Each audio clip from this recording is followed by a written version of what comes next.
On this vote, the yeas are 49, nays 377. The amendment is not adopted.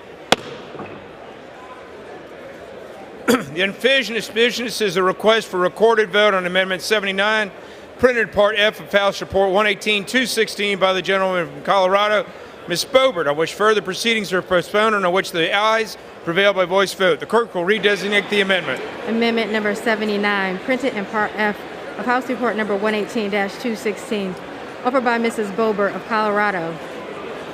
Recorded vote has been requested. Those in support of the request for recorded vote will rise and be counted. A sufficient number having arisen, recorded vote is ordered. Members will record their vote by electronic device. This will be a 2-minute vote.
On this vote, the yeas are 210, nays are 216. The amendment is not adopted. The unfinished business is the request for recorded vote on amendment number 83, printed in Part F of House Report 118-216 by the gentlewoman from Wyoming, Ms. Hageman, on which further proceedings were postponed, on which the ayes prevailed by a voice vote. The clerk will redesignate the amendment. Amendment number 83, printed in Part F of House Report number 118-216, offered by Ms. Hageman of Wyoming. Recorded vote has been requested. Those in support of the request for recorded vote will rise and be counted. Sufficient number having arisen, a recorded vote is ordered. Members will record their votes by electronic device. This will be a 2-minute vote.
On this vote, the yeas are 97, nays 336. The amendment is not adopted.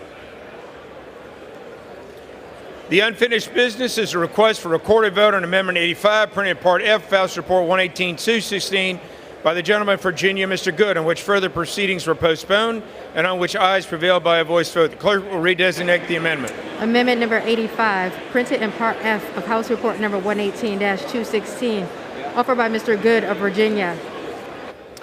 A recorded vote has been requested. Those in support of the request for a recorded vote rise and be counted. Sufficient number having arisen, a recorded vote is ordered. Members reverse their votes by electronic device. This will be a 2-minute vote.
On this vote, the yeas are 152, nays are 278.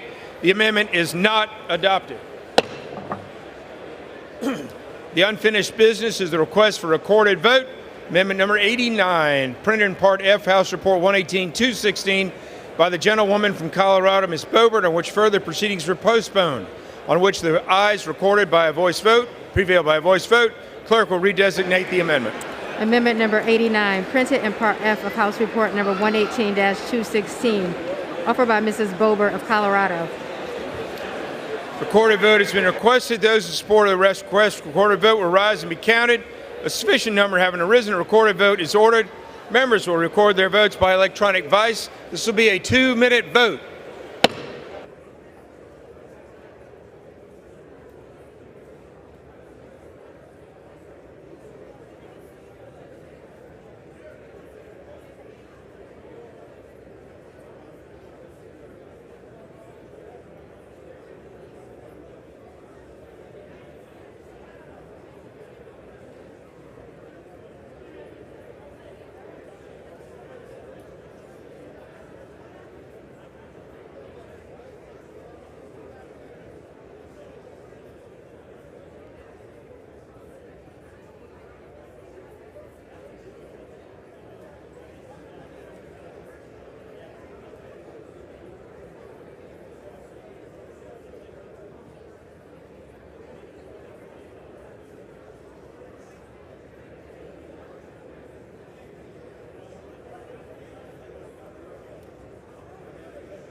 All members voted. Does any member wish to change their vote?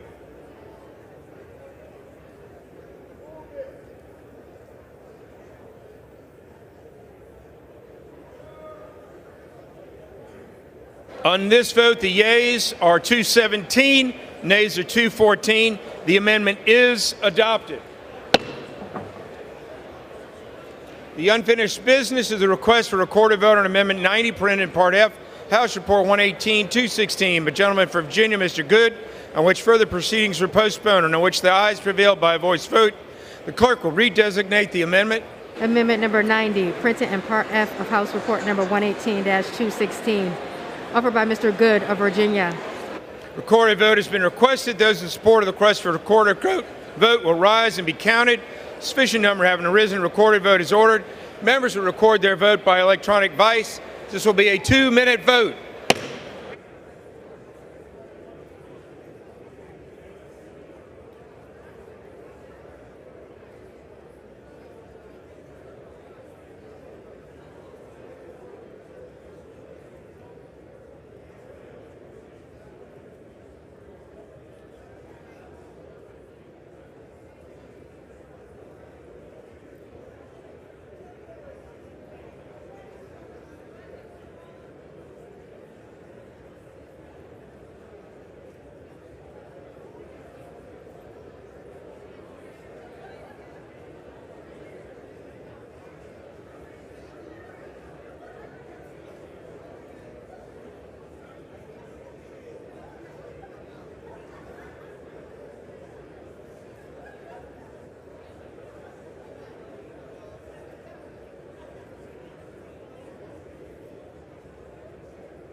On this vote, the yeas are 158, nays are 272.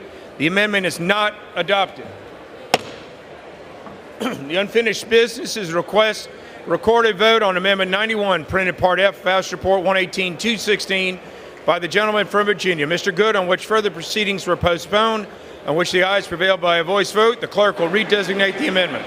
Amendment number 91, printed in Part F of House Report number 118-216, offered by Mr. Good of Virginia.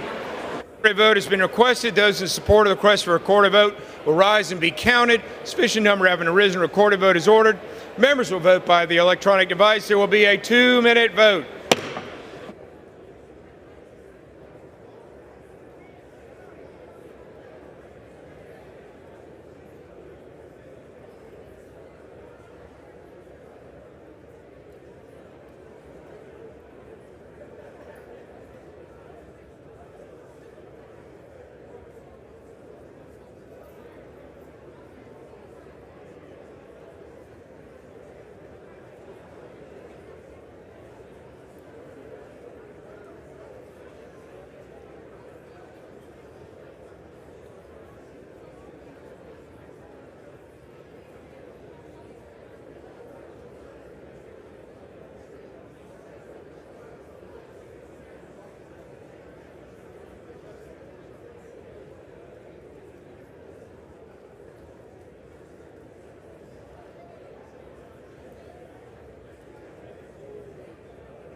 On this vote, the yeas 159, nays 272.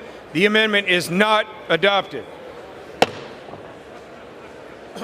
The unfinished business is a request for recorded vote on Amendment 92, printed in Part F, House Report 118-216, by the gentleman from Virginia, Mr. Good, on which further proceedings were postponed and in which the ayes prevailed by a voice vote.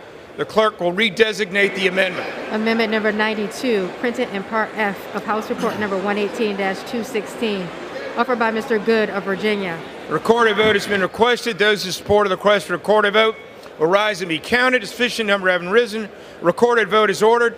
Members will record by their votes by the electronic device. Be a 2-minute vote.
Have all members voted?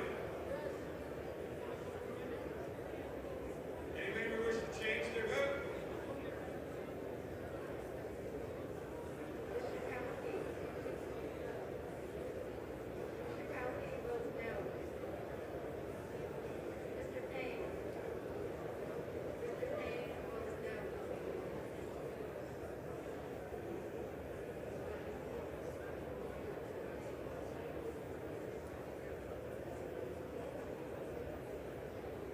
On this vote, the yeas are 156, nays 273.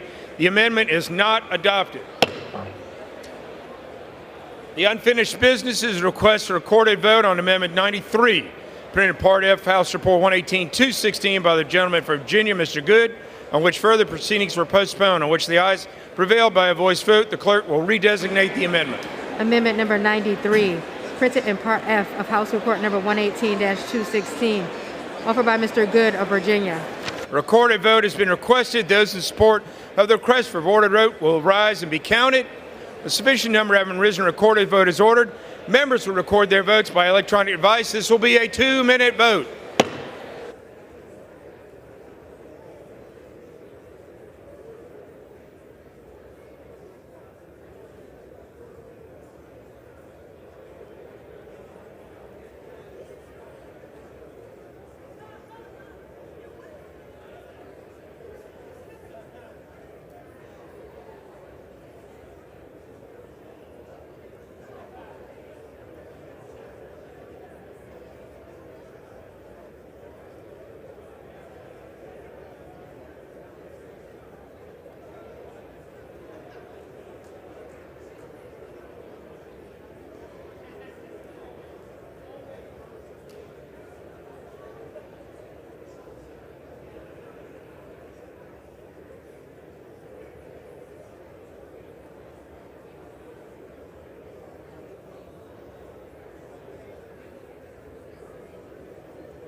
The votes on this vote, the yeas are 162, nays 270.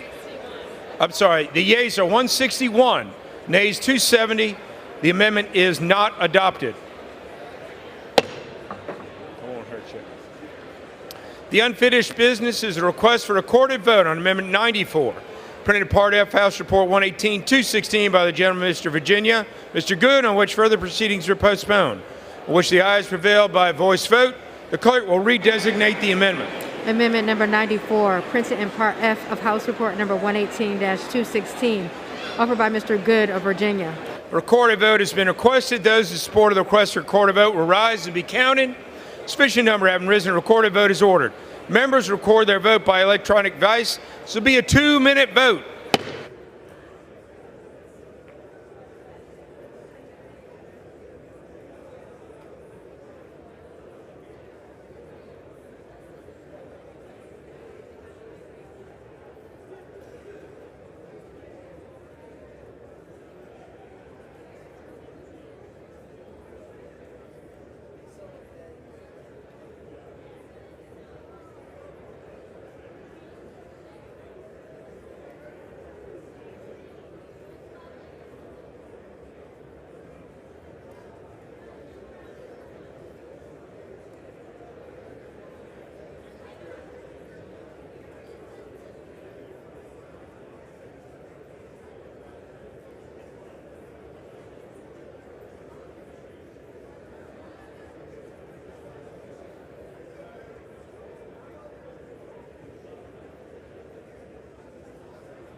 members voted.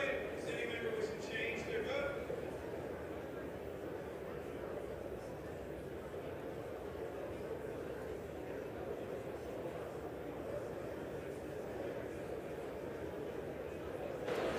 On this vote, the yeas are 160, nays 271. The amendment is not adopted.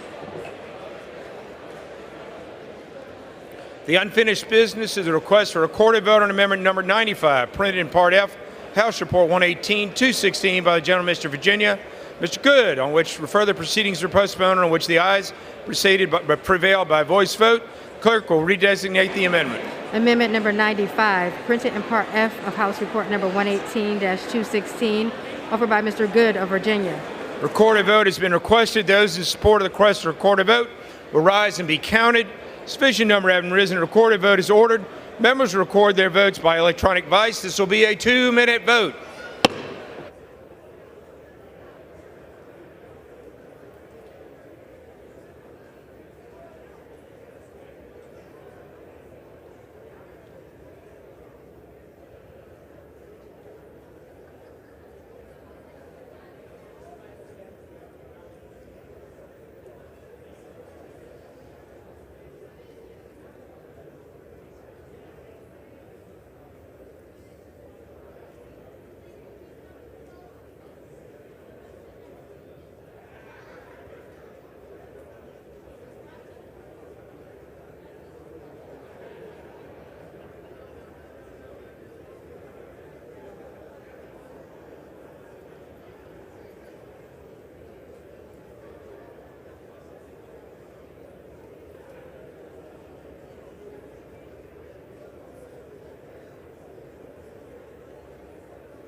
Have all members voted? Does any member wish to change their vote?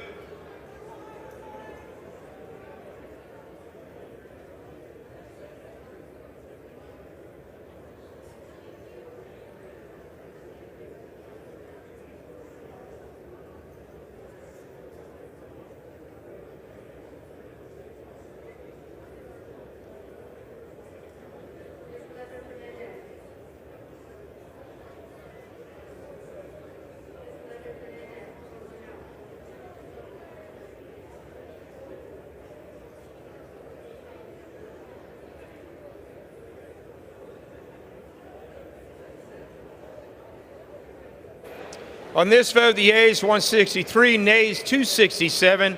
The amendment is not adopted. The unfinished business is a request to recorded vote on Amendment 99, printed in Part F, House Report 118-216, by the gentleman from Minnesota, Mr. Stauber, on which proceedings were postponed, and which the ayes prevailed by recorded votes for it. The clerk will redesignate the amendment. Amendment number 99, printed in Part F of House Report number 118-216, offered by Mr. Stauber of Minnesota. Recorded vote has been requested. Those in support of the request for recorded vote will rise and be counted. Sufficient number having arisen, recorded vote is ordered. Members record their votes by electronic device. This will be a 2-minute vote.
the yeas are 217, the nays are 216. The amendment passes. The unfinished business is a request for a recorded vote on Amendment 101, printed in Part F, House Report 118-216, by the gentlewoman from Illinois, Ms. Miller, on which further proceedings were postponed, and on which the ayes prevailed by a voice vote. The clerk will redesignate the amendment. Amendment number 101, printed in Part F of House Report number 118-216, offered by Mrs. Miller of Illinois. Recorded vote has been requested. Those in support of the request for recorded vote will rise and be counted. Sufficient number having risen, recorded vote is ordered. Members will record their vote by electronic device. This will be a 2-minute vote.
On this vote, the yeas are 217, the nays are 216.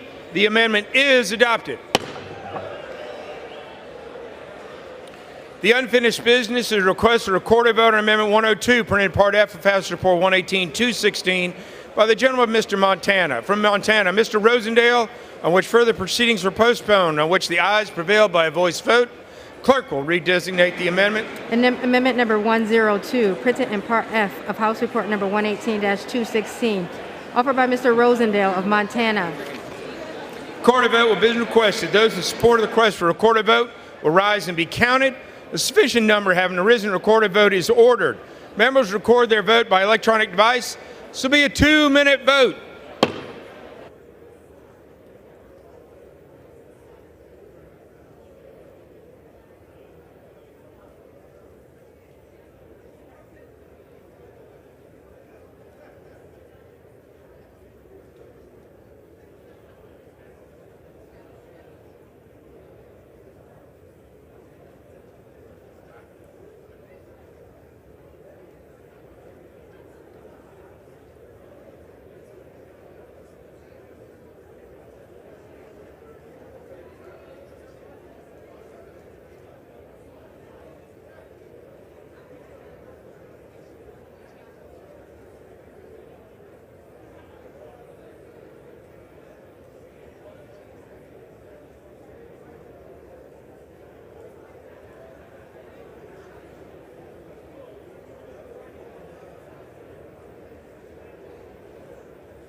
On this vote, the yeas are 71, the nays are 362.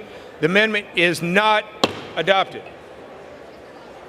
There being no further amendments, under the rule, the committee rises.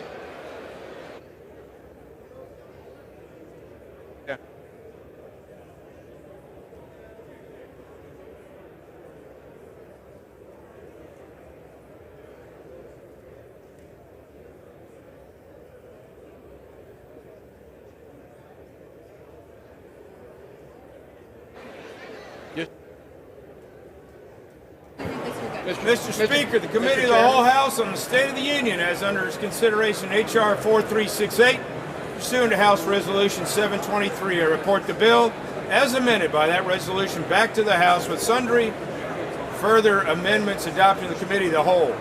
Sundry? The Committee of the Whole House on the State of the Union reports that the committee has had under consideration the bill H.R. 4368 and pursuant to House Resolution 723, reports the bill as amended by the resolution back to the House with sundry further amendments adopted in the Committee of the Whole. Under the rule, the previous question is ordered. Is a separate vote demanded on any amendment reported from the whole committee or the Committee of the Whole? If not, the chair will put an engross. The question is on the adoption of the amendment. Those in favor say aye.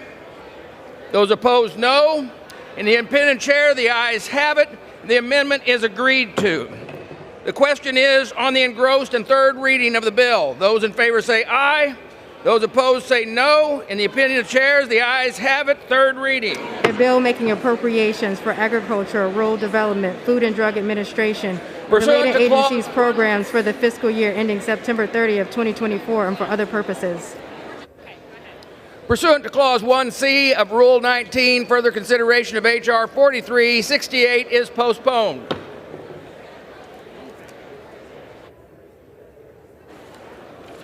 Pursuant to the House Resolution 723 and Rule 18, the Chair declares the House in Committee of the Whole House and the State of the Union for further consideration of H.R. 4365. Will the gentlewoman from Florida, Ms. Kamek, kindly take the chair?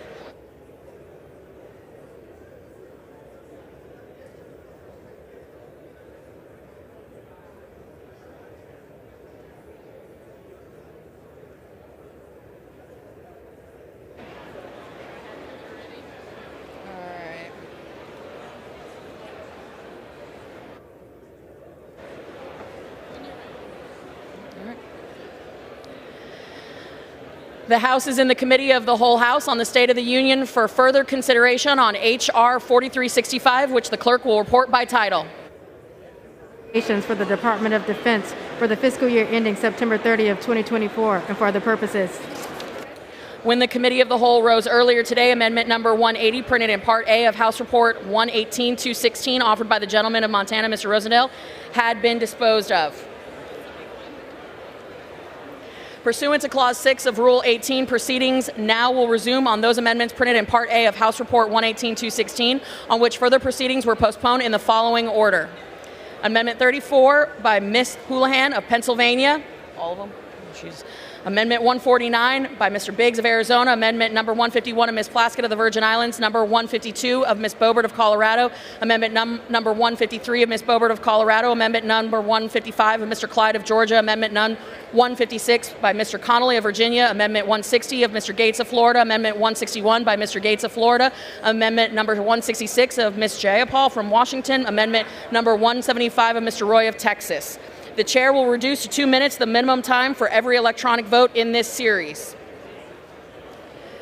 The unfinished business is the request of a recorded vote on Amendment number 34, printed in Part A of House Report 118-216 by the gentlewoman from Pennsylvania, Ms. Houlihan, on which further proceedings were postponed, on which the noes prevailed by vote. The clerk will redesignate the amendment. Amendment number 34, printed in Part A of House Report number 118-216, offered by Ms. Houlihan of Pennsylvania.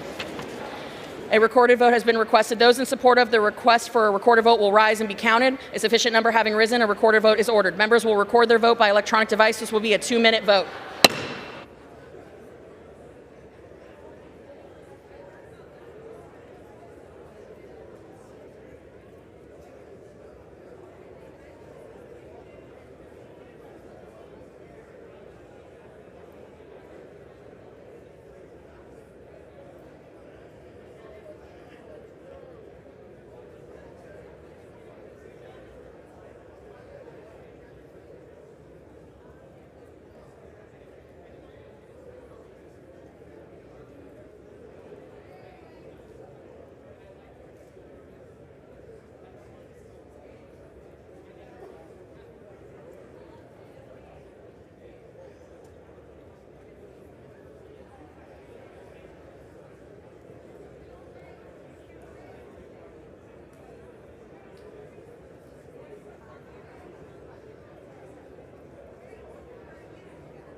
On this vote, the yeas are 240, the nays are 191. The amendment is adopted.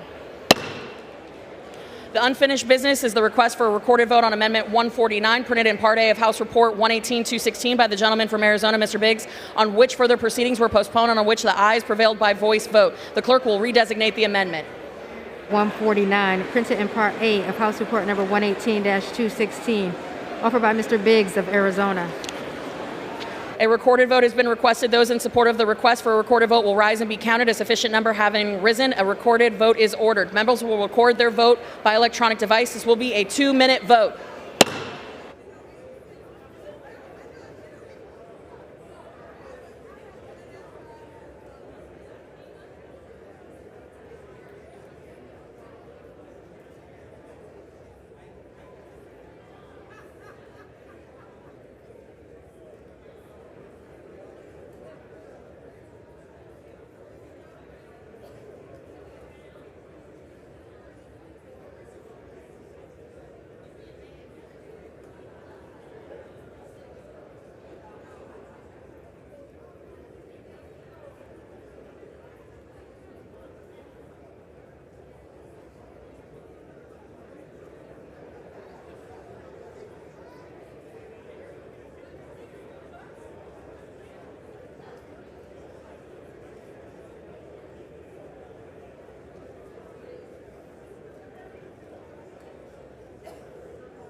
On this vote, the yeas are 104, the nays are 330. The amendment is not adopted.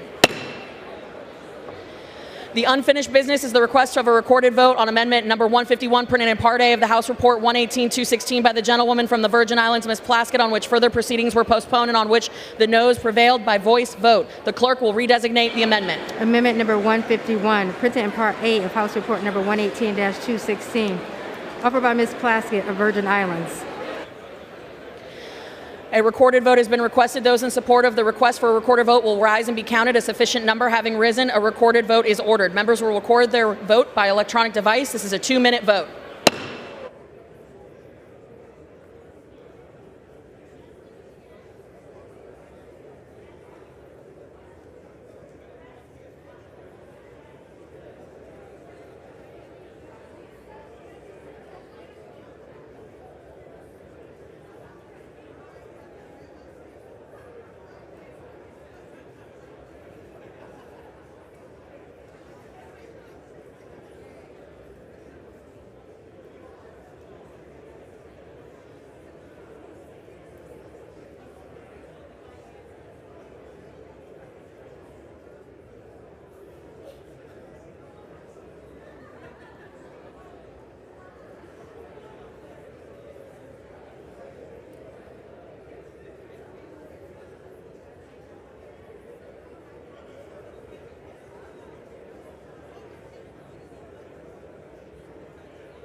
On this vote, the yeas are 203, the nays are 231. The amendment is not adopted. The unfinished business is the request for a recorded vote on amendment number 152, printed in Part A of House Report 118-216 by the gentlewoman from Colorado, Ms. Boebert, on which the further proceedings were postponed and on which the ayes prevailed by voice vote. The clerk will redesignate the amendment. Amendment number 152, printed in Part A of House Report number 118-216, offered by Mrs. Boebert of Colorado. A recorded vote has been requested. Those in support of the request for a recorded vote will rise and be counted. A sufficient number having risen, a recorded vote is ordered. Members will record their vote by electronic device. This will be a 2-minute vote.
On this vote, the yeas are 150, the nays are 282. The amendment is not adopted.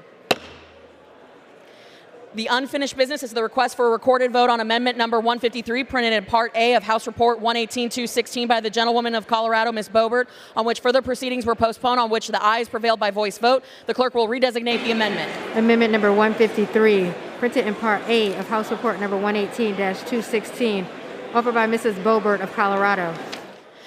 A recorded vote has been requested. Those in support of the request for a recorded vote will rise and be counted. A sufficient number having risen, a recorded vote is ordered. Members will record their vote by electronic device. This will be a 2-minute vote.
On this vote, the yeas are 184, the nays are 248. The amendment is not adopted. The unfinished business is the request for a recorded vote on amendment number 155, printed in Part A of the House Report 118-216 from the gentleman of Georgia, Mr. Clyde, on which further proceedings were postponed and on which the noes prevailed by voice vote. The clerk will redesignate the amendment. Amendment number 155, printed in Part A of House Report number 118-216, offered by Mr. Clyde of Georgia. A recorded vote has been requested. Those in support of the request for a recorded vote will rise and be counted. A sufficient number having risen, a recorded vote is ordered. Members will record their vote by electronic device. This will be a 2-minute vote.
Have all members voted? Does any member wish to change their vote?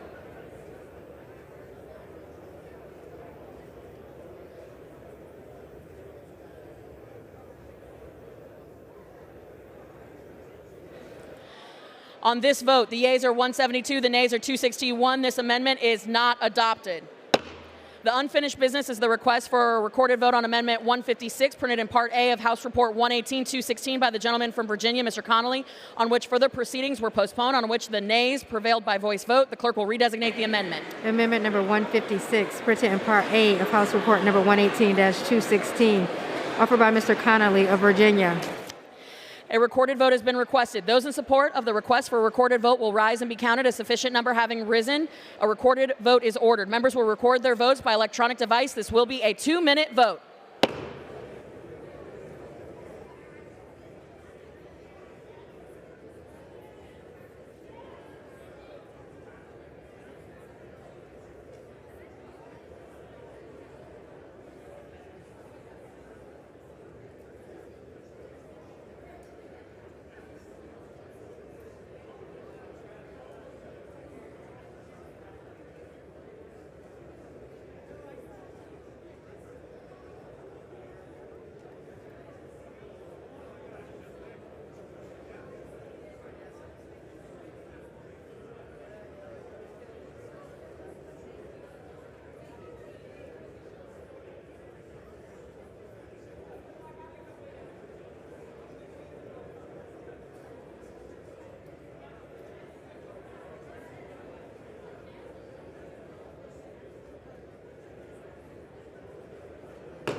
On this vote, the yeas are 215, the nays are 218. The amendment is not adopted. The unfinished business is the request for a recorded vote on the amendment number 160 printed in Part A of the House Report 118-216 by the gentleman from Florida, Mr. Gates, on which further proceedings were postponed and on which the nays prevailed by voice vote. The clerk will redesignate the amendment. Amendment number 160, printed in Part A of House Report number 118-216, offered by Mr. Gates of Florida. A recorded vote has been requested. Those in support of the request for a recorded vote will rise and be counted. A sufficient number having risen, a recorded vote is ordered. Members will record their vote by electronic device. This is a 2-minute vote.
On this vote, the yeas are 93, the nays are 339. The amendment is not adopted. The unfinished business is the request for a recorded vote on Amendment 161, printed in Part A of the House Report 118-216 by the gentleman from Florida, Mr. Gates, on which further proceedings were postponed and on which the ayes prevailed by voice vote. The clerk will redesignate the amendment. Amendment number 161, printed in Part A of House Report number 118-216, offered by Mr. Gates of Florida. A recorded vote has been requested. Those in support of the request for a recorded vote will rise and be counted. A sufficient number having risen, a recorded vote is ordered. Members will record their votes by electronic device. This will be a 2-minute vote.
On this vote, the yeas are 160, nays 269. The amendment is not adopted. The unfinished business is the request for a recorded vote on Amendment 166, printed in Part A of House Report 118-216 by the gentlewoman from Washington, Ms. Jayapal, on which further proceedings were postponed, on which the nays prevailed by voice vote. The clerk will redesignate the amendment. Amendment number 166, printed in Part A of House Report number 118-216, offered by Ms. Jayapal of Washington. A recorded vote has been requested. Those in support of the request for a recorded vote will rise and be counted. A sufficient number having risen, a recorded vote is ordered. Members will record their vote by electronic device. This will be a 2-minute vote.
On this vote, the yeas are 176, nays 258. The amendment is not adopted.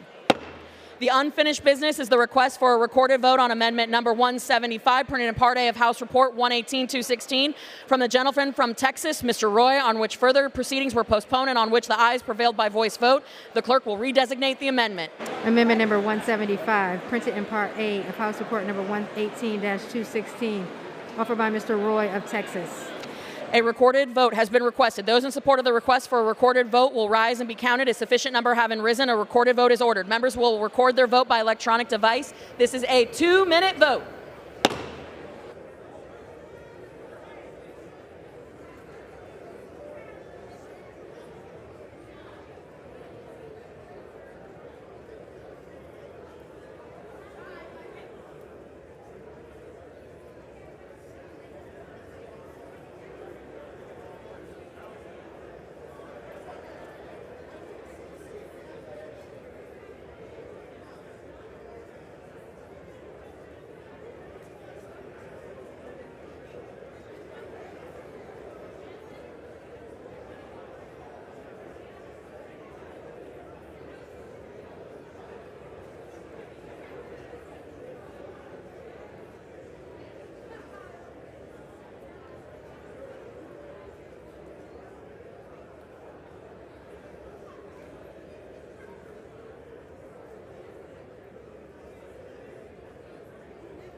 On this vote, the yeas are 202, nays 231. The amendment is not adopted.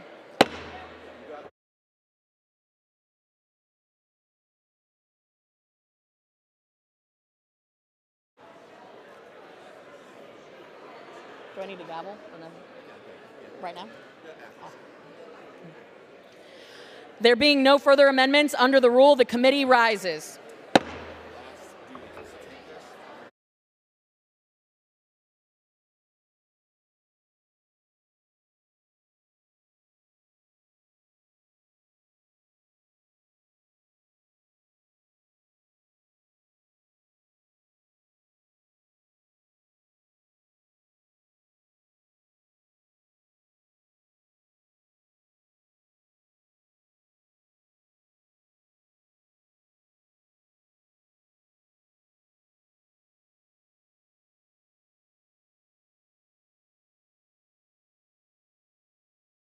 Madam Chair.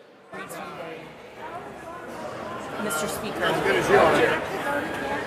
the Committee of the Whole House on the State of the Union has had under consideration H.R. 4365 and pursuant to House Resolution 723.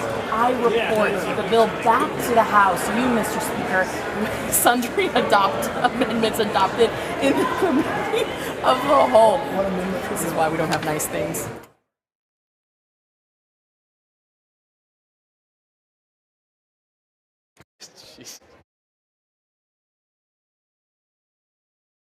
That the committee has had under consideration the bill H.R. 4365 and pursuant to House Resolution 723 reports the bill back to the House with sundry amendments adopted in the Committee of the Whole. Under the rule, the previous question is ordered. Is a separate vote demanded on any amendment reported from the Committee of the Whole? If not, the chair will put them en gross. The question is on the adoption of the amendments. Those in favor, please say aye. What's that? Those opposed say no.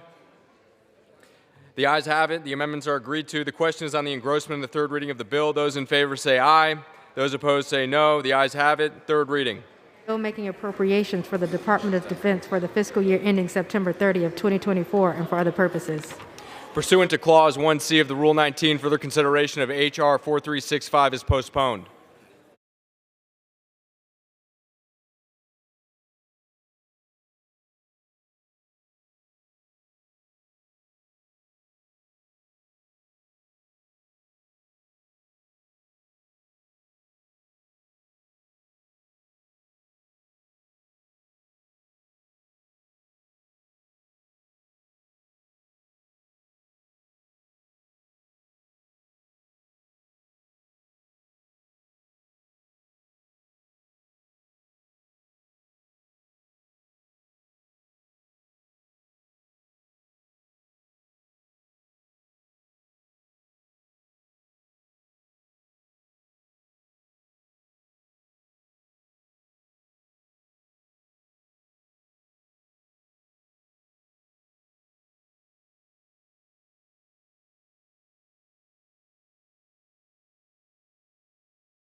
Pursuant to House Resolution 723 and Rule 18, the Chair declares the House and Committee of the Whole House on the State of the Union for further consideration of H.R. 4367.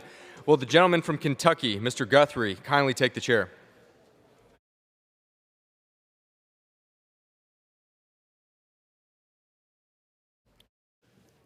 The House is in the Committee of the Whole House on the State of the Union for the further consideration of H.R. 4367, which the clerk will report by title.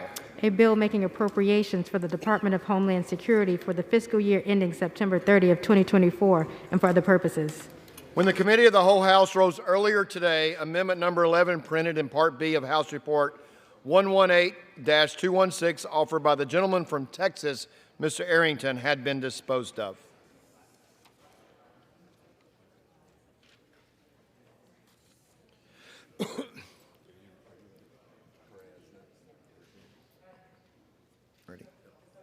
It is now in order to consider Amendment Number 13, printed in Part B of House Report 118-216.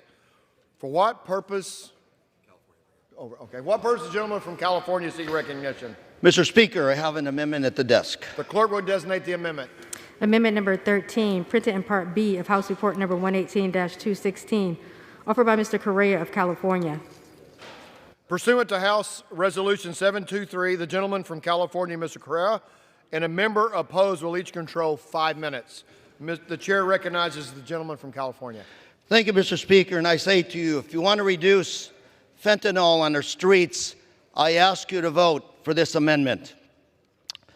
This amendment number 13 simply allows CBP to hire additional CBP officers at our ports of entry in addition to new CBP Border Patrol agents.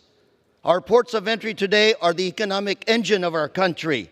They are vital gateways for our international commerce, travel, and they collect more than $112 billion in duties and taxes every year. But our ports of entry are understaffed. CBP has told us they need 4,000 more agents at our ports of entry. And as you know, about 90% of the fentanyl seizures and other narcotics actually happen at our ports of entry. And that's with only 2% of the vehicles crossing being inspected. That's with only 17% of cargo coming across those ports of entries being inspected. If you want to stop, if you want to seize more fentanyl, you need to hire more agents at our ports of entry. It's very simple. Today, this bill that I'm amending calls for 2,000 more border agents, but only 150 new officers at our ports of entry. Let me repeat. This bill only calls for 150 new agents at our ports of entry. And my amendment simply says, give the CBP, give our folks at the border the ability, the flexibility to determine who they hire, ports of entry or between ports of entry. The expert there, those experts that are there protecting our borders day in and day out, should make that decision. Again, Mr. Speaker, 90% of the fentanyl seized coming into this country is seized at our ports of entry. 90% says who? 90% says those officers at our ports of entry. They need our help. Let's give them the flexibility. Let's give them the tools to make sure they keep our country safe from fentanyl while continuing to increase economic commerce and trade at our borders. Mr. Speaker, please support amendment number 13. Gentleman yield back? I do. Reserve? Do you reserve or yield back? Gentleman yields? Yes, sir. Okay. For what purpose the gentleman from Ohio seek recognition? Reserves. Gentleman reserves. What? Mr. Chair, I claim purpose time gentleman in from Ohio? opposition. Gentleman is recognized. Mr. Chair, an amendment offered by the gentleman from California is well-meaning, but ultimately misguided. We are averaging nearly 10,000 encounters at the southern border on a daily basis, near record levels. My bill addresses the challenge by funding an additional 1,800 Border Patrol agents to relieve the burden on our overworked agents along the southwest border. Taking funds dedicated to the Border Patrol agents and instead using it to hire additional customs officers dilutes our efforts to secure the border between the ports of entry. Additional officers may be needed to help with legitimate trade and travel that crosses the border, but we have to address the immediate crisis caused by this administration's disastrous border security policies. If you turn on the TV, you can see the flood of migrants heading north on trains crossing the border in an uncontrolled fashion. It must stop, which is why we desperately need additional men and women in green uniforms to help us gain operational control of the border.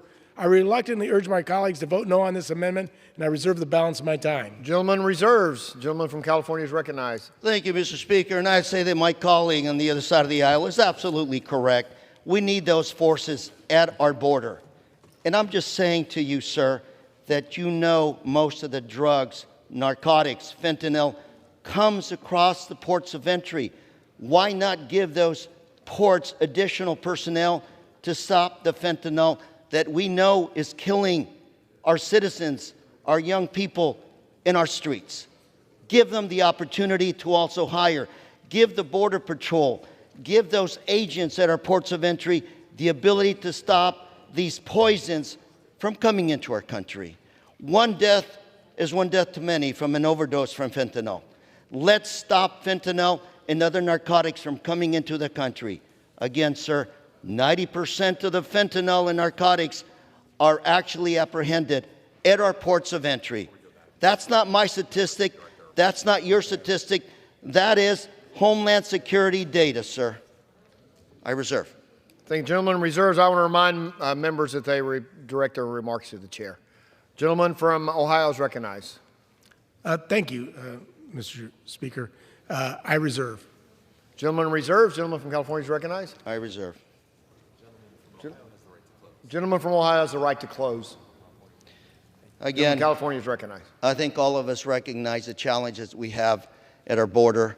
What I'm merely doing is presenting this amendment, Amendment number 13, in response to what I have seen at our ports of entry, which is they need more personnel, and they need it today.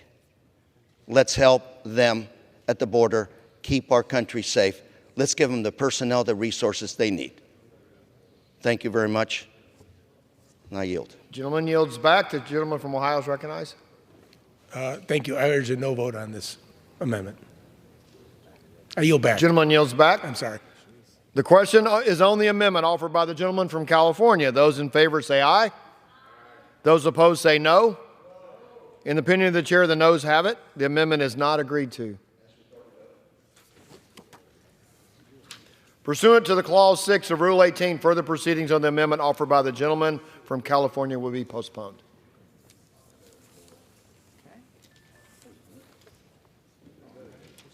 Okay. It is now in order to consider Amendment number 19, printed in Part B of House Report 118-216. For what purpose does the gentleman from Wisconsin seek recognition? I have an amendment at the desk. The clerk will designate the amendment. Amendment number 19, printed in Part B of House Report number 118-216, offered by Mr. Grothman of Wisconsin. Pursuant to House Resolution 723, the gentleman from Wisconsin, Mr. Grothman, and a member opposed will each control 5 minutes. The chair recognizes the gentleman from Wisconsin. Well, I've been down on the border several times, and every time you're down there, you learn a little bit more. My amendment would highlight the need for alternative methods of management for border wall infrastructure during flood season. The border wall faces a challenge when the waters rise during flood season. These floods can jeopardize the structural integrity of the wall, compromising its effectiveness and putting our border at risk. During a recent hearing I held in Sierra Vista, Arizona, I was surprised to discover the way in which we deal with this issue, and we deal with it just by opening up the gates along the wall. You heard that right. Border Patrol agents are required to open vast sections of the wall, allowing migrants to flow into the country unimpeded. This comes at a time when we are facing an unprecedented crisis. Last month, U.S. officials encountered 230,000 migrants crossing the border. 180,000 of those migrants crossed the border between ports of entry, areas that are supposed to be protected by the wall. However, during flood season, these migrants simply walk through because we open up the gates. To address this critical concern, we need to explore alternative methods and technologies that can protect the border wall. I reserve. The gentleman reserves. For what purpose does the gentleman from Texas seek recognition? Mr. Chair, I claim the time in opposition. Gentleman is recognized. Mr. Chair, I'll rise in opposition of this amendment. Again, I understand where the gentleman is coming from, but if you look at it, even the prior administration also understood that the way to address this issue is to put those gates because of the flooding. Congress has been looking at this issue with CBP for the last 15 years, and while it's not perfect, I do understand the prior two administrations have come with the same conclusion, and that is deal with the monsoons of flooding, and they put those doors to make sure that things are not washed off. And keep in mind that we're spending about $36 million a mile for every fence that we put up. $36 million a mile. With about $3 to $5, we can get the best technology that can include drones, that can include sensors, that can include so much of the technology to address that. And again, if you spend $36 million a mile for a fence, all you need is a $100 ladder that would take care of the problem that you have. Again, I would show to you that even in Texas, Mr. Chairman, I would ask you that if you look at it, people are concerned about the flooding over there, and that's why the fence is put a quarter mile or a half a mile away. So all the landowners that are over here, they lose their property because you're putting the fence on this side. So the ranchers, the property, the private right is gone because of the fence, and all you have is the river over here. People just walk over here to the fence and claim asylum. We got to have repercussions at the border. Whoever's supposed to stay, stay. Whoever's supposed to be deported should be deported. And again, we cannot play defense on the 1 yard line called the U.S. border. We need to extend the perimeter out there. So again, I feel, Mr. Chairman, that the wall might be damaged because of the water or the flooding. But again, the past administration, the Trump administration, the Biden administration, and the Bush administration all came up with the same conclusion when they got asked to look at this issue, and they said you got to put doors or gates so the rain or the floods don't wash away the fence. So with that, I understand where my colleague is coming from, but I will ask the floor to vote no, and I yield back the balance of my time. The gentleman yields back the balance of his time. Gentleman from Wisconsin. Well, I would just reiterate, being at the border and talking to the members of the Border Patrol who are on the border every day, they feel the current situation is untenable, is allowing more people to cross the border than they should. As far as the idea of simply climbing over a fence, I have yet to meet anybody on the border, be it Border Patrol agent, be it American law enforcement, be it people who have land on the border, who does not feel the wall is a good thing. They all realize it's a wall system. It takes more than just a wall, and they prefer if we describe it as a wall system, but they all feel that we need additional barriers at the border to prevent this over 200,000 people a month streaming in here. Thank you. Does the gentleman yield back the balance of his time? Yield the remainder of my time. The gentleman yields back the balance of his time. The question is on the amendment offered by the gentleman from Wisconsin. Those in favor say aye. Those opposed say no. In an opinion of the chair, the ayes have it. The amendment is agreed to.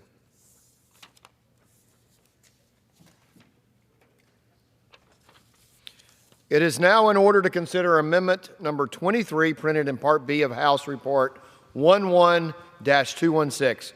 For what purpose? What purpose does gentlelady from Florida seek recognition? Mr. Chairman, I have an amendment at the desk. The clerk will designate the amendment. Amendment number 23, printed in Part B of House Report number 118-216, offered by Ms. Wasserman Schultz of Florida. Pursuant to House Resolution 723, the gentlewoman from Florida, Ms. Wasserman Schultz, and a member opposed, each will control 5 minutes. The chair recognizes the gentlewoman from Florida. Thank you, Mr. Chairman. Mr. Chairman, my amendment gives my Republican colleagues a chance to reconsider some of the cruel and reckless partisan riders tacked onto this atrocity of a Homeland Security bill. Republicans are really done, obviously, pretending that they just want people to immigrate here legally. This bill puts their bitter disdain for all immigrants on clear display. Because when President Biden set up legal pathways to reduce pressure at the border, the radical right objected. They took aim at dreamers and refugees with legal status, and by taking away their right to work, they threatened to harm our economy, jack up inflation, and condemn these communities to poverty in the process. That's not securing a homeland. It's inflicting vicious harm. Instead of registering immigrants and offering the chance to work and pay taxes, this bill would leave immigrants to languish in private prisons that fail to meet bare minimum standards for convicts, and all at taxpayer expense. This Republican bill blocks inspections of detention facilities so our constituents can't see the horrific treatment and squalid conditions that migrants are forced to endure. But even that malevolence doesn't satisfy my Republican colleagues. This bill goes further, and really, listen carefully here. It goes further to mandate that every last one of these prisons is filled to the brim, packed full of people who have not been convicted of a crime, have not faced a judge, and have not seen a lawyer. Finally, this bill blocks legally admitted migrants from being reunited with their families, separating children, even toddlers, from their families. And yet, MAGA Republicans will still preach to all of us about family values. I know the people they are marginalizing in this bill, people who come from Venezuela, Cuba, and Haiti.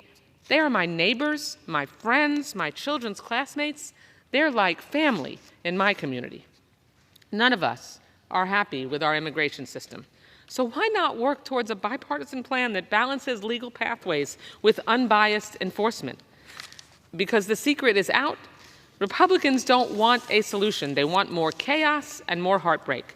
They want more desperate people trying their luck against the Rio Grande or the Florida Straits instead of safely applying online from home and coming through a port of entry. The pain is the point for these extremists. Mr. Chairman, I wish my amendment could make sense of this bill, but these provisions barely scratch the surface. All I can hope is that my colleagues will show a shred of courage and common sense, even if it means facing jeers from the radical right-wing fringe who are their base, who are holding this majority hostage. I urge my colleagues to join me in countering this effort to deepen the despair of families who have had enough of it for one lifetime, and I reserve the balance of my time. The gentlewoman reserves. For what purpose the gentleman from Ohio seek recognition? Mr. Chair, I claim time in opposition. The gentleman is recognized. Mr. Chair, this amendment seeks to strike several provisions that are crucial to entering the open border crisis that this administration has created. While I've heard it just portrayed as somehow being cruel and being done by names that are called MAGA or other things, if I'm not mistaken, it was just this morning on the news that I happened to see the mayor, I believe a Democrat from New York, saying they can't take any more. The governor of New York, a Democrat, saying they can't take it anymore. The governor of Massachusetts declaring a state of emergency. The Democratic mayor of Chicago, same issue. But I guess it's our problem, and we're attempting to fix it. And the Biden administration continues to subvert the law and implement policies that are detrimental to our border security, our national security, and our overall sovereignty. This bill includes several provisions that mitigate the misguided and ineffective policies of the Biden administration that have been exploited by transnational criminal organizations, human smugglers, and cartels. For example, the bill prohibits funds to implement the administration's prosecutorial discretion guidance, which encourages DHS attorneys to administratively close non-priority cases, allowing aliens to continue living in this country without having any legal basis to do so. As I said before, mayors and additionally, this bill includes a provision prohibiting asylum officers from making determinations about an alien's credible fear claims instead of actual immigration judges. These are only two of the many provisions in this bill that seek to reverse the damage done in the past 2.5 years and halt the migration crisis in its tracks. To strike these provisions would be to tell our constituents that Congress approves of this administration's catastrophe at the border. Nothing could be farther than the truth. And while they may not admit it, my colleagues on the other side know what is happening at the border right now is nothing short of a catastrophe. Mayors and governors throughout this country alike are speaking out on the impact of illegal migration crisis on communities across this nation and are calling on this administration to acknowledge and resolve the problem at the border. This amendment would only make the disaster worse. I urge the defeat of the amendment, and I reserve the balance of my time. The gentleman reserves. The gentlewoman from Florida is recognized. Thank you, Mr. Chairman. I just want to give a couple of examples of the type of torture that the language in this bill supports and endorses. One provision, Section 404, prohibits funds for asylum officers to adjudicate fear claims, which is the point of our asylum program. Republicans include the perfect provision to demonstrate that they value disrupting due process for migrants more than they value speeding up results for their constituents. They want to block asylum officers who receive extensive training and face enough difficulties as it is from assessing whether refugees have a reasonable claim to asylum. While Republicans continue to engage in massive hyperbole, leaving people with the impression that people are storming the border, this bill actually prevents a lawful, orderly asylum process from occurring because the Republicans defund it in this bill. Another section eliminates the inspections of detention facilities. All I've heard since the MAGA majority gavelled in this Congress is oversight, oversight, oversight. And yet when it comes to our detention facilities where vulnerable women and families are held indefinitely without a trial or legal counsel, the Republicans want no oversight at all. These inspections are critical. These inspectors ought to get combat pay for what they walk into. At one facility in my home state, Mr. Chairman, an investigation found severe violations, including sexual voyeurism by guards, denial of menstrual products as punishment, refusal of life-saving medication and health care, beatings, and extended solitary confinement. Yet Republicans in this Homeland Security bill actually eliminate funding for inspections of detention facilities and allow this torture to continue. It's outrageous. And I reserve the balance of my time. The gentlewoman reserves. The gentleman from Ohio. I reserve the balance of my time. The gentleman from Ohio has the right to close. The gentlelady from Florida is recognized. Thank you, Mr. Chairman. I'd like to use the balance of my time to underscore my fierce opposition to these toxic anti-immigrant provisions. I'll always stand up to counter attacks on legal pathways for migrants. I'll always condemn cruelty against the vulnerable, even when it's justified by deterrence. And I'll never stay silent when opportunists try to blind the American people to the trauma we are inflicting on a generation of refugees. The extreme MAGA Republicans ignored dozens of common-sense requests from bipartisan members regarding detention conditions, preserving asylum access, and ensuring that Congress upholds its oversight responsibility. I hope my colleagues will join me in mitigating the most harmful components of this bill, and I yield back. The gentleman from Ohio is recognized. Thank you. I urge a no vote, and I'd close. I yield back the rest of my time. Gentleman yields back the balance of his time. The question is on the amendment offered by the gentlewoman from Florida. Those in favor say aye. All those opposed say no. In the opinion of the chair, the noes have it. The amendment is not. Gentlewoman from Florida. I'd like to ask for a recorded vote. Pursuant to Clause 6 of Rule 18, further proceedings on the amendment offered by the gentlewoman from Florida will be postponed.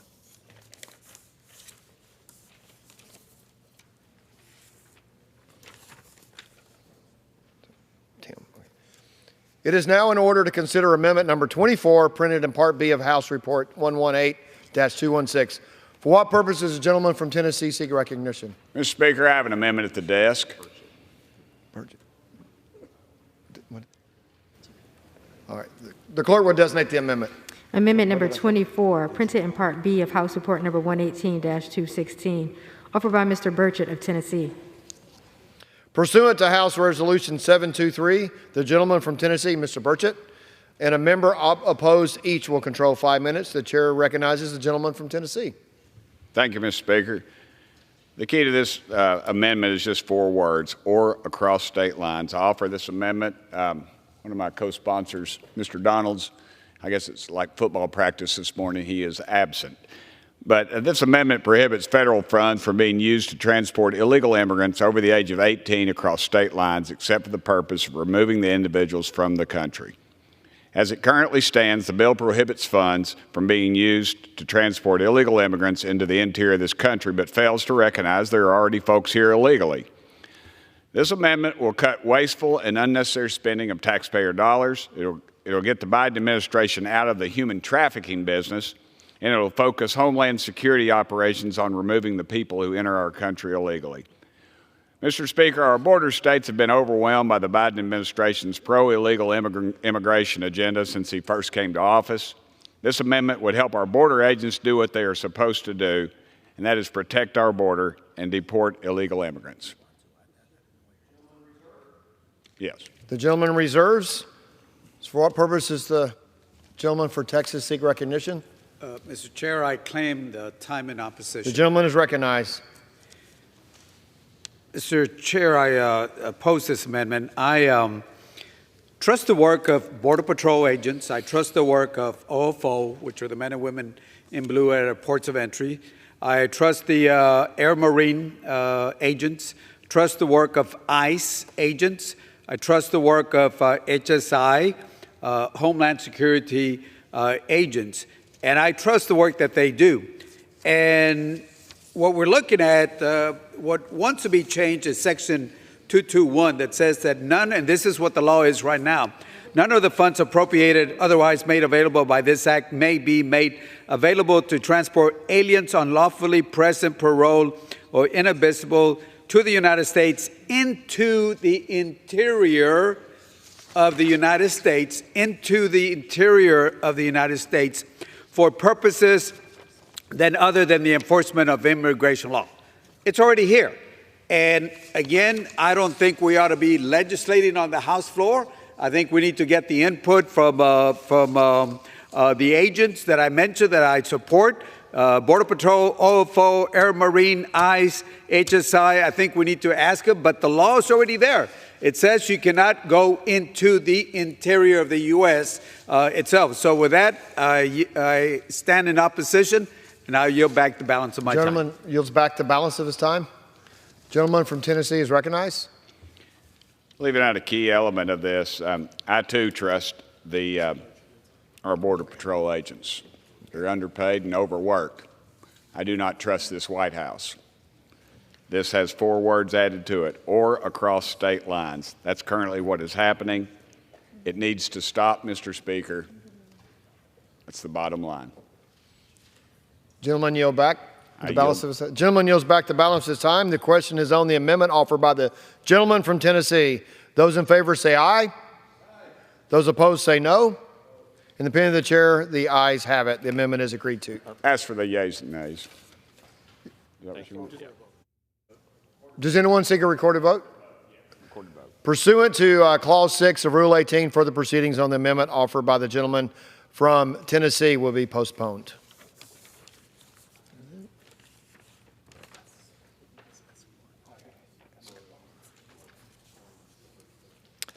It is now in order to consider amendment number 25, printed in Part B of House Report 118-216.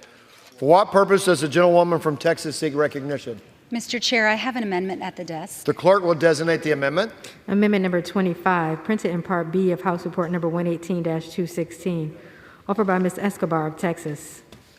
Pursuant to House Resolution 723, the gentlewoman from Texas, Ms. Escobar, and a member opposed will each control 5 minutes. The chair recognizes the gentlewoman from Texas. Mr. Chair, my amendment strikes Section 224 of the bill, which mandates that ICE prioritize detention before considering any other options, such as alternatives to detention.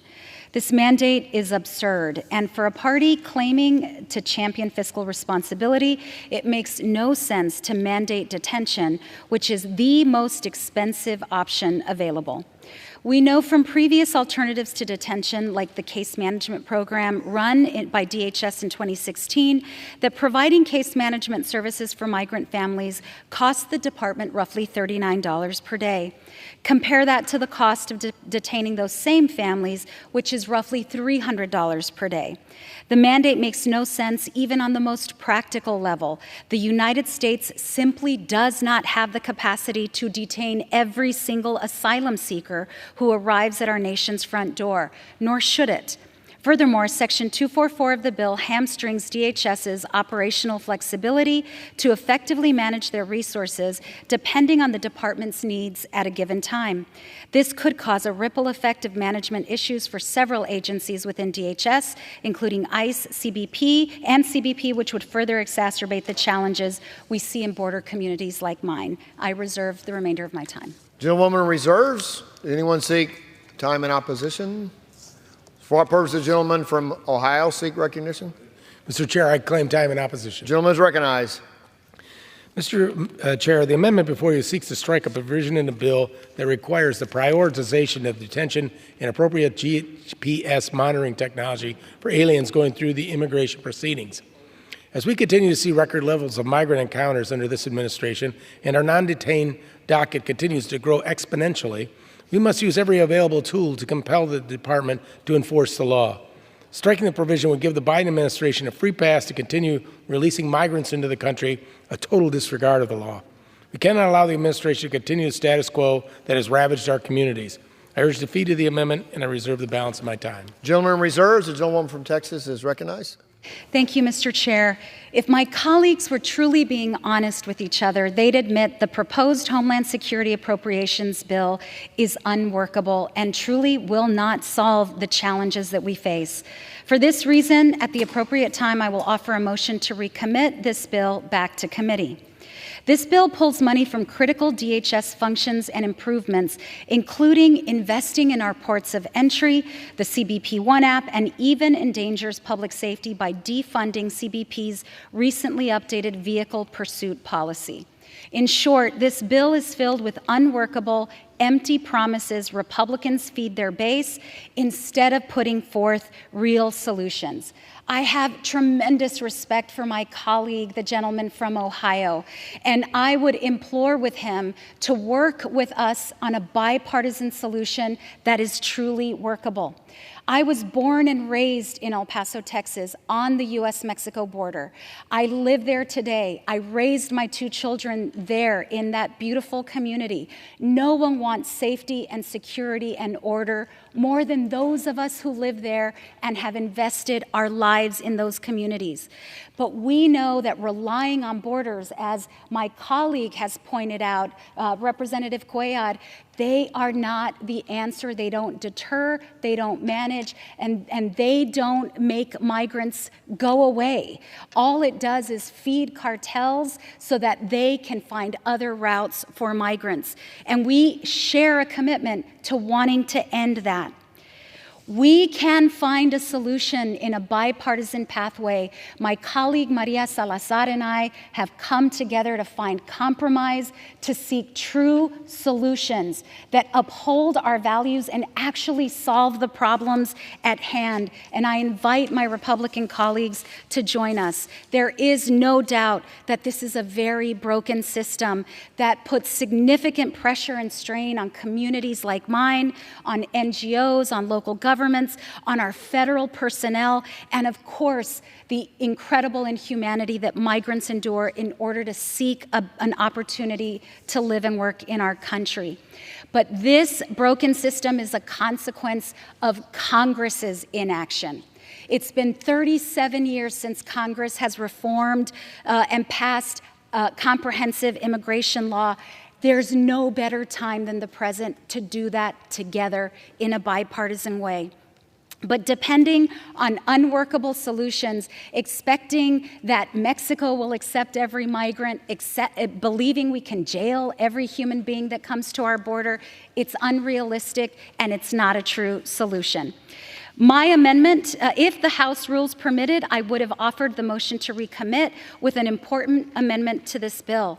My amendment would cut the billions of dollars being allocated to the outdated and expensive border wall and reallocate it to the programs and services necessary to address a deadly and urgent matter, the fentanyl smuggling detection and interdiction that's needed at our ports of entry. The most effective way to ensure that fentanyl smugglers are caught and held accountable is to send resources where fentanyl is entering the country, our ports of entry. Over 90% of fentanyl is seized at these land ports and interior checkpoints, and it is overwhelmingly smuggled by U.S. citizens crossing the border legally. Thank you, Mr. Chairman. At the end of the debate, I will insert into the record the text of this amendment. I hope my colleagues will join me. I yield back. Gentlelady yields back. Gentleman from Ohio is recognized. Thank you, Mr. Chair, and I certainly appreciate my distinguished colleague and am always there to work together in a bipartisan fashion to try to fashion something. You're right, and it's long overdue for Congress to address this situation, but unfortunately, this is about appropriations and not authorizations, and so therefore, I urge a no vote on this, and I yield back. The question is on the amendment offered by the gentleman yields his time. The question on the amendment is offered by the gentlewoman from Texas. Those in favor say aye. All those opposed say no. In the opinion of the chair, the noes have it. The amendment is not agreed to. What purpose is the gentlewoman from Texas seek recognition? I ask for a recorded vote. Pursuant to Clause 6 of Rule 18, further proceedings on the amendment offered by the gentlewoman from Texas will be postponed.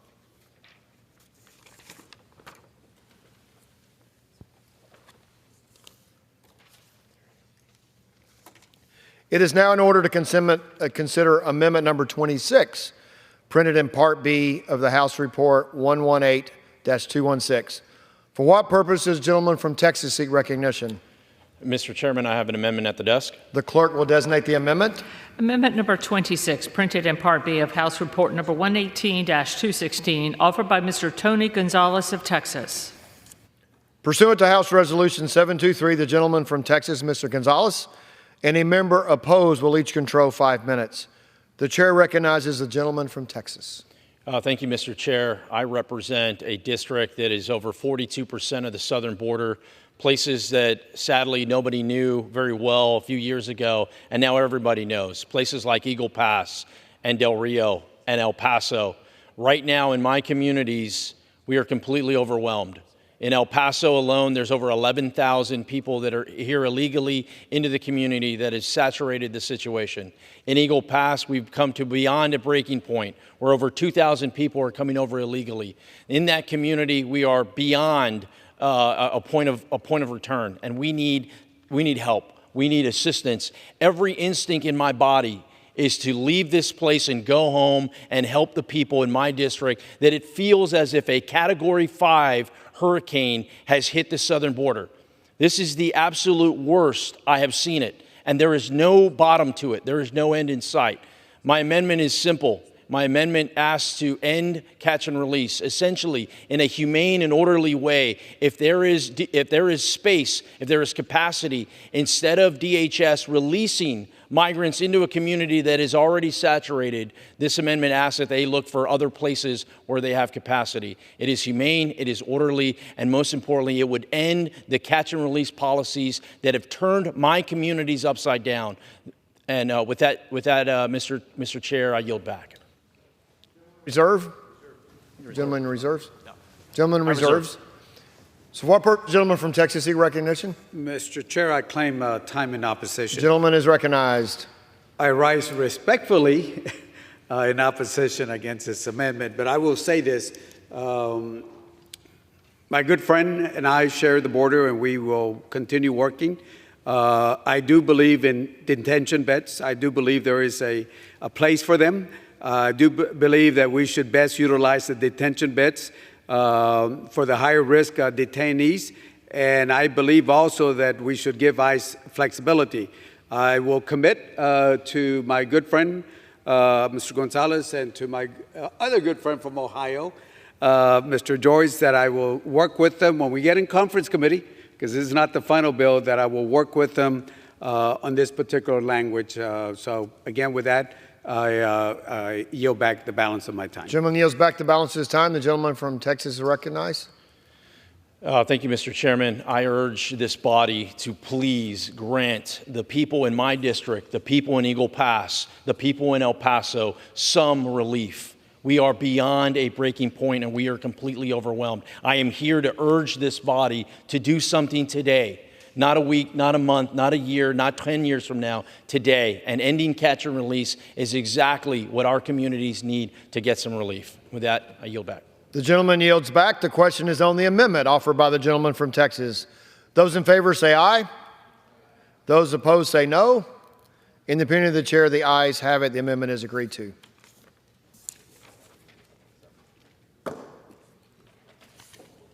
The chair understands that amendment number 27 will not be offered.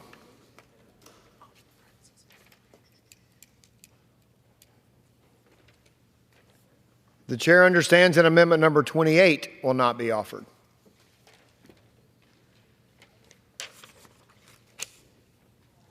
It is now in order to consider amendment number 29, printed in Part B of House Report 118-216. For what purpose does the gentleman from Georgia seek recognition? Thank you, Chairman. I have an amendment at the desk. The clerk will designate the amendment. Amendment number 29, printed in Part B of House Report number 118-216, offered by Mr. Clyde of Georgia. Pursuant to House Resolution 723, the gentleman from Georgia, Mr. Clyde, and a member opposed will control 5 minutes. The chair recognizes the gentleman from Georgia. Thank you, Chairman. I rise today to offer an amendment to cut the funding levels for the Department of Homeland Security's Cybersecurity and Infrastructure Security Agency, also known as CISA, by 25%, which equals about a $592.7 million reduction. On CISA's website, the agency's mission reads, and I quote, "We lead the national effort to understand, manage, and reduce risk to our cyber and physical infrastructure. Great mission statement. Unfortunately, CISA has dangerously and nefariously migrated far from its mission, kind of like one of the illegal aliens coming across our southern border. Last year, CISA was involved in the infamous Disinformation Governance Board, established under the Biden administration's Department of Homeland Security to regulate and police Americans' speech. While this dystopian Disinformation Governance Board was rightfully disbanded a few months later after enormous public outcry, many will be shocked to learn that CISA has not stopped monitoring Americans' free speech. According to a draft copy of DHS's quadrennial Homeland Security Review, CISA drafted plans to target, and I quote, inaccurate information on a wide range of topics, including the origins of the COVID-19 pandemic, the efficacy of the COVID-19 vaccine, racial justice, U.S. withdrawal from Afghanistan, and the nature of U.S. support to Ukraine. Moreover, Twitter's business records suggest that CISA migrated its true mission to protect the nation's critical cyber and physical infrastructure into controlling what Americans can say and what speech is accessible online. This is wrong, this is dangerous, and this is a massive violation of our constitutional rights. Americans' First Amendment freedoms shall not be regulated or controlled by a rogue government agency, either directly or indirectly through big tech. This government by proxy censorship has no place in our constitutional republic. For some background, CISA was first created with overwhelming bipartisan support prior to my service here in the House. Under the Trump administration, CISA focused on countering foreign cyber influence. Unfortunately, since the current administration took office, CISA has aggressively shifted beyond the original mandate of countering foreign threats. In January 2021, CISA officials renamed the Countering Foreign Influence Task Force, one of the key bodies countering foreign disinformation, founded during the Trump administration. They renamed it to, quote, the Mis, Dis, and Malinformation Team, or MDM team, meaning they took the word foreign out of the title. This shift in name represents a shift in CISA's mission from foreign to domestic to censor American citizens. Earlier this year, information was reported that showed members of CISA had privately characterized those who raised concerns over government censorship of free speech. CISA had labeled these individuals, and I quote, bad actors. CISA needs to return to its original mission of strengthening and protecting our national cybersecurity and infrastructure, not censoring free speech and infringing America's First Amendment liberties. As CISA's budget has drastically increased by 44% over the last 3 fiscal years, this agency has dangerously expanded its mission to police free speech and to silence the American people. There's a clear connection here. Given an extraordinary boost in funding, CISA has weaponized tax dollars to censor Americans and target the speech that they find disagreeable. It's time to end this injustice in order to protect the American people's unalienable First Amendment rights. Therefore, I offer this amendment to reduce CISA's funding closer to its FY 2019/FY 2020 funding level. This agency must be refocused on its true mission, not get expanded funding to continue undermining our constitutional rights. There's nothing like a budget cut to get an agency's attention. I urge all members to support my amendment in an effort to stop CISA's Orwellian practices and to defend our cherished First Amendment freedoms. Thank you, and I reserve. Reserves? Anyone seeking time in opposition? What purpose the gentleman from Texas, or what gentleman from Ohio seek recognition? Yes, Mr. Chair, I claim time in opposition. The gentleman is recognized. We set out to make a precise and calculated cuts in this bill due to CISA's rapid growth over the last few years. The top line serves effectively as a strategic pause in significant budget growth. It is $19 million above the fiscal 2023 enacted level, but $130 million below the President's request. This provides CISA the opportunity to mature its operations commensurate with its historic budget growth. This amendment would cut CISA's operations and support budget by 25% on top of what we've already done. We had a debate on a cut of this magnitude during full committee consideration, and I said then, as I do again now, passing this amendment would make our homeland less secure. This mis, dis, and malinformation language is strong, and I want to commend the gentleman from Georgia for his valuable edits to those provisions during markup, which we made sure we addressed in a more holistic way. I urge my colleagues to vote no on this amendment, and I reserve the balance of my time. Gentleman reserves. The gentleman from Georgia is recognized. Thank you. You know, the only thing that agencies in this town respect is funding. Indeed, reduced funding is the only way that we will bring them back to their core mission. This agency has had a 44% increase in funding, and yet they have taken that money, and what they have done to our First Amendment civil liberties, to our rights, is they have spied upon us. And in the cybersecurity world, they have taken our information and they have misused it. So I think CISA needs a haircut, and I think this haircut will get their attention. And with that, I yield. Gentleman yields back. The gentleman from Ohio is recognized. Thank you again, Mr. Chair. And again, with the utmost respect, I speak to my colleague, and we've had lengthy debates at this in full committee. And I understand and appreciate what the desire that he has to defund, or at least severely reduce the budget of this agency. However, we're at a time in America where this serves as a clearinghouse for those rogue nations and bad actors that prey upon Americans on a daily basis. And this is something that is not only important for everybody who works in the cyber communities and cyber systems, but they also for the schools and the hospitals and the water and sewage facilities, and gas pipeline, all those things throughout our country that don't have a safety net.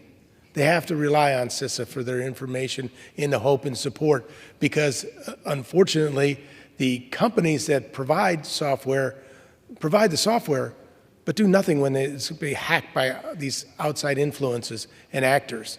All this agency could do and hopes to do is promote that clearinghouse, if you will, that platform for which we can all come to an understanding bad actors exist and we must prevent it.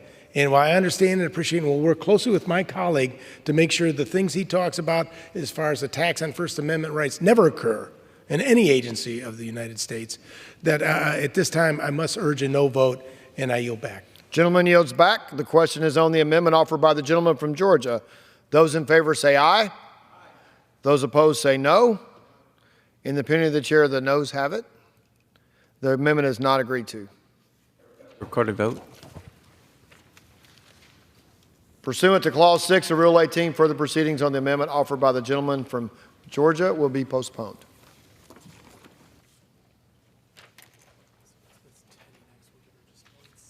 Okay.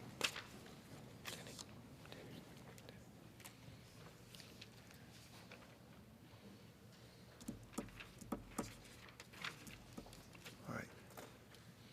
It is now in order to consider amendment number 38, printed in Part B of House Report 118-216.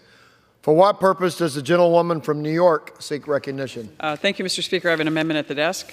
The clerk will designate the amendment. Amendment number 38, printed in Part B of House Report number 118-216, offered by Ms. Tenney of New York. Pursuant to House Resolution 723, the gentlewoman from New York, Ms. Tenney, and a member opposed will control 5 minutes. The chair recognizes the gentlewoman from New York. Thank you, Mr. Speaker. I rise today in support of my amendment to reduce Department of Homeland Security Secretary Alejandro Mayorkas' salary to $1. Since President Biden has taken office, we have witnessed an unprecedented invasion on our southern border, causing 6 million migrants to flood across our border now, and including the northern border. The district I represent in upstate and central New York contains most of the New York border region. Secretary Mayorkas has ended numerous successful border policies by the Trump administration, including the Remain in Mexico policy, building the border wall, and ending the catch and release policy. As a result, all of our communities have been transformed into border communities, including New York. Near my district in Erie County, 2 migrants were charged, one for rape and one with a sexual assault. In nearby Rensselaer County, a migrant has been charged with murder. These migrants were not vetted in spite of the false claims of our Governor, Kathy Hochul, who claimed they were vetted. And over 100 individuals on the terror watch list have successfully crossed the southern border, putting all of our communities at risk, including those in New York. Secretary Mayorkas is either willfully derelict in his duties or is completely incompetent. Either way, he should no longer be paid the hundreds of thousands of dollars a year for failing to perform the basic obligations required under our Constitution to protect American citizens and to provide effective border security and control of our border. I was honored to co-lead this amendment with my friend from Texas and my colleague, Representative Chip Roy.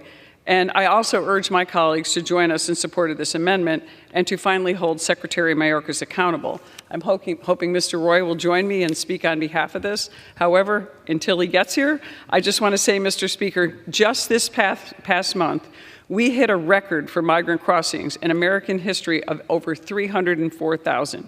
Despite repeated pleas and actions by me, my colleagues on this side of the aisle, Mayorkas refuses to change course and actually secure our border.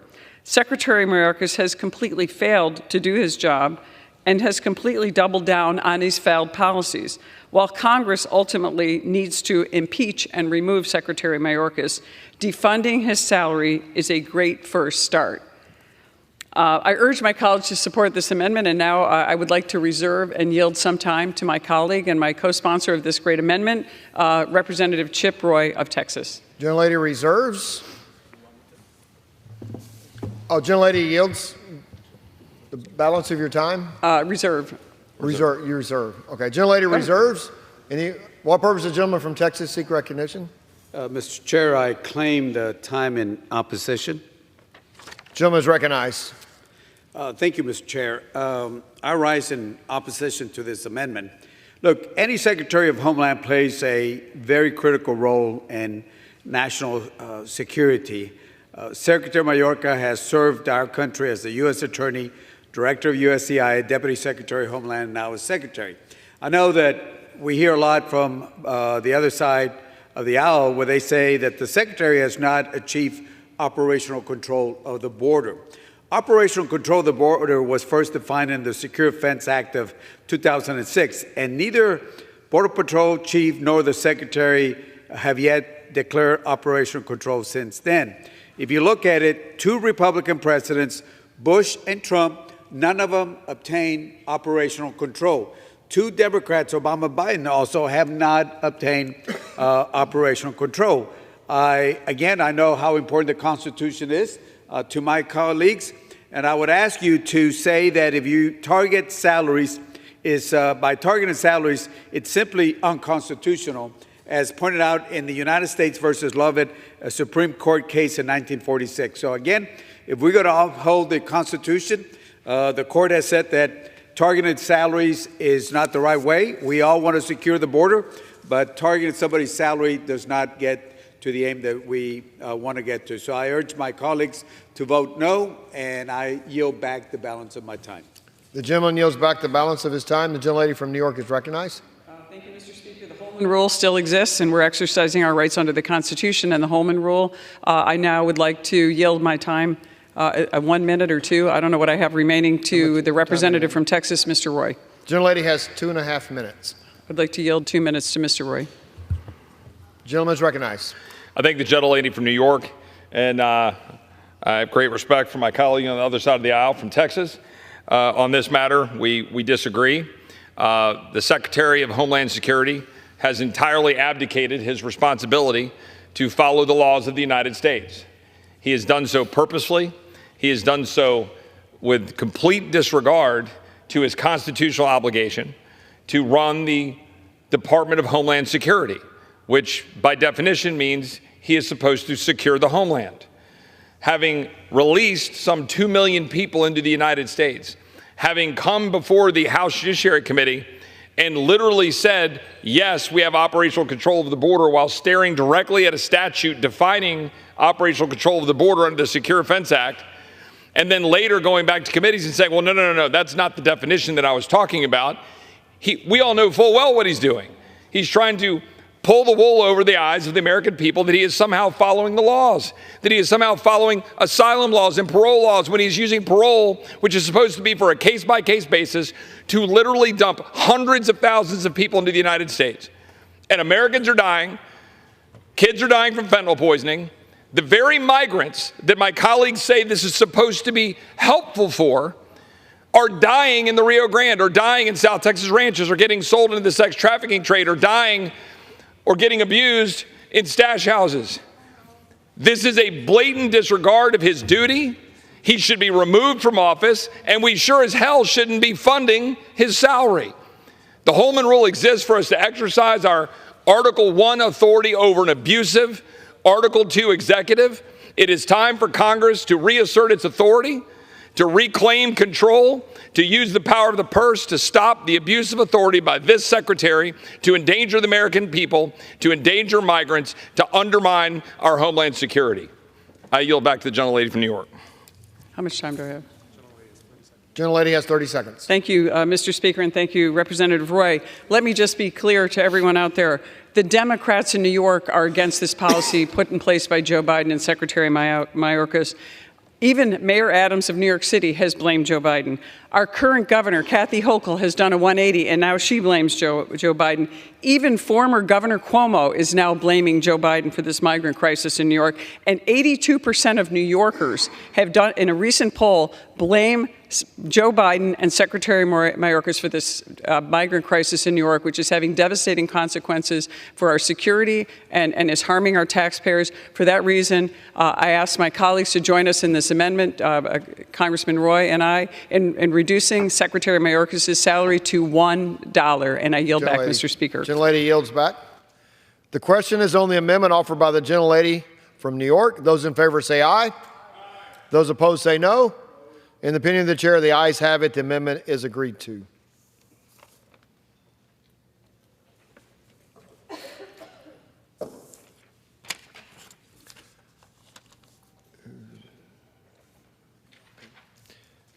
It is now in order to consider amendment number 39, printed in Part B of House Report 118-216.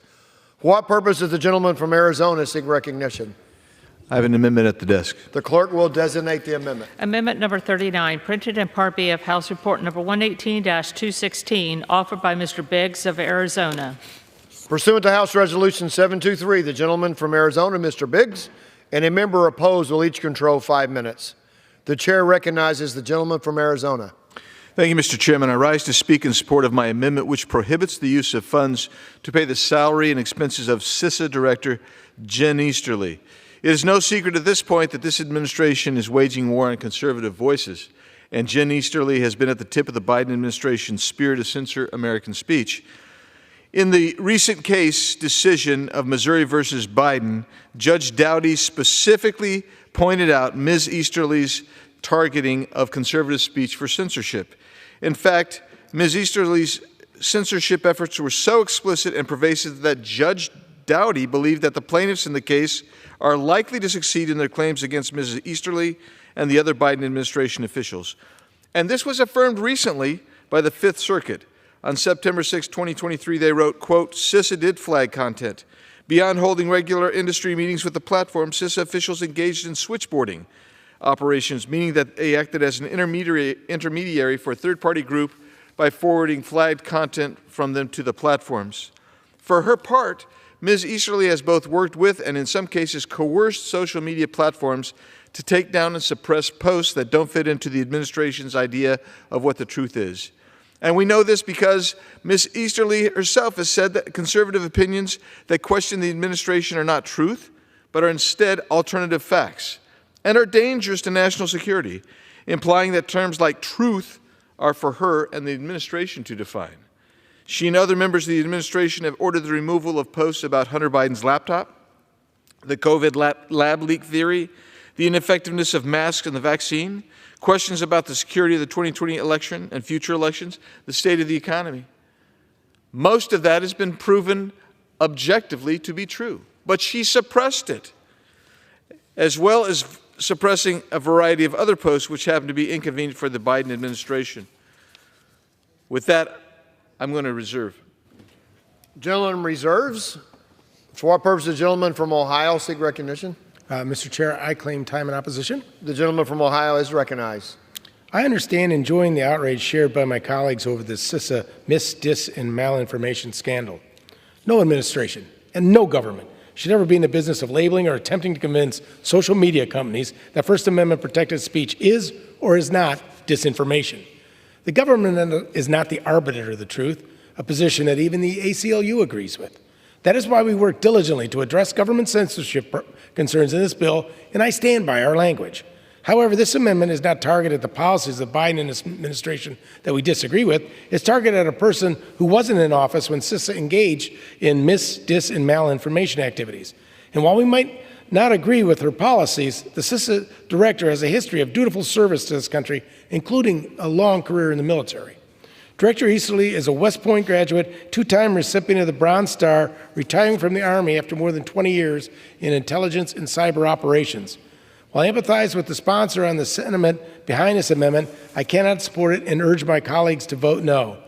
Thank you, and I reserve the balance of my time. Gentleman reserves. Gentleman from Arizona is recognized. Thank you.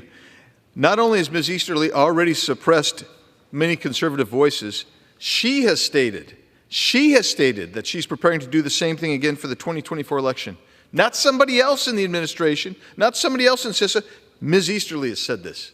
This continuous and purposeful censorship of conservative voices must stop.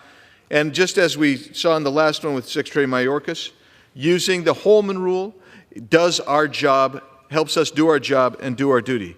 In July, Federal Judge Doughty of the Western District of Louisiana gave a memo decision in the case of the state of Missouri versus Joseph Biden. As part of his conclusions, Judge Doughty stated multiple times that it was likely plaintiffs in this case will prevail on their ultimate case of censorship and suppression of conservative voices by the Biden administration. The primary means of censorship by the defendants in the case was by colluding with, and in some cases, ordering social media companies to ban conservative individuals on their platforms and to take down posts which dared to question the Biden administration and a number of important issues. Among the defendants listed by Joseph Doughty as having directed this purposeful policy of censorship are CISA Director Jen Easterly. I would urge my colleagues to join me in this important endeavor of holding someone accountable. I don't know what more we need to do, but certainly we should hold Ms. Easterly accountable, and with that, I will reserve. Gentleman reserves. Gentleman from Ohio is recognized. The ranking member, Mr. Cuellar. The gentleman from Texas is recognized. Thank you, Mr. Chairman. I want to thank my chairman, Mr. Joyce, in strong opposition on this amendment. The CISA Director Easterly leads an organization of over 3,000 dedicated public servants who play a critical role in our national security. First, Director Easterly is the operational lead for federal cybersecurity, charged with protecting and defending the federal civilian executive branch networks, the .gov, we all rely on. Two, CISA serves as the national coordinator for critical infrastructure, security, and resilience, working with partners across government and industry to make sure that we protect and defend our nation's critical infrastructure from bad actors. Again, when you target somebody by name and you want to reduce their salary, it is unconstitutional. Targeting salaries is unconstitutional, as pointed out by United States versus Lovett, a Supreme Court case in 1946. I join my good friend, Mr. Joyce, in asking our colleagues to vote no on this amendment. With that, I yield back the balance of my time. Gentleman from Ohio reserves. Correct. Gentleman from Arizona is recognized. Thank you. I appreciate 2-on-1 here. That's fun. No, I'm just kidding, you guys. Here's the deal. Not only is this critical that you hold people accountable, this director, lied in response to a question from Representative Cloud on this particular issue, on these issues that we're talking about in testimony in the Appropriates Oversight hearing earlier this year. It is my opinion that if we fail to hold this person accountable, then we are going to see like things happen in the future. When you provide a specific deterrent, you also provide a general deterrent. And that is the way justice system works. That's the way you hold people accountable. I reserve. Gentleman reserved. Gentleman from Ohio. You reserve. Gentleman from Ohio has the right to close. Are you reserving? I'll close. To close. So the gentleman from Arizona still has time. I'll reclaim my time for the last closing. I appreciate my colleagues who don't want to see this done. It's not unconstitutional to do this. This is a good way to hold people accountable. That is one of the jobs of the United States Congress. You hold people accountable. And what did the founders give us? They gave us the purse strings. And in this instance, it seems to me that this individual should have their salary eliminated. And with that, I yield back. Gentleman yields back. Gentleman from Ohio is recognized. Thank you. In closing, I disagree, and I understand and appreciate the concerns of my colleague, and would certainly feel that, again, they've been addressed in what we could do within the confines of an appropriations bill, and I urge a no vote. Gentleman yields back. The question is on the amendment offered by the gentleman from Arizona. Those in favor say aye. Those opposed say no. In the opinion of the chair, the noes have it. The amendment is not agreed to. For what purpose, gentleman from Arizona, rise? A recorded vote, please. Pursuant to Clause 6 of Rule 18, further proceedings on the amendment offered by the gentleman from Arizona will be postponed. It is now in order to consider amendment number 40, printed in Part B of House Report 11216. For what purpose does the gentleman from Arizona seek recognition? I have an amendment at the desk. The clerk will designate the amendment. Amendment number 40, printed in Part B of House Report number 118-216, offered by Mr. Biggs of Arizona. Pursuant to House Resolution 723, the gentleman from Arizona, Mr. Biggs, and a member opposed will each control 5 minutes. The chair recognizes the gentleman from Arizona. Thank you, Mr. Chairman. Again, I rise. This may seem like Groundhog Day, but I'm going anew. I rise to speak in support of my amendment, which prohibits the use of funds to pay the salary and expenses of CISA Director of Election Security Initiative, Jeffrey Hale. As outlined in Judge Doughty's memo decision in the Missouri versus Biden case, as Director Hale worked with social media companies to censor conservatives who speak out against the Biden administration, he was singled out by the judge. Under the guise of protecting national security and election integrity, Mr. Hale and his team purposely suppressed social media posts that went against the Biden administration's view of what they considered the truth to be. CISA seems to believe itself to be the ultimate arbiter of truth, ordering social media companies to suppress and ban posts and users that dare to question their side of the story, that dare to speak up for what they believe. Listen to what I'm saying, please. That's what was going on in the agency that was supposed to protect cybersecurity and our elections. The blatant censorship by Mr. Hale and others of constitutionally protected speech has got to end. It is the weaponization of government against the American people. And it's up to us to stand up against that. I urge my colleagues to join me in passing this amendment. At some point, we're going to have to recognize that we need to hold people accountable. Now, I appreciate my colleagues who oppose this, but I will just tell you something. I don't think we can say we can't do this in the appropriations bill. We've already done something else in the appropriations bill. We just passed by voice vote a defunding of the Secretary of Homeland Security. Why cannot we hold these people accountable? I think we can. And with that, I'll reserve. Gentleman reserves. The gentleman from Ohio seek recognition. Mr. Chair, I claim time in opposition. The gentleman is recognized. Thank you, Mr. Chair. I empathize with wanting to hold this administration accountable for its many failed border and immigration policies. I also stand join in the outrage shared by my colleagues over the CISA mis, dis, and malinformation scandal. Labeling Americans' First Amendment protected speech as mis, dis, or malinformation is not a role for any government agency, whether there's a Democrat or Republican in the White House. However, this amendment targets a career civil servant who was not in charge of creating the policy in which we disagree. We worked diligently in our bill to address the security failures and censorship concerns associated with this administration. I stand by our language. Thank you, and I reserve the balance of my time. Gentleman reserves. Gentleman from Arizona is recognized. Reserve. Gentleman reserves. The gentleman from Ohio is recognized. Thank you. I would, at this time, would yield 2 minutes to the ranking member, Mr. Cuellar. Gentleman is recognized. Gentleman from Texas is recognized. Thank you, Mr. Chairman. I want to thank my good friend, Mr. Joyce, for yielding. Again, I stand in opposition to my friend from Arizona about this amendment. What we're looking at here is that CISA, Director of Election Security, plays a critical role in our national security. Director Hale has served this role in many administrations as a career civil servant under Republican and Democratic administrations. Again, I would say that targeting salaries is unconstitutional.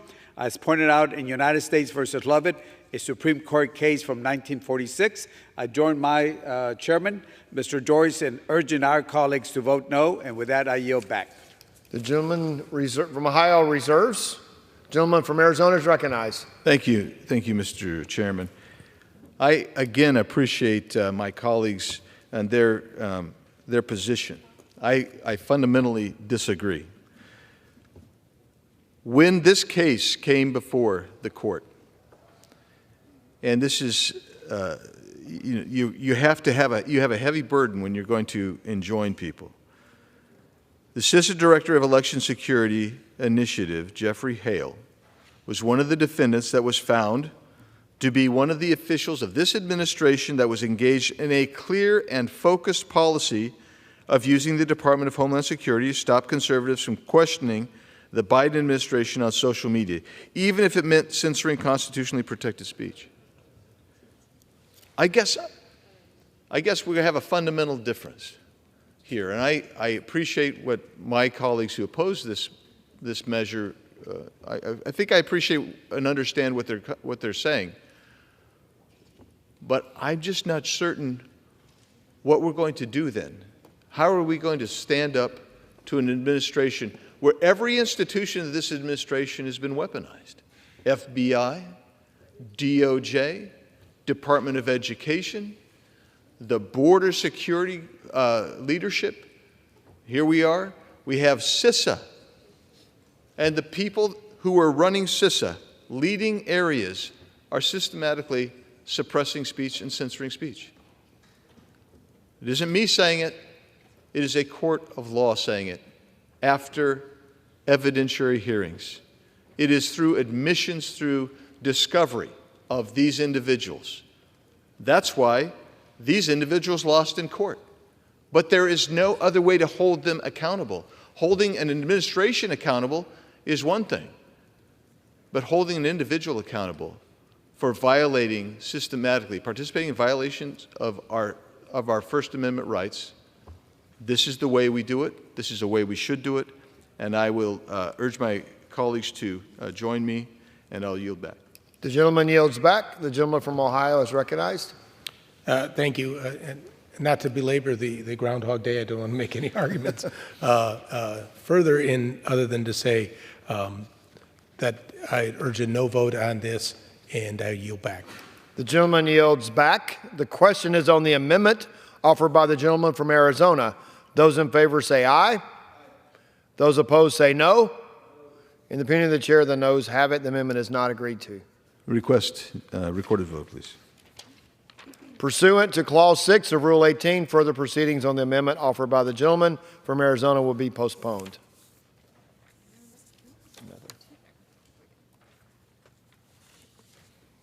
It is now in order to consider amendment number 41, printed in Part B of House Report 118216. For what purpose does the gentleman from Arizona seek recognition? I have an amendment at the desk. The clerk will designate the amendment. Amendment number 41, printed in Part B of House Report number 118-216, offered by Mr. Biggs of Arizona. Pursuant to House Resolution 723, the gentleman from Arizona, Mr. Biggs, and a member opposed, each will control 5 minutes. The chair recognizes the gentleman from Arizona. Thank you, Mr. Chairman. I rise to speak in support of my amendment, which prohibits the use of funds to pay the salary and expenses of DHS Undersecretary for the Office of Strategy, Policy, and Plans, Robert Silvers. Much of my argument is the same. Court hearing, they are found to have violated the free speech rights of Americans systematically. They're going to lose in court, and we have an opportunity to hold them accountable. I'm reminded, because I feel the need to try to maybe throw a slider instead of a fastball. So I'm reminded of George Mason, who said many years ago something to the effect that because individuals can be punished and rewarded in heaven, but nations can't, nations need to be held accountable on earth. I am now making an appeal that we hold individuals where we can accountable on earth. And what we have are people who systematically defied the rights of American citizens for no other reason but that they didn't like what was being said about the administration. They politicized their position. And we're going to hold them accountable. I think the number, and the gentleman from Ohio can correct me, I thought the 17 million or something like that was going to come off their overall budget. Maybe I'm off on that, but 90? 19 million. So I was pretty close. That does not necessarily impact these people. Let me give you another example. Somebody was told recently that somebody said, I will take responsibility for that, for a problem that this administration was doing. They said, well, how did you take responsibility? No, I take responsibility, I take the full blame. No, what did you do? What did you do to take blame? Was anybody fired? Were you fired? Were you reprimanded? What happened? If you don't hold people accountable, they will persist. Check my time here. There's a theory of punishment in criminal law, and I practiced criminal law. And it was, why do you have punishment and sentencing at all? Well, for public safety, that's one thing. But you also have two kinds of deterrents. You have a general deterrent and you have a specific deterrent. If you have a specific deterrent, you're trying to teach that individual that conduct is not acceptable and cannot happen again. And so you punish them in whatever way you can. That's appropriate. General deterrent is when the entire society, in this instance, it is the federal bureaucracy that says, if we do that, we are subject to specific deterrents. In other words, maybe even the elimination of our position, elimination of our salary, whatever it may be. If we don't hold people accountable, this action will persist because there'll be no specific or general deterrence. With that, I'll reserve. Gentleman reserves. So what purpose, gentleman from Texas, seek recognition? Mr. Chairman, I claim the time in opposition. The gentleman is recognized. Thank you, Mr. Chairman.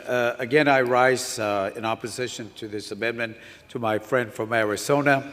The DHS Undersecretary for Office of Strategy, Policy, and Plans plays a critical role in our national security. The Senate confirmed this position to do certain things, and at his own confirmation, Mr. Silvers said, quote, that the department must secure the border. It must be relentless in disrupting the human and drug trafficking and organizations that inflict such devastation. And again, it must administer our immigration system humanely and must also facilitate the lawful flows of trade and travel that power this economy. Again, we might have some differences how we secure the border. We did have an opportunity the last 2 years of the Homeland Appropriations, and I would like to remind our colleagues that we added $2.4 billion. That's a 15% increase to Homeland the last couple of years. And I would remind my colleagues, except for 2 members on the Republican Party that are still serving, everybody else voted no on securing the borders, hiring more Border Patrol, hiring more ICE agents, hiring more OFO, Air Marine, technology. Except for 2 members that are still serving on the Republican side, everybody voted no. So if we want to secure the border, let's look at how we do that. And again, I say this just because we might have differences on how we do it. But to target an individual, I would assume it would violate the Bill of Attainder clause of the Constitution. And in fact, again, targeting a salary, but when you put a specific name, it's not a group of individuals, but targeting an individual by name is unconstitutional, as pointed out in United States versus Levitt, a Supreme Court case in 1946. Again, urge my colleagues to vote no on this unconstitutional amendment. And if we want to have a debate on border policy, we certainly can do that. And with that, I yield back the balance of my time. The gentleman yields back the balance of his time. The gentleman from Arizona is recognized. Mr. Chairman, how much time do I have left? Gentleman has 1.5 minutes. Okay, thank you. Well, I appreciate my colleague talking about the border. I wasn't going to bring up the border because that's not what my main beef is with this amendment. My beef was about the censorship of U.S. citizens. But if you want to talk border, let's talk border. And let's talk. I have to clear up one fact that I hear so often from my colleagues across the aisle, that when they say something like 90% of all the fentanyl that's coming across the border is seized at ports of entry. No, that's not. That's a total sham statement. 90% of interdictions take place at ports of entry, not 90% of the drugs coming across. Why do you stop 90% plus at the ports of entry? Because that's where the x-ray machines are. That's where the dogs are. That's where the personnel is. You have all the equipment. But you know where you don't have equipment? Man, how about that 62 linear miles of the TO reservation in southern Arizona, which is one of the busiest drug and human trafficking corridors in the world? And this undersecretary has not secured the border. So that's two strikes. But I want to get back to the CISA argument, because we have an individual who systematically is okay with censoring United States citizens who are exercising First Amendment rights. But if we want to talk border, I'll be here till hell freezes over to talk why we need to make changes in the Homeland Security folks on the border. With that, I'll yield back. Gentleman yields back. The question is on the amendment offered by the gentleman from Arizona. Those in favor say aye. Those opposed say no. In the opinion of the chair, the noes have it. The amendment is not agreed to. Oh, you ask roll call? Pursuant no, you ask. I'll ask, Mr. Chairman. Pursuant to the Clause 6 of Rule 18, further proceedings on the amendment offered by the gentleman from Arizona will be postponed.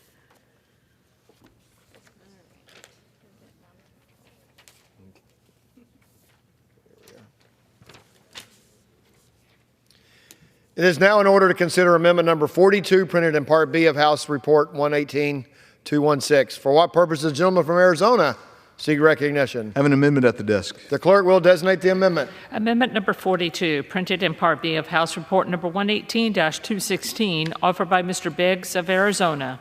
Pursuant to House Resolution 723, the gentleman from Arizona, Mr. Biggs, and a member opposed will each control 5 minutes. The chair recognizes the gentleman from Arizona. Thank you, Mr. Chairman. I rise to speak in support of my amendment, which prohibits the use of funds to pay the salary and expense of DHS Assistant Secretary for Counterterrorism and Threat Prevention, Samantha Vinograd. When she was Senior Advisor for National Security, Ms. Vinograd took her role of surveilling and stopping terrorist threats against our nation and turned it on the American people. As outlined by Judge Doughty in his memo ruling in the Missouri versus Biden case, Ms. Vinograd and her colleagues purposefully and systematically targeted American conservatives who dared to exercise their right of freedom of speech. And this is on issues that later proved to be accurate objectively, ranging from COVID-19 origins, lab leak theory, the Hunter Biden laptop. The DHS explicitly sought to suppress statements and posts which made the Biden administration look bad, turning the counterterrorism role of the DHS on the American people and engaging in explicit government censorship of constitutionally protected speech constitutes a major breach of trust. Despite this, or more likely because of it, Ms. Vinograd was promoted. She wasn't held accountable. The court names her as a responsible defendant for this activity. She wasn't held responsible No, she was promoted to Assistant Secretary of Counterterrorism and Threat Prevention. In her new position, Ms. Vinograd is no doubt even more of a threat to conservatives who wish to exercise their constitutional right of freedom of speech. Unelected bureaucrats like Ms. Vinograd cannot be allowed to continue to censor Americans and to decide for themselves what is worthy of being called the truth. I urge the passage of my amendment. Now, I want to add something different this time as well. Elected officials have an accountability measure built in. Leave out impeachment or anything else. Our voters elect us. They look at us with scrutiny. We stand before them. We tell them what we intend to do. They look at our record to see how successful we were in doing what we said we'd do. You do not have the same ability with a bureaucrat. The reason that we know about these things is, as we began to see these things, is you had an attorney general and several attorneys general come together and file a lawsuit. And a court, in looking at the discovery and taking evidence, said, oh my goodness, the plaintiffs here, the attorneys general, the states, they're going to probably win this. Why? Because people like this bureaucrat, Ms. Vinograd, abused her authority and violated the constitutional rights of American citizens. Seems to me that someone like that should not be in the pay of the American government. I'll reserve. The gentleman reserves. What purpose does the gentleman from Texas seek recognition? Mr. Chair, I claim the time in opposition. The gentleman is recognized. Again, I rise in opposition to this amendment. Again, respectfully to my colleague, again, if we're concerned about security of the country, national security, border security, again, I would remind that the last couple of years, we've added over $2.4 billion to the Homeland Security bill, and there were only two of my Republican colleagues that are still in Congress that voted for the increase. So if we're concerned about security and the work that we're doing, terrorism, counterterrorism, and threat, we all should have voted for the appropriation bill. Again, like to bring up some figures again.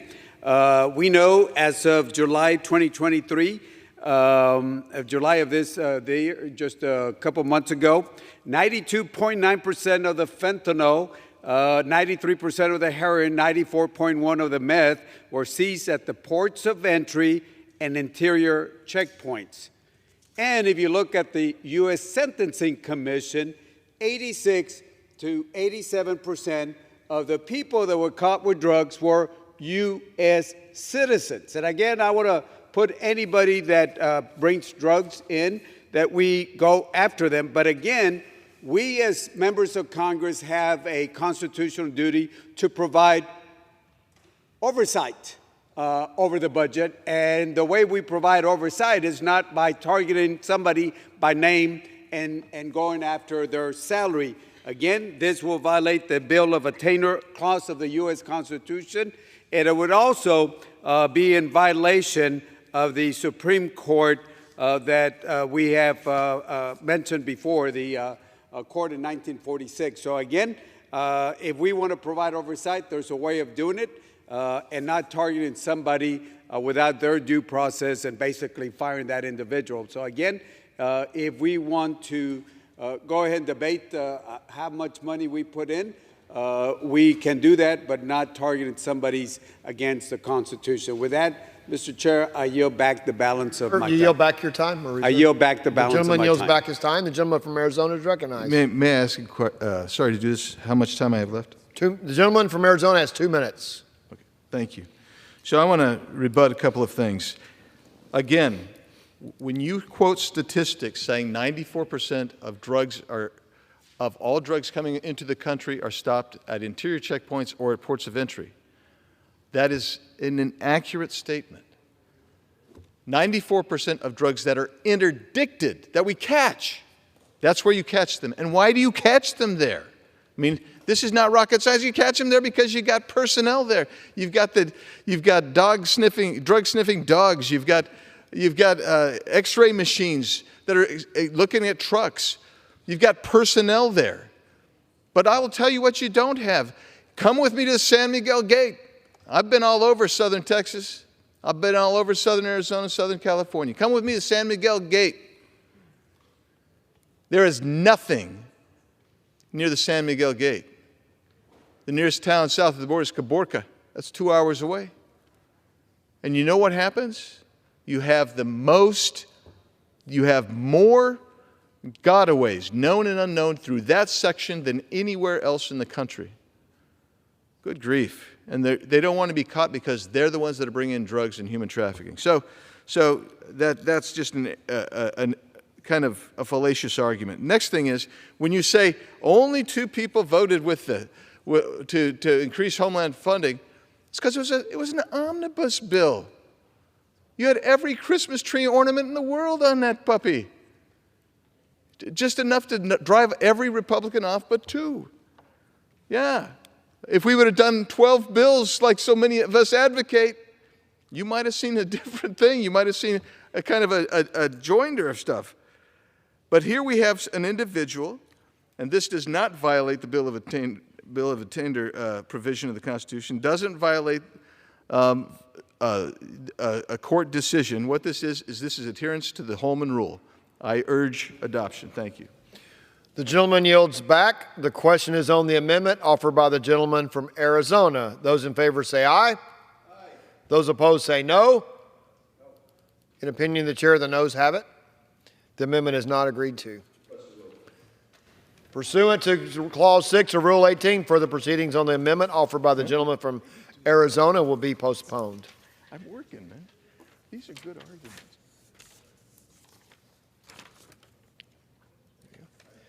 It is now in order to consider amendment number 43, printed in Part B of House Report 118-216. For what purpose does the gentleman from Arizona seek recognition? I have an amendment at the desk. The clerk will designate the amendment. Amendment number 43, printed in Part B of House Report number 118-216, offered by Mr. Biggs of Arizona. Pursuant to House Resolution 723, the gentleman from Arizona, Mr. Biggs, and a member opposed, each will control 5 minutes. The chair recognizes the gentleman from Arizona. Mr. Chairman, at the risk of sounding like a broken record, I rise in support of my amendment, this time which prohibits the use of funds to pay the salary and expenses of DHS Director of Departmental GAO OIG Liaison Officer Jim Crumpacker. Director Crumpacker leads DHS's Departmental GAO OIG Liaison Office, an office tasked with maintaining, quote, mutually beneficial and productive relations with GAO and the OIG, close quote. That is what Mr. Crumpacker stated in testimony before the Senate several years ago. Unfortunately, under the Biden administration, that mutually beneficial and productive relationship is broken down completely. DHS continues to obstruct oversight by its own Inspector General in violation of the agency's obligations under the Inspector General Act. Last year, then-ranking member Comer and Oversight Committee Republicans opened an investigation into reports that the Department of Homeland Security was obstructing efforts by their Inspector General to conduct oversight over DHS programs and policies, consistent with its obligations under the Inspector General Act. At the time the letter was sent, committee Republicans had uncovered a memo circulated to Customs and Border Protection employees, which essentially encouraged CBP employees to resist OIG requests for access to CBP systems. Think of that.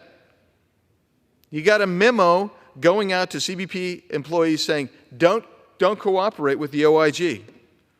The memo falsely claimed that OIG access to information was not unlimited, contrary to statute, incorrectly relying on a statute that limited public disclosure of information. To be clear, the Inspector General Act contains no such limitation. DHS OIG has a statutory mandate to have timely access to all records, reports, audits, reviews, documents, papers, recommendations, or other materials, close quote, from DHS components, with only a narrow national security exemption that requires congressional notification. Unfortunately, DHS continues to slow walk and stonewall oversight efforts. In June, Inspector General Kafari came to committee and testified under oath that, quote, since the fall of 2021, DHS OIG has consistently reported DHS delays and denials of DHS OIG's requests for information, close quote. These are requests for information allowed under statute, and a response is mandated. These are requests for information that our more than 700 career professionals need in order to do their jobs as in the OIG offices, and which DHS is required to provide to DHS OIG consistent with the statute. I remain hopeful that DHS will improve its responsiveness to our request for information so that DHS OIG can continue to provide Congress and the public robust and timely oversight, were the words that Inspector General Kafari said. I appreciate his optimism, but after nearly 3 years, Congress may need to start twisting some arms. And this is the place, this is the individual who has put his thumb on the scale to prevent that information from going to the Inspector General, in information that we need, and we need the results of that OIG report. And with that, I'll reserve. The gentleman reserves. What purpose the gentleman from Texas seek recognition? Mr. Chair, I claim time in opposition. The gentleman is recognized. This amendment violates the Bill of Attainder clause of the U.S. Constitution. This amendment, again, by targeting somebody by name, is unconstitutional, as pointed out by the United States versus Lovett at Supreme Court in 1946. And again, I go back, if we're so interested in border security, national security, we had a chance to add $2.4 billion to CBP's budget authority, an increase of 15%. Doesn't matter what the vehicle was. Bottom line is some people who voted, except for two of my Republican colleagues, voted against pay raises for Border Patrol, the mental health services that we provided, college help also, clothing allowance, technology, canines, everything that's so important to border security, except for two of my colleagues are still in Congress. So again, you can say that I didn't like the vehicle and where this pay raise for Border Patrol and the other help that we provided. And again, bottom line is some folks voted against border security, and now we're trying to come back and trying to change the narrative. Again, I would say that it violates the Bill of Attainder clause of the U.S. Constitution, the Lovett case in 1946. And again, if we want to provide oversight, there are ways that I'll be happy to sit down with my colleagues from my colleague from Arizona and go over that. So with that, I ask my colleagues to vote no, and I yield back the balance of my time. The gentleman yields back the balance of his time. The gentleman from Arizona is recognized. Time, please. The gentleman from Arizona has 1 minute and a half. Thank you. Okay, so let's litigate the border some more, and let's talk about how these things get funded. So if that's the new deal, that it becomes, you throw an omnibus bill because you don't bother to do your 12 bills, and you're going to say, oh, you voted against something, then we should start talking about all of the bad programs and policies that you all voted for in that omnibus bill that has left us with $2 trillion in structural deficit this year. That's what you did. You added $2 trillion to the national debt. So, but the bottom line here is you have an individual here, Mr. Krumpecker, who has basically said, we're not going to provide information to the DHS OIG. And what are we going to do about it? We're going to say, oh, that's just too bad. That's too bad. We've got a massive border problem. I don't even think my colleague across the aisle would disagree with that. But in rules last Friday, the gentleman from Massachusetts said there was no border crisis. I thought that was intriguing. You got 11,000 people rolling through the Tucson sector. Those are the encounters. They don't get those kinds of groups in Tucson because they are getting the runners. But you know what? The whole border's in disarray. And that's between the ports of entry. At your ports of entry that you're so pleased with, you got CBP One app bringing people in by the tens of thousands. I think we need to hold Mr. Lumpecker. Gentleman's time is expired. Lumpecker Gentleman's responsible. time is expired. The question is on the amendment offered by the gentleman from Arizona. Those in favor say aye. Aye. Those opposed say no. In the opinion of the chair, the noes have it. The amendment is not agreed to. Mr. Chairman, I request the yeas and nays. Pursuant to Clause 6 of Rule 18, the further proceedings on the amendment offered by the gentleman from Arizona will be postponed.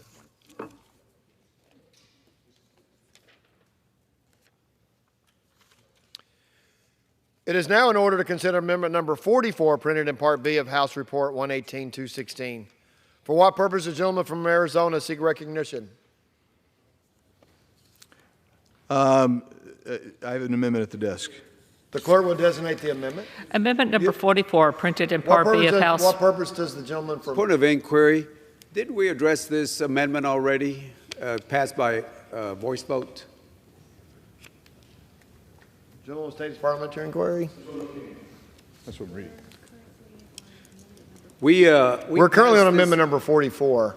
But isn't 38 the same thing? Are we I will be willing to the clerk will designate the amendment. Withdraw this. Amendment number 44, printed in Part B of House Report number 118-216, offered by Mr. Biggs of Arizona. Hold on. I'm not going to withdraw. Okay. Pursuant to House Resolution 723, the gentleman from Arizona, Mr. Biggs, and a member opposed will each control 5 minutes. The chair recognizes the gentleman from Arizona. Thank you, Mr. Chairman. I rise to speak in support of my amendment, which prohibits the use of funds to pay the salary and expenses of DHS Secretary Alejandro Mayorkas. And I want to speak about Secretary Mayorkas. I want to speak about what has happened at the border. By the time we're standing here today, you have millions and millions of people who have come through illegally into our country, and what they have done is they've surrendered. In the meantime, you have at least 2.5 million people who have not surrendered, who have escaped into the country. And I was there when Secretary Mayorkas, I've asked Secretary Mayorkas, I brought him to a border security caucus. I said, Secretary, you know what the secure fence of 2006 says? Can you tell me, do we have operational control of the border? He says, oh yeah, we've got operational control of the border. Okay. Then how come you've set a record every month? At that point, he'd set a record every month from February 2021. Every month, a new record. In fact, last month we had another new record, 304,000 encounters. We brought him into Judiciary Committee. He's under oath at that point. Do you know what the definition of border security, operational control of the border is? Oh yeah. Do we have it? Yeah, we've got it. Then, Mr. Secretary, why in the world are we seeing literally tens of thousands of people? 8,000 to 9,000 most days. Some days 10, 12, 13,000 people. That's a violation of that act. He says, look, we've got control.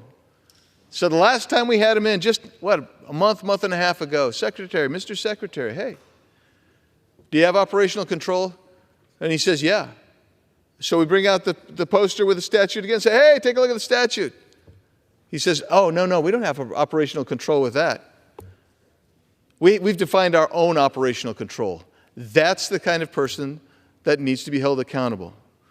With that, Mr. Chairman, I'm pleased to recognize for 1 minute our distinguished majority leader, who we're so happy to see with us on the floor tonight, Mr. Scalise. The gentleman is recognized. Thank you, Mr. Chairman, and I thank my friend from Arizona for yielding and for his leadership on the border, on this amendment, on this issue. I rise in strong support of the amendment. As I see my friend, Mr. Joyce, I rise in strong support of his legislation.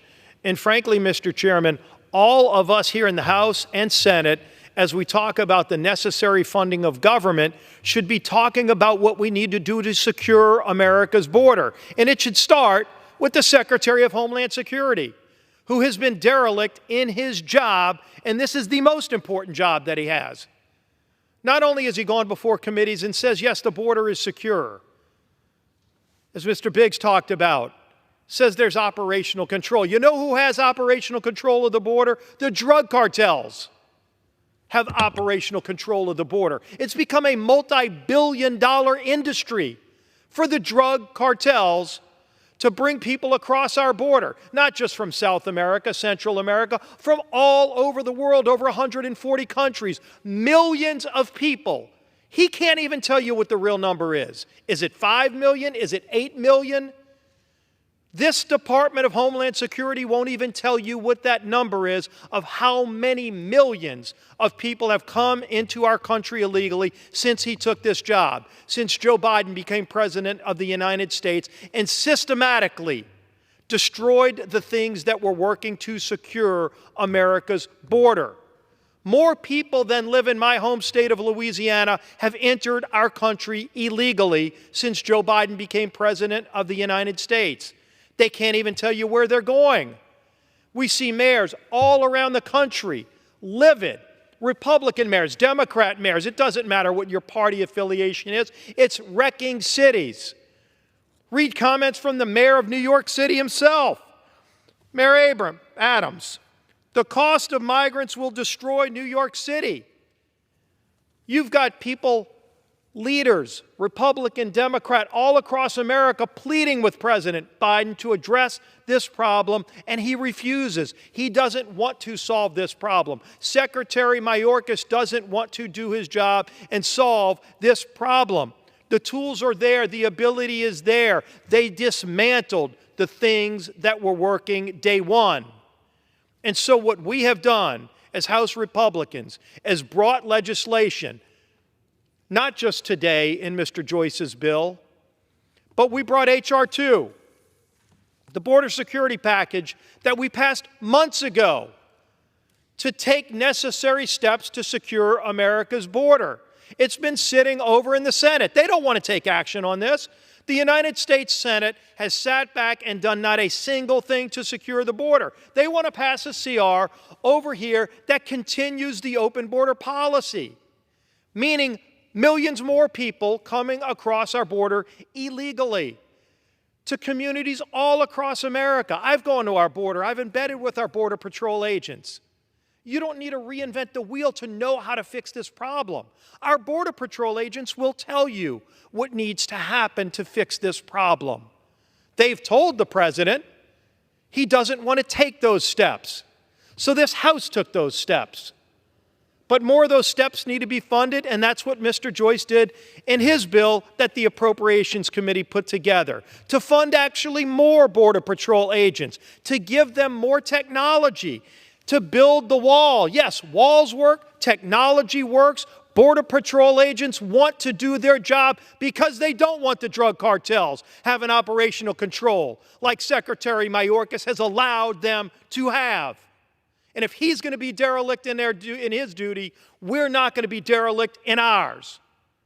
And so why don't we work until we get this right, not only here in the House, which we've done, and we're going to continue to do, but until the Senate finally realizes it's a problem worth taking up for America, until the President of the United States finally realizes this is a problem worth taking up for the American people who are sick and tired of an open southern border. And it's not just because it's open. It's because of the problems that are coming with it every single day. We are losing 150 young people who are dying every single day in America from the drug overdoses that are coming in from the open southern border. Imagine if an airplane fell out of the sky every single day in America. How long would it take for us to stop everything we're doing and fix that? It wouldn't be a week that would go by that we would allow that to happen as a country. And yet it's been going on for over a year and a half, over 2 years. Every community, talk to coroners in any community in America and ask them how many fentanyl deaths they're seeing of young people. I had a high school group here not long ago, and I said, how many of you know someone who died of a fentanyl overdose? Every single hand went up. These are our young people in America that they're poisoning with drugs made in China, infiltrated through our southern border because the drug cartels have been allowed to have operational control of our border by a secretary who says it's under control. If that's under control, I don't know what he would consider out of control. We are fed up with this problem. America is fed up with this problem. And look at what they're saying all around the country. The whole mainstream media is covering this issue. It's not like this issue is under radar anymore. 6 months ago, it was. This issue wasn't being covered for a long time. And I've got to give credit to a lot of my colleagues who represent border communities because they're on the front lines and they started getting vocal because they started seeing it before anybody else did. And they started raising alarms and they said, this is a crisis. And then others started going down to the border. We've taken over 150 delegations down to the border, members of Congress, again, embedding with Border Patrol agents, talking about the problem, listening to our Border Patrol agents who are telling us what needs to happen. That's how we built the legislation we passed. That's how we built the legislation we're working on passing here on this floor right now. But look at what they're saying all around the country. Everybody is seeing this except the President of the United States and the United States Senate. And we're not going to be quiet about this. We're going to continue fighting until we get this problem fixed. America demands it. America deserves it. We need to secure our border. That's what this bill does. It's a package of bills. It's been months in the works. It's time for the President to pay attention to this crisis and join with us as we talk about funding the government. You fund the government to address the problems that this country is facing, and this open southern border is at the top of that list. Let's get this done. I yield back the balance of my time. Gentleman from Arizona reserve? Reserve. What purpose, gentleman from Texas, seek recognition? Mr. Chair, I claim the time in opposition. Gentleman is recognized. First of all, let me just say, it's a point of privilege. It is so good to see my good friend Luciana, and again, I'm with you all the way. I appreciate it. We disagree on this amendment. We might agree on defunding other things, but not this particular one. And let me say this. Again, in the last 2 years, we added $2.4 billion to the CBP operation monies. From there, we added monies for more Border Patrol agents, more CBP officers, new intel specialists, trade enforcement staff, and other personnel. We added additional technology at the ports of entry. We added initiatives to support CBP workforce, such as suicide prevention, wellness efforts, uniform allowances, tuition allowance, to make sure that we support our men and women in green, in blue, and Homeland in general. But again, I would say that if we support them, except for 2 members, they're still on my Republican side, all voted against supporting Border Patrol and all this. So if we're so interested, why did we vote on $2.4 billion of monies for Border Patrol? Again, this is something I would ask you to look at. And again, if what we should be focusing right now is how do we keep our government open? Folks said, hey, pass H.R. 2, and we're going to go ahead and get the job done. It's waiting in the Senate. And if this bill passes the floor, it's going to be in the Senate. What we ought to be focusing on is how do we keep the government open? And it is important to know that if the government shuts down, and again, I would remind my colleagues that if you look at the last 5 shutdowns, the House Republicans control the House. And again, November 13, 1995, the Republicans controlled the House. December 15, 1995, it was the Republicans that controlled the House. September 30th, 2013, the Republicans controlled the House.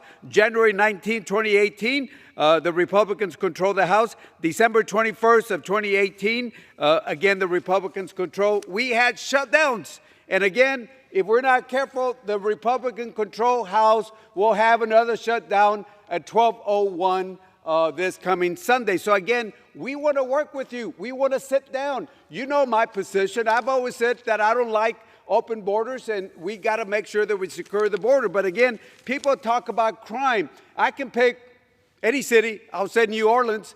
And if I pick New Orleans, you will see that in my hometown, Laredo, crime is lower per 100,000. Rape, murder, assaults, those crimes, it's lower. So our border is safe. Now, that's on the crime part. If you want to talk about migration, I agree. We need to do more on that. But cutting somebody's salary doesn't get to us what we need. We need to make sure that we start playing defense on the 1-yard line called the U.S. border.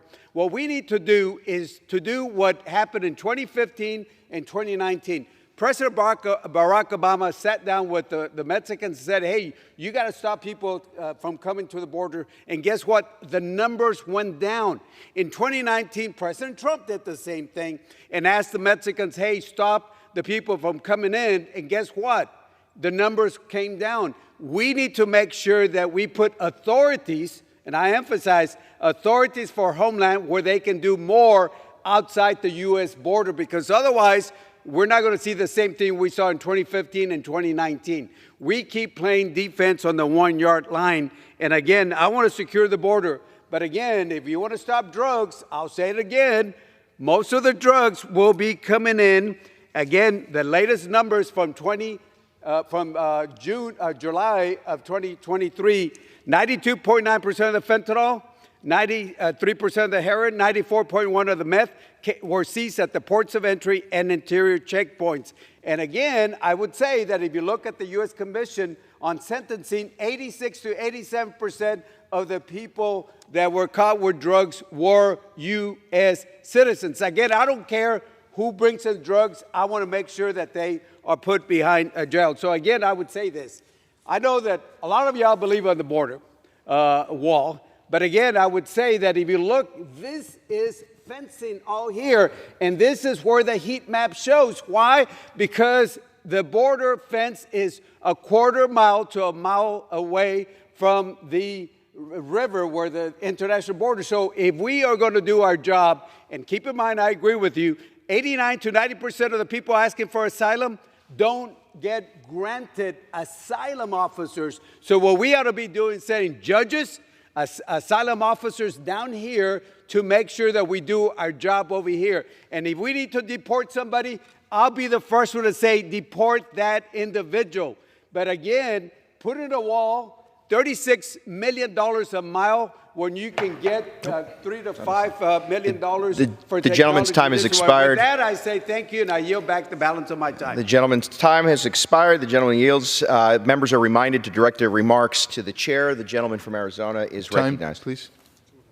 The gentleman has 2 minutes. Great, thank you. So let's talk about which side wants to get something done on the border. I keep hearing about the magnificent Omni bill. How many Democrats voted for H.R. 2 in this House? Not one. Not one. Don't tell me that you care about the border. You didn't vote to secure the border with H.R. 2. When you say Americans are importing the drugs, first of all, you got it wrong again. I don't think you're listening. 92% of the drugs that they catch, that's what they catch. It's what they interdict. It's what they stop. That's who they arrest. That takes place at the ports of entry. But that ain't where 92% of the drugs are coming through. They're coming through the places wide open where there's no fencing in Arizona. We don't have the river. We got 4-strand barbed wire fence in places. They're coming through there. It is considered the #1 drug trafficking corridor in the world. Don't be telling me that we're stopping 92% of the drugs, because we're not. Don't show me a heat map of where people are coming through in Texas. That's xenophobic. You need to spread out. Don't be so parochial. Come to Arizona. Let's go down. I'll take you to Cocopah. We'll stand right there. We'll stand literally hundreds of people walk on through. And they're not coming from the Northern Triangle states. They're coming from Mauritania. They're coming from Mali and Togo. They're coming from all over the world. Don't say that you guys care about the border, because you're not doing a damn thing to stop it. What's happening on the border is a crisis. It is the largest mass migration in the history of this entire world. And it's time you join us and bring it under control, because it's bringing crime. And Laredo's great. Good. You know what they're doing? They're releasing in Cochise County now, and this CBP, this Secretary Mayorkas is calling them freedom runs. We're just going to release people in the community. We're going to call them freedom runs. It's time to do something. That's why I urge you to vote for my amendment. Thank you. Yield The back. gentleman's time has expired. Members are reminded to direct their remarks to the chair. The question is on the amendment offered by the gentleman from Arizona. Those in favor say aye. Those opposed say no. In the opinion of the chair, the ayes have it. The amendment is agreed to. Oh, good.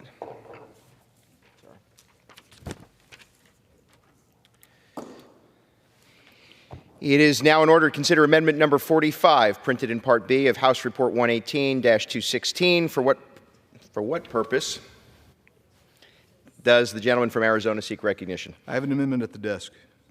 The clerk will designate the amendment. Amendment number 45, printed in Part B of House Report number 118-216, offered by Mr. Biggs of Arizona. Pursuant to House Resolution 723, the gentleman from Arizona, Mr. Biggs, and a member opposed each will control 5 minutes. The chair recognizes the gentleman from Arizona. Mr. Chairman, I rise to speak in support of my amendment which prohibits the use of funds in furtherance of the public charge ground of inadmissibility rule. Thank you. Section 212 of the Immigration and Nationality Act states that any alien who is likely at any time to become a public charge is inadmissible for entry or for a readjustment of status. Anyone, any alien, at any time, who might become a public charge is inadmissible for entry or even for a readjustment of status. Think about that. Someone is a public charge if they are likely to become primarily dependent on the government for subsistence, as demonstrated by either receipt of public cash assistance for income maintenance or institutionalization for long-term care at government expense.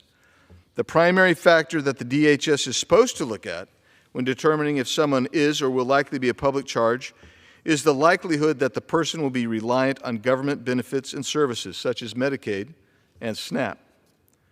This past December, the DHS greatly reduced the number of public benefits considered when determining whether an immigrant is or will be a public charge, and thus inadmissible for entry or for permanent residency. The Trump administration rightly included programs such as SNAP, housing vouchers, and Medicaid in its determinations on whether an individual would be a public charge. However, President Biden and Secretary Mayorkas have decided that not only should we take in thousands of illegal aliens every day, but that they should receive the same benefits that thousands of struggling Americans rely on, and that those same Americans should pay for it. The American ideals of self-sufficiency and personal responsibility have always been the spirit of our immigration law. It is in this spirit that Congress decided that immigrants who are likely to become a public charge are ineligible for admittance or permanent residency. However, under this new rule, individuals who are reliant on a variety of government benefits can be considered self-sufficient when applying for renewal or adjustment of status. The DHS's new rule is not only costly to the American taxpayer, but it also directly incentivizes hundreds of thousands of illegal aliens to cross the southern border and come into our country. It seems to me that Secretary Mayorkas is not only negligent and reckless with securing the border, but he's also negligent and reckless with the American taxpayers' hard-earned money. So I'm calling to stop any funding for DHS's new public charge rule until they secure our border and start acting in the best interest of the American people. I reserve. The gentleman reserves. For what purpose does the gentleman seek recognition? Mr. Chair, I claim the time in opposition. The gentleman is recognized for 5 minutes. Since 1999, the policy has been under the Clinton administration, under the Bush administration, Obama administration, that immigration officials still consider whether a non-citizen will become dependent on cash benefits. I agree. That's been the policy since 1999, and I think we ought to stick with that policy where a non-citizen should not be dependent on cash benefits. So follow the law, and that's what we want to do under the current policy. I yield back the balance of my time. The gentleman yields. The gentleman from Arizona is recognized. I urge the passage of my amendment and yield back. The gentleman yields. The question is on the amendment offered by the gentleman from Arizona. Those in favor say aye. Those opposed say no. In the opinion of the chair, the ayes have it. The amendment is agreed to.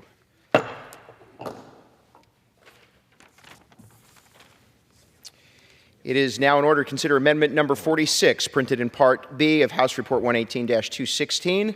For what purpose does the gentleman from Arizona seek recognition? I have an amendment at the desk. The clerk will designate the amendment. Amendment number 46, printed in Part B of House Report number 118-216, offered by Mr. Biggs of Arizona. Pursuant to House Resolution 723, the gentleman from Arizona, Mr. Biggs, and a member opposed each will control 5 minutes. The chair now recognizes the gentleman from Arizona. Mr. Chairman, I rise to speak in support of my amendment. The gentleman is recognized for 5 minutes. Thank you. My amendment prohibits the use of funds to implement a TSA vaccine or mask mandate. For years, the Biden administration subjected millions of Americans to draconian vaccine and mask mandates, even when the science showed these mandates did very little. I remember at one point having literally meta-studies and individual studies showing the inefficacy of masks, but we were nonetheless compelled to wear masks. And now we're beginning to hear again the same people and institutions suggesting again that we need to start looking at public vaccine and mask mandates due to small rises in COVID. This must be coming up on an election year or something. Specifically, there's talk about TSA mandating people who wish to fly wear a mask or be vaccinated. These types of mandates are just another form of overreach by this power-grabbing administration, and the American people are not going to put up with it for a second time. Americans make calculated decisions about their health risks every day. You just saw the great Steve Scalise come down with his own adjudication of his own health risk so he could participate on the floor in something that is meaningful to him. We all make those types of decisions about our health risk every day.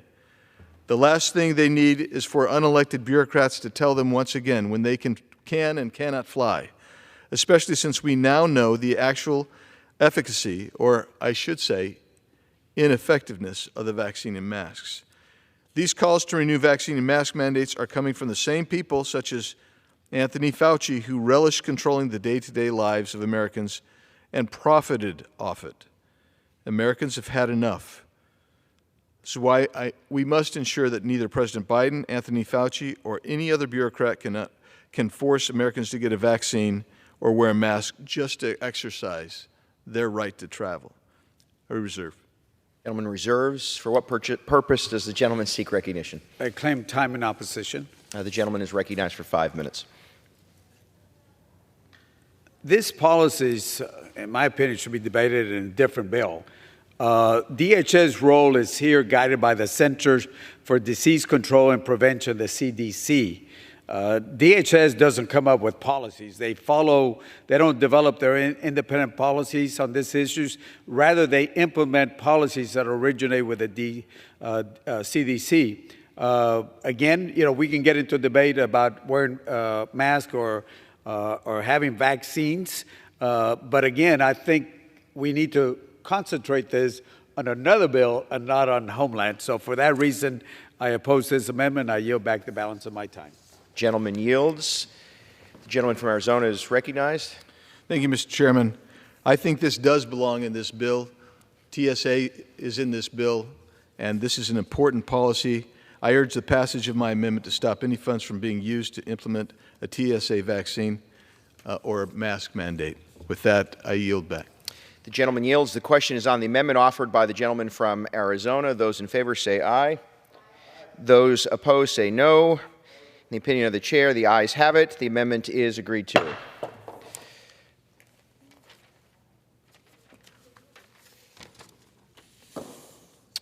It is now in order to consider amendment number 47, printed in Part B of House Report 118-216. And for what purpose does the gentleman from Colorado seek recognition? Mr. Chair, I have an amendment at the desk. The clerk will designate the amendment. Amendment number 47, printed in Part B of House Report number 118-216, offered by Mrs. Boebert of Colorado. Pursuant to House Resolution 723, the gentlewoman from Colorado, Ms. Boebert, and a member opposed each will control 5 minutes. The chair now recognizes the gentlewoman from Colorado. Thank you, Mr. Chair. I rise today to offer my amendment that utilizes the Holman Rule to reduce the salary of Or Jadot, Director, U.S. Citizenship and Immigration Services, to $1. Ms. Judeau is a radical leftist. Before joining the Biden administration, she worked for an open borders group called DHS Watch. While at DHS Watch, Judeau called for stopping Border Patrol funding and referred to CBP as President Trump's, quote, personal militia. Ms. Judeau has also previously called for the mass release of illegal immigrants. Someone like this should not be in a position of influence at the Department of Homeland Security. She has no regard for the rule of law.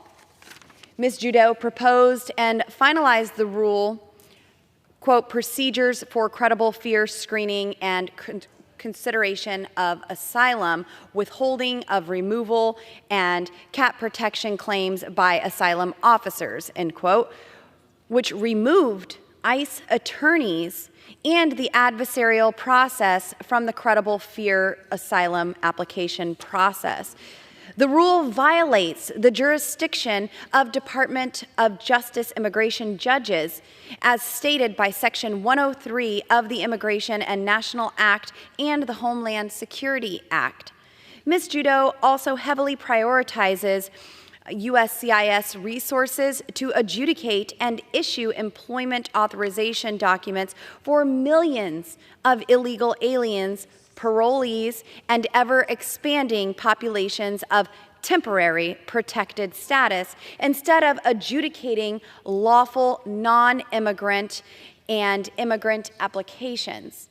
These misguided amnesty pursuits have rapidly increased the USCIS pending backlog to over 9 million cases.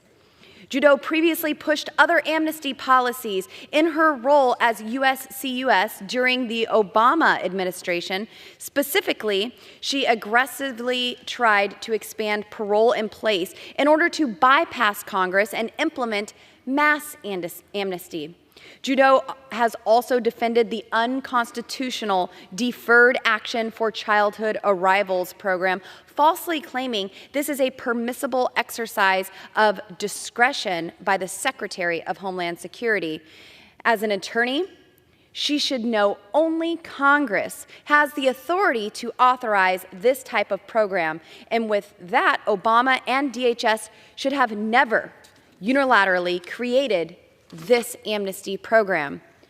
Judeau, in her current role, is literally enabling the support and supporting the Biden border crisis. In August alone, there were 232,972 illegal immigrants encountered at the southern border.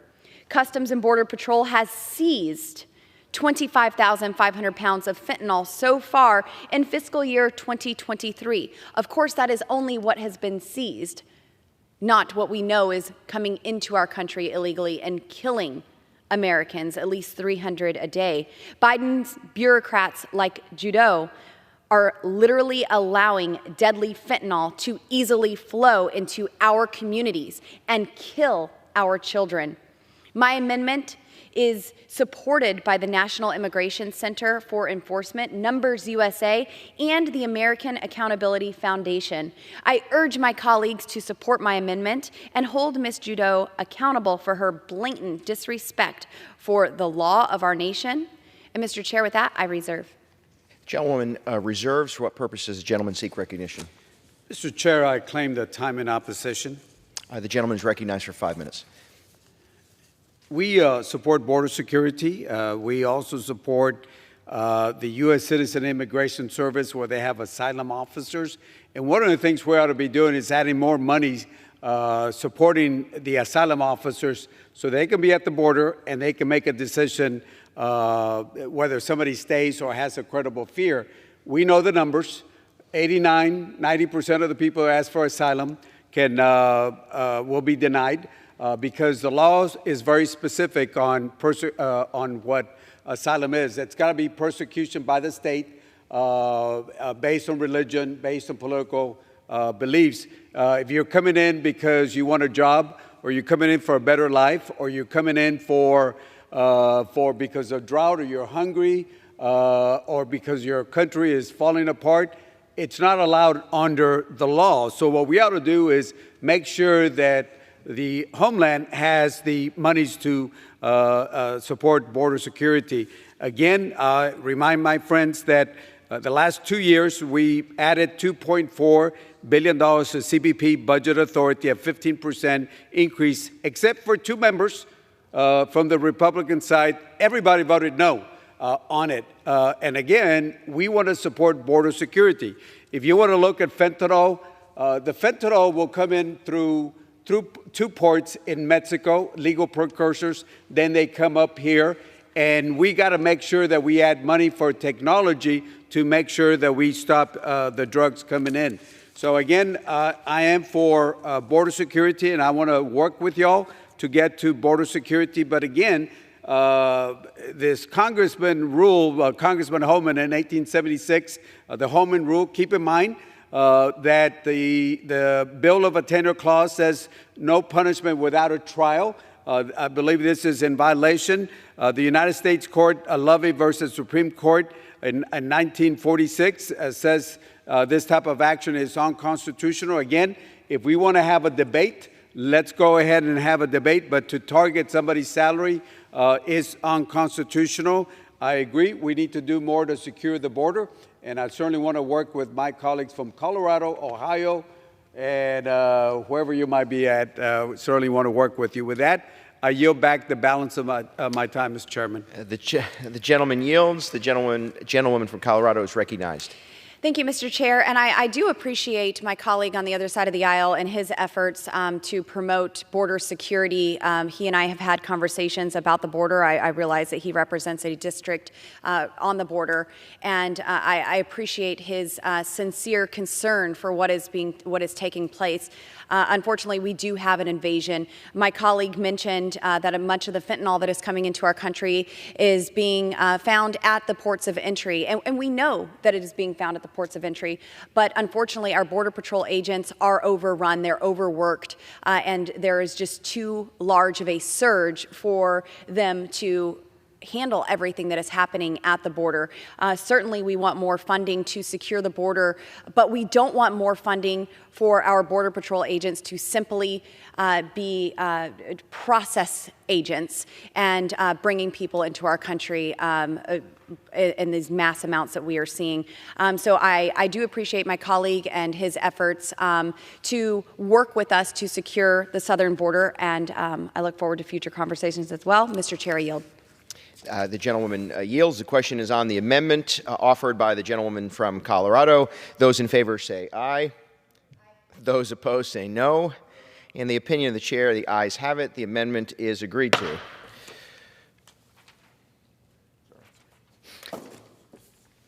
It is now in order to consider amendment number 48, printed in Part B of House Report 118-216. And for what purpose does the gentlewoman from Colorado seek recognition? Mr. Chair, I have an amendment at the desk. And the clerk will designate the amendment. Amendment number 48, printed in Part B of House Report number 118-216, offered by Mrs. Boebert of Colorado. Pursuant to House Resolution 723, the gentlewoman from Colorado, Ms. Boebert, and a member opposed, each will control 5 minutes. The chair now recognizes the gentlewoman from Colorado. Thank you, Mr. Chair. I rise today to offer my amendment that utilizes the Holman Rule to reduce the salary of Secretary of Homeland Security for Intelligence and Analysis, Kenneth Weinstein. In 2020, Mr. Weinstein claimed that President Donald Trump's leadership was a threat to the rule of law and endorsed Joe Biden for President of the United States. And I'll tell you what's a threat to the rule of law: blatantly violating federal immigration law and intentionally facilitating a complete and total invasion at our southern border. I'll tell you what's a threat to the rule of law: refusing to cooperate with state and local law enforcement officials as required under Section 287G of the Immigration and Nationality Act. I'll tell you, Mr. Chair, what is a threat to the rule of law: pursuing a radical open border agenda, purposefully and willfully circumventing every safeguard, check, and balance required by law, allowing terrorists and deadly drugs like fentanyl to freely flow into our great country. This administration has presided over the largest influx of illegal immigrants in American history. Since they took power, there have been over 6 million illegal crossings of our southern border. That's right, 6 million. Under this administration's watch, illicit fentanyl has killed more than 100,000 American citizens.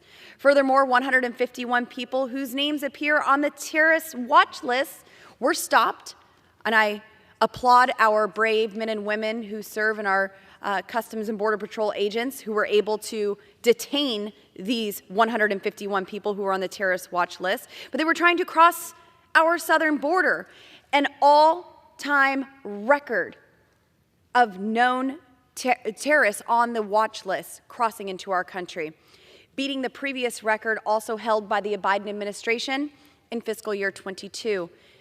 This is more than the encounters in all fiscal year 17, 18, 19, and 20 combined. In August, we discovered that a smuggler with ties to ISIS was helping migrants enter the United States from Mexico. This madness needs to end. This has all occurred on the Secretary of Homeland Security for Intelligence and Analysis, Mr. Weinstein's watch. The American people deserve to have a Department of Homeland Security committed to securing the homeland, not sitting idly by as terrorists flock across our wide-open southern border. My amendment is supported by the National Immigration Center for Enforcement, Numbers USA, and the American Accountability Foundation. I urge my colleagues to support my amendment and hold Mr. Weinstein accountable for not doing his job and for his role in facilitating the worst border crisis in our nation's history. Mr. Chair, I reserve. The gentleman reserves. For what purpose does the gentleman seek recognition? Mr. Chair, I claim the time in opposition. The gentleman is recognized for 5 minutes. The last 2 years, we had an opportunity to add $2.4 billion to CBP budget authority. That's a 15% increase. Except for 2 members of my colleagues on the other side of the aisle, everybody voted no. Money for Border Patrol, money for intelligence, money for securing the border, and voted no on it. We had an opportunity to vote yes, and it was voted against. Again, I would say that if we have differences, how do we address this? By cutting somebody's salary, which is unconstitutional. The United States versus Lovett Supreme Court says can't do this. Due process without a trial, the punishment without a trial, which is the bill of attainder clause. Again, I want to secure the border. But I want to make sure that we put funding on this. We're about to have a shutdown this Saturday. And again, we've been asking our Republican friends to sit down. I'm ready to sit down, work it out. And if we don't do this, we are going to be affecting so many people on this. It's going to affect 43,000 U.S. Coast Guard employees, including 38,000 active duty Coast Guard military personnel. It's going to affect 59,000 CBP personnel, including Border Patrol agents, Customs Border Protection officers, 16,800 ICE personnel, including HSI agents, 58,000 TSA personnel, 19,300 FEMA employees, 6,300 Secret Service personnel. Again, because we're not focusing on what we ought to focus, and that is making sure that we don't have a shutdown. Again, members, I would remind you that the last 5 shutdowns, you all were in charge. And again, 5, we're going to make it number 6. We want to sit down and work with us. But again, as the minority members, we want to sit down and be at the table. With that, I yield back. I ask that we oppose the amendment and yield back the balance of my time. The gentleman yields. The gentleman from Colorado is recognized. Mr. Chair, what is my time remaining? 2 minutes. The gentleman has 2 minutes remaining. Thank you, Mr. Chair. So I would agree with my colleague on the other side of the aisle. We do want to sit down and have a conversation, and we realize that we are in divided government right now, and that is the process that we are currently working on. We are trying to avoid doing things as normal since they've been done since the mid-1990s here in Washington, D.C. We do not want to govern and fund the entire government with a straight up and down vote, yes or no. We don't want continuing resolutions or omnibus bills. We want to go through the funding of the federal government bill by bill, sit down, work with our colleagues on the other side of the aisle. This will be bipartisan. This will be bicameral. We do not have the majority in the Senate. We will have to come together in conference and hash out our differences and work with one another. So I do agree with my colleague that we are going to have to work together in a bipartisan, bicameral way to fund the federal government. And I understand that there are a lot of scary numbers of saying the people who would be impacted by a shutdown, but that's why this week we are here passing 4 appropriations bills to fund the federal government to avoid a full government shutdown. There may be a partial shutdown for a short amount of time, but I believe that we can come together and alleviate that and come to a resolve soon. We can do our jobs. We are passing the Department of Defense bill. We have that on the floor. We are also bringing up the Department of Homeland Security bill, the State and Foreign Ops, and the Ag bill, so we can fund these parts of the federal government. Mr. Chair, again, I urge my colleagues to support my amendment, and I yield. The gentlewoman yields. The question is on the amendment offered by the gentlewoman from Colorado. Those in favor say aye. Those opposed say no. In the opinion of the chair, the ayes have it. The amendment is agreed to. Mr. Chair, I demand a recorded vote. Thank you. Pursuant to Clause 6 of Rule 18, further proceedings on the amendment offered by the gentlewoman from Colorado will be postponed. It is now in order to consider amendment number 49, printed in Part B of House Report 118-216. For what purpose does the gentlewoman from Colorado seek recognition? Mr. Chair, I have an amendment at the desk. And the clerk will designate the amendment. Amendment number 49, printed in Part B of House Report number 118-216, offered by Mrs. Boebert of Colorado. Pursuant to House Resolution 723, the gentlewoman from Colorado, Ms. Boebert, and a member opposed each will control 5 minutes. The chair now recognizes the gentlewoman from Colorado. Mr. Chair, I rise today to offer my amendment that utilizes the Holman Rule to reduce the salary of the Assistant Director of Immigration and Customs Enforcement Office of Program Evaluation, Claire Trickler McNulty, to $1. Ms. McNulty needs to be held accountable for her blatant disregard of our nation's national security. Ms. McNulty is an advocate for open borders and is implementing policies that encourage illegal entry.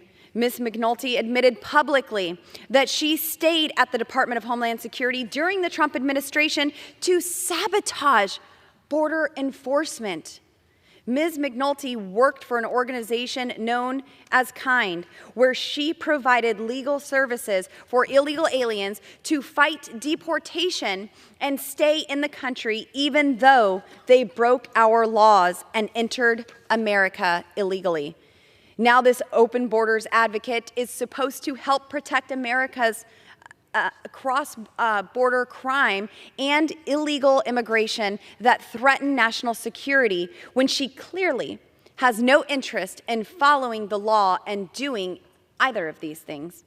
The appointment of Ms. McNulty is a prime example of the Biden-Harris administration's ignorance to the importance of securing the border. Not only is she an open borders fanatic, but she was behind an $80 million no-bid contract that the DHS Inspector General criticized as improper. The Biden administration has essentially closed ICE down. They do nothing about people entering the country illegally. That's been shown repeatedly. Just look at the 151 terrorists on the terror watch list that have entered America on Biden and McNulty's watch. During Ms. McNulty's tenure at ICE, instead of protecting our borders and enforcing our laws, ICE now is acting more like a social service agency for illegals. ICE is even partnering with groups that campaign for ICE to be abolished, that give aid to illegal aliens, and that award contracts that strictly prohibit tackling the whereabouts of illegal aliens. I urge my colleagues to support my amendment and hold Ms. McNulty accountable for doing her job or not, and for her role in facilitating the worst border crisis in our nation's history. Mr. Chair, I reserve. The gentlewoman reserves. For what purpose does the gentleman seek recognition? Mr. Chair, I claim the time in opposition. The gentleman is recognized for 5 minutes. Thank you, Mr. Chairman. Again, I rise in opposition.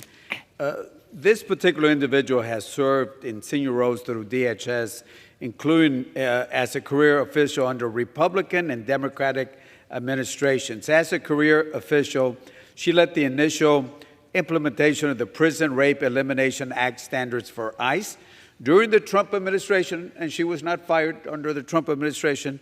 During the Trump administration, she also led the development of the 2019 National Detention Standards, which is interesting because my colleagues included as a provision in this bill that would require those standards to be applied to all detention beds. Again, if we have a problem with policy, let's debate policy. But I can tell you that we ought to be focusing on the making sure that we keep the government open. We can pass these 4 bills, but I can tell you there's no Senate conference over there. They're not going to take these bills up in the next couple of days. So again, instead of focusing on what we ought to do, that is preventing the 6th Republican-led shutdown since 1995, we ought to be working together instead of doing this. Again, this amendment violates the Bill of Attainder Clause of the U.S. Constitution. And again, as the U.S. Supreme Court has said in United States v. Lovett, 1946, it is unconstitutional by targeting an individual. So with that, I ask members to vote no and yield back the balance of my time. The gentleman yields. The gentlewoman from Colorado is recognized. Thank you, Mr. Chair. I would just like to remind members that that Ms. McNulty only stayed in the Trump administration, as she was quoted, to sabotage border security efforts. That is not genuine. That is un-American, and it's not dutiful. There are many things that we are doing right now to avoid a shutdown. I certainly do not want a shutdown. My colleagues do not want a government shutdown, and that is why we are debating these 4 bills, why we are debating the amendments to these 4 bills. And I agree with my colleagues on the other side of the aisle, and maybe many on my own side, that we should have done this sooner. We should not have waited until the deadline. But here we are, and we are all in Washington, D.C., working diligently to ensure that the debate is heard on these bills, and we have an opportunity to fund these very important aspects of the federal government. Mr. Chair, I urge adoption of my amendment, and I yield back. The gentlewoman yields. The question is on the amendment offered by the gentlewoman from Colorado. Those in favor say aye. Those opposed say no. In the opinion of the chair, the ayes have it. The amendment is agreed to. Does the gentleman from Texas seek recognition? I do, Mr. Chairman. The gentleman from Texas is recognized. Even at this time. Mr. Chairman, I would ask for a recorded vote, sir. Pursuant to Clause 6 of Rule 18, further proceedings on the amendment offered by the gentlewoman from Colorado will be postponed. It is now in order to consider amendment number 50, printed in Part B of House Report 118-216. For what purpose does the gentlewoman from Colorado seek recognition? I-55.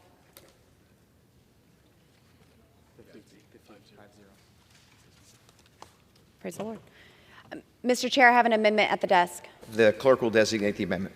Amendment number 50, printed in Part B of House Report number 118-216, offered by Mrs. Bober of Colorado. Pursuant to House Resolution 723, the gentlewoman from Colorado, Ms. Boebert, and a member opposed each will control 5 minutes. The chair recognizes the gentlewoman from Colorado. Thank you, Mr. Chair. I rise today to offer my amendment that utilizes the Holman Rule to reduce the salary of the Officer for Civil Rights and Civil Liberties, Shobha Siva Prasad Wadia, to $1. DHS's Office for Civil Rights and Civil Liberties is staffed with people that literally want to abolish the U.S. Immigration and Customs Enforcement as an agency whose mission is to protect America from the cross-border crime and illegal immigration that threaten national security. The woman that leads DHS's Office for Civil Rights and Civil Liberties once said that illegal immigrant felons convicted of murder and rape shouldn't be eligible for deportation solely because of their crimes. Let me repeat that. Wadea believes that illegal immigrant felons convicted of murder and rape should not be deported. She's also advocated for purging the term illegal immigrant and tried to humanize illegal immigration in order to allow mass illegal immigration. Throughout her career, this open border bureaucrat has aggressively pursued pro-amnesty policies and even defended illegal immigrants in court who should have been deported. In her current role, she is literally enabling and supporting the Biden border crisis. Since Joe Biden took office, more than 6 million illegal aliens have entered America. In August alone, there were 232,972 illegal aliens encountered at the southern border. That does not include the gotaways, who were not encountered by our brave Customs and Border Patrol agents. Customs and Border Patrol has seized 25,500 pounds of fentanyl so far in fiscal year 2023, a deadly drug that is literally killing our children. 25,500 pounds is only what was seized at the border, not what is still flowing freely into our country. Biden's bureaucrats are literally allowing deadly fentanyl to easily flow into our communities. She has also been a major part of the federal government's obsession with diversity, equity, and inclusion, consistently forcing woke policies down the throats of public servants. These woke federal policies shouldn't be embedded in our nation's border and national security policies. These misguided agency initiatives need to come to an end.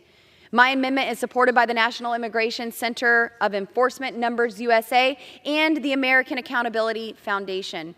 I urge my colleagues to support my amendment and hold Shobha Wadea accountable for her going rogue in an administration that has ignored the rule of law and has facilitated the worst border crisis in our nation's history. Mr. Chair, I yield. Does the gentlelady reserve? Yes, I do. Thank you, Mr. Chair. The gentlelady reserves. For what purpose does the gentleman seek recognition? Mr. Chair, I claim the time in opposition. The gentleman is recognized for 5 minutes. Thank you, sir. This bill on Homeland passed June 21st, 2023. And we're in September, and we're just taking the bill right now. This bill, Homeland, got passed out of appropriations on June 21st, 23. And here we are, late at night, trying to pass a bill where there is no Senate conference. They're not even considering this bill, and we're not addressing the issue before us. And the issue before us is that the last government shutdowns were under Republican House majorities. In fact, the longest shutdown in history was a Republican House and a Senate with Trump at the White House in 2018. Again, in November 13, 1995, December 15, 1995, September 30th, 2013, June 19, 2018, December 21, 2018, Republican-controlled houses had a shutdown. 5 of them that we're looking at, 5 of them, and I think we're going to have the 6th one, because again, this bill passed on June 21st of 2023, and here we are in the middle of the night trying to decide. So instead of focusing on what we ought to do to make sure we don't have a government shutdown, we're focusing on a bill that might pass over to the Senate, but there's no conference committee. So what are we going to do at 12:01? Again, if we have a problem or difference, should I say a difference in policy, I'm ready to sit down. I don't want to see open borders. I want to make sure that we support Border Patrol. I don't just go visit the border. I live there. I go with Border Patrol to church. I see them at the stores. Our kids go to school. And again, I want to make sure that we support our men and women in green. But again, this amendment is unconstitutional. When you target salaries, the Supreme Court has already said, United States versus Love, the Supreme Court in 1946, it is constitutional. The Bill of Attainder, clause of the Constitution, again says that you cannot provide punishment without due process. So again, if we have a difference, let's do it. But you know what? We should have been doing this on June 22nd, a day after we pass it. But here we are in the middle of the night, 9:10 p.m. Eastern Time, and we're talking about passing a bill that the Senate is not even considering right now. So with that, I want to sit down with my good friend from Colorado and my chairman, Mr. Joyce, but this is not the time to be talking about taking people's salaries away. Again, I yield back the balance of my time, and I ask members to vote no. The gentleman yields. The gentlewoman is recognized. Thank you, Mr. Chair. Legislating is beautiful. It's great to actually be down here debating the real issues that Americans are faced with day in and day out. I do agree with my colleague on the other side of the aisle that we should have been debating this bill June 22nd. But here we are, and it is our responsibility to pass these appropriations bills, 12 individual appropriations bills in total, to the Senate. What the Senate does is up to them and their chamber, but this is our House, and it is our responsibility to do our part of our jobs, and that is exactly what we are doing tonight. I, too, would like to see our border secured, and I look forward to my colleague on the other side of the aisle joining us to support H.R. 2 to secure the border, because I can tell he's very, very enthusiastic about actually accomplishing something rather than just throwing money at a problem and creating more processing agents.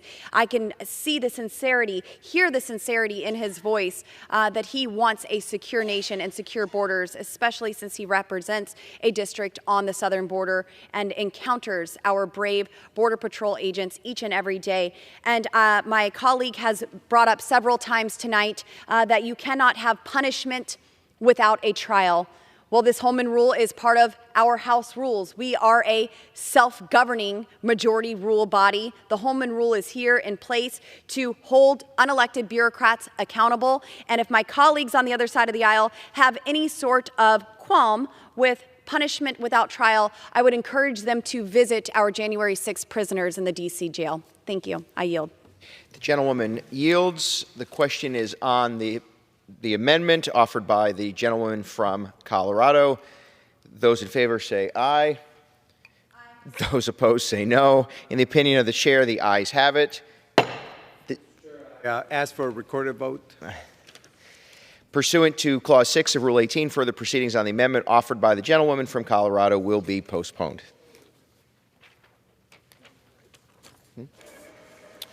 It is now in order to consider amendment number 51, printed in Part B of House Report 118-216. And for what purpose does the gentleman from Texas seek recognition? I have an amendment at the desk, Mr. Speaker. The clerk will designate the amendment. Amendment number 51, printed in Part B of House Report number 118-216, offered by Mr. Castro of Texas. Pursuant to House Resolution 723, the gentleman from Texas, Mr. Castro, and a member opposed each will control 5 minutes. The chair recognizes the gentleman from Texas, Mr. Castro. Thank you, Mr. Chair. Mr. Speaker, I yield myself 2.5 minutes. My amendment would prohibit federal Homeland Security funding from being diverted for Operation Lone Star, ensuring that federal Homeland Security appropriations are spent on federal operations like Border Patrol.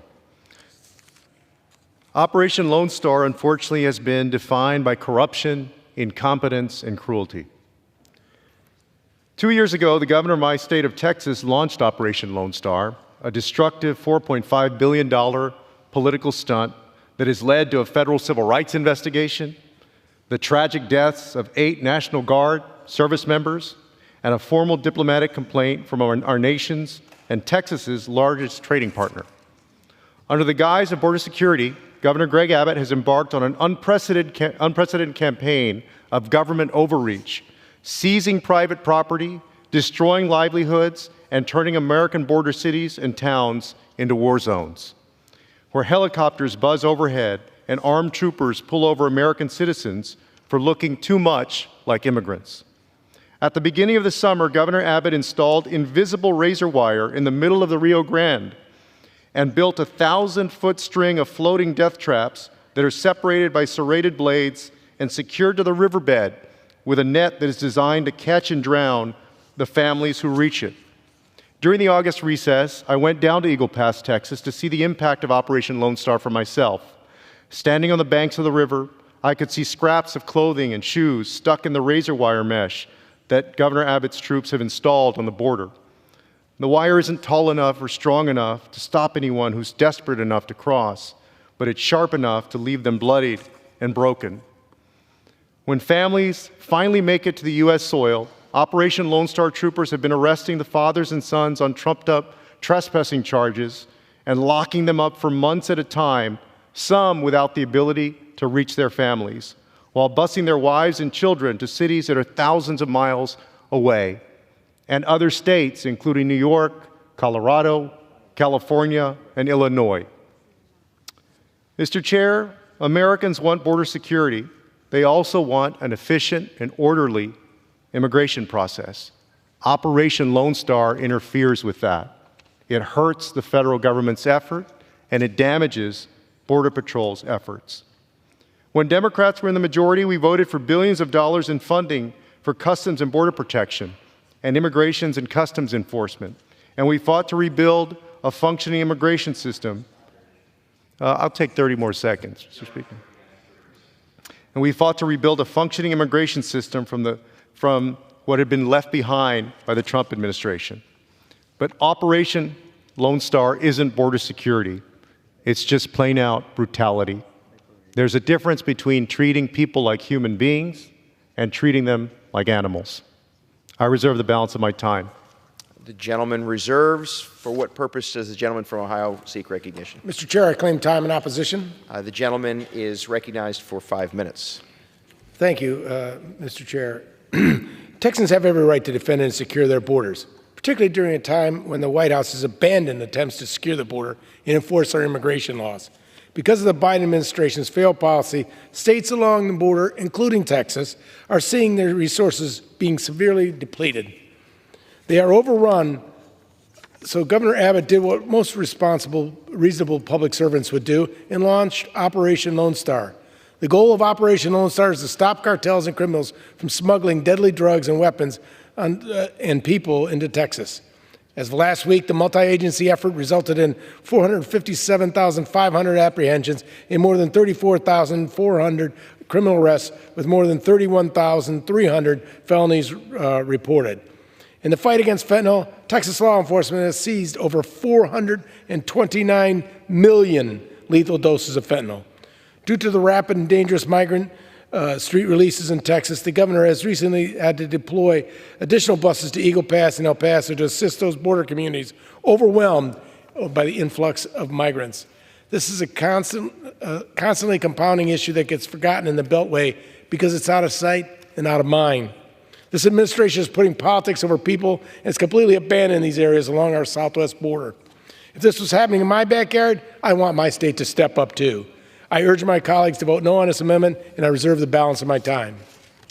The gentleman reserves, and the gentleman from Texas is recognized. Thank you, Mr. Speaker. I yield a minute and a half to my good friend from Texas, Greg Casar. The gentleman is recognized. Thank you, Mr. Chairman. We must stop the dangerous, expensive, corrupt, and ineffective political stunts at the border and instead chart a new path for a safe, orderly, and humane immigration system. Abbott's Operation Lone Star must end, and I urge passage of my good friend Mr. Castro's amendment to ensure federal funding does not go to this failed program.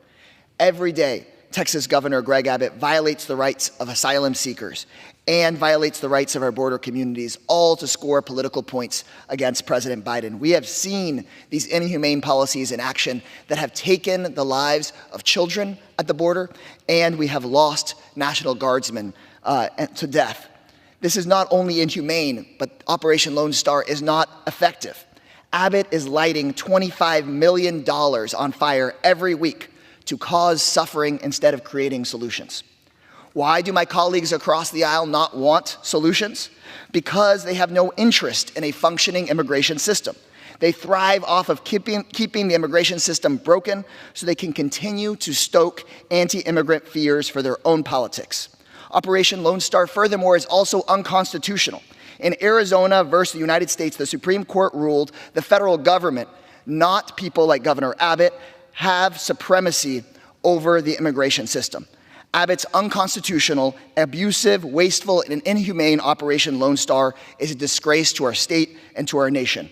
I want to be clear, not 1 cent of federal money should go towards caging families, cutting innocent people with razor wire, or drowning children, period. The gentleman's time has expired. The gentleman from Texas reserves. The gentleman from Ohio is recognized. Well, thank you, Mr. Speaker. I want to yield to my friend, the distinguished gentleman from Texas, Mr. Pfluger, for as much time as he may consume. The gentleman from Texas is recognized. Thank you, Mr. Speaker. And what a opportunity to have Texans debating Texans. And I hope that every Texan from the RGV all the way to Amarillo, from El Paso all the way to Beaumont is listening to this debate, because the line is clear. Chaos, lawlessness, or law and order? Which is it going to be? And I do agree with my colleague who just said that the Constitution clearly says this is a federal issue. I think this is the first thing that we've agreed on. The Constitution does say that. Article 4, Section 4. Joe Biden has abdicated his responsibility. I've got the numbers from the Del Rio sector right here. Fiscal 23. This is just in Del Rio, 347,572 encounters, 144,900 known gotaways, 2,155 criminal arrests. And the gall to say that the governor of Texas doesn't have the right to protect us when the federal government has completely abdicated? I was in Eagle Pass this week. I wish that my colleagues would have been there. I wish they would have met the young lady from Venezuela who was brutally attacked by the cartel, separated from her husband, kicked in the face multiple times, 30 stitches in her head because of the failed policies. Texas is the only government that is doing anything about this. And yet the gall to say that we don't have the right to defend ourselves when a Venezuelan flag is placed onto the shore of Texas property? You know, in any other time period in history, that would be a declaration of war. Talk to the troopers. Talk to the state troopers who are down there and see the things that they're going through, the resuscitation of a 4-year-old last week and the week before.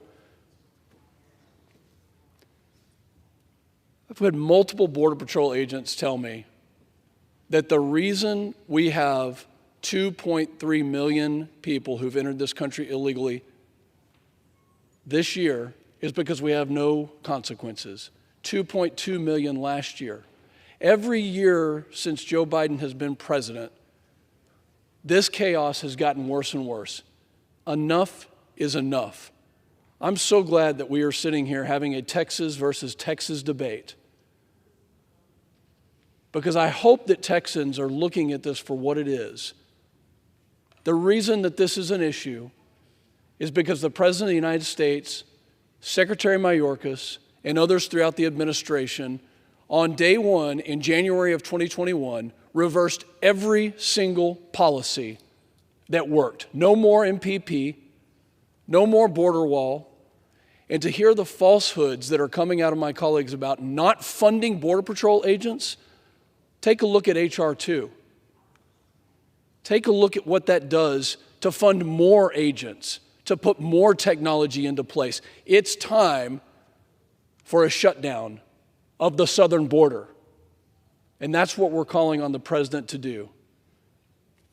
This amendment should have said that we're going to reimburse the state of Texas for $5 billion this year and $5 billion last year. And I yield back. The gentleman from Texas is recognized.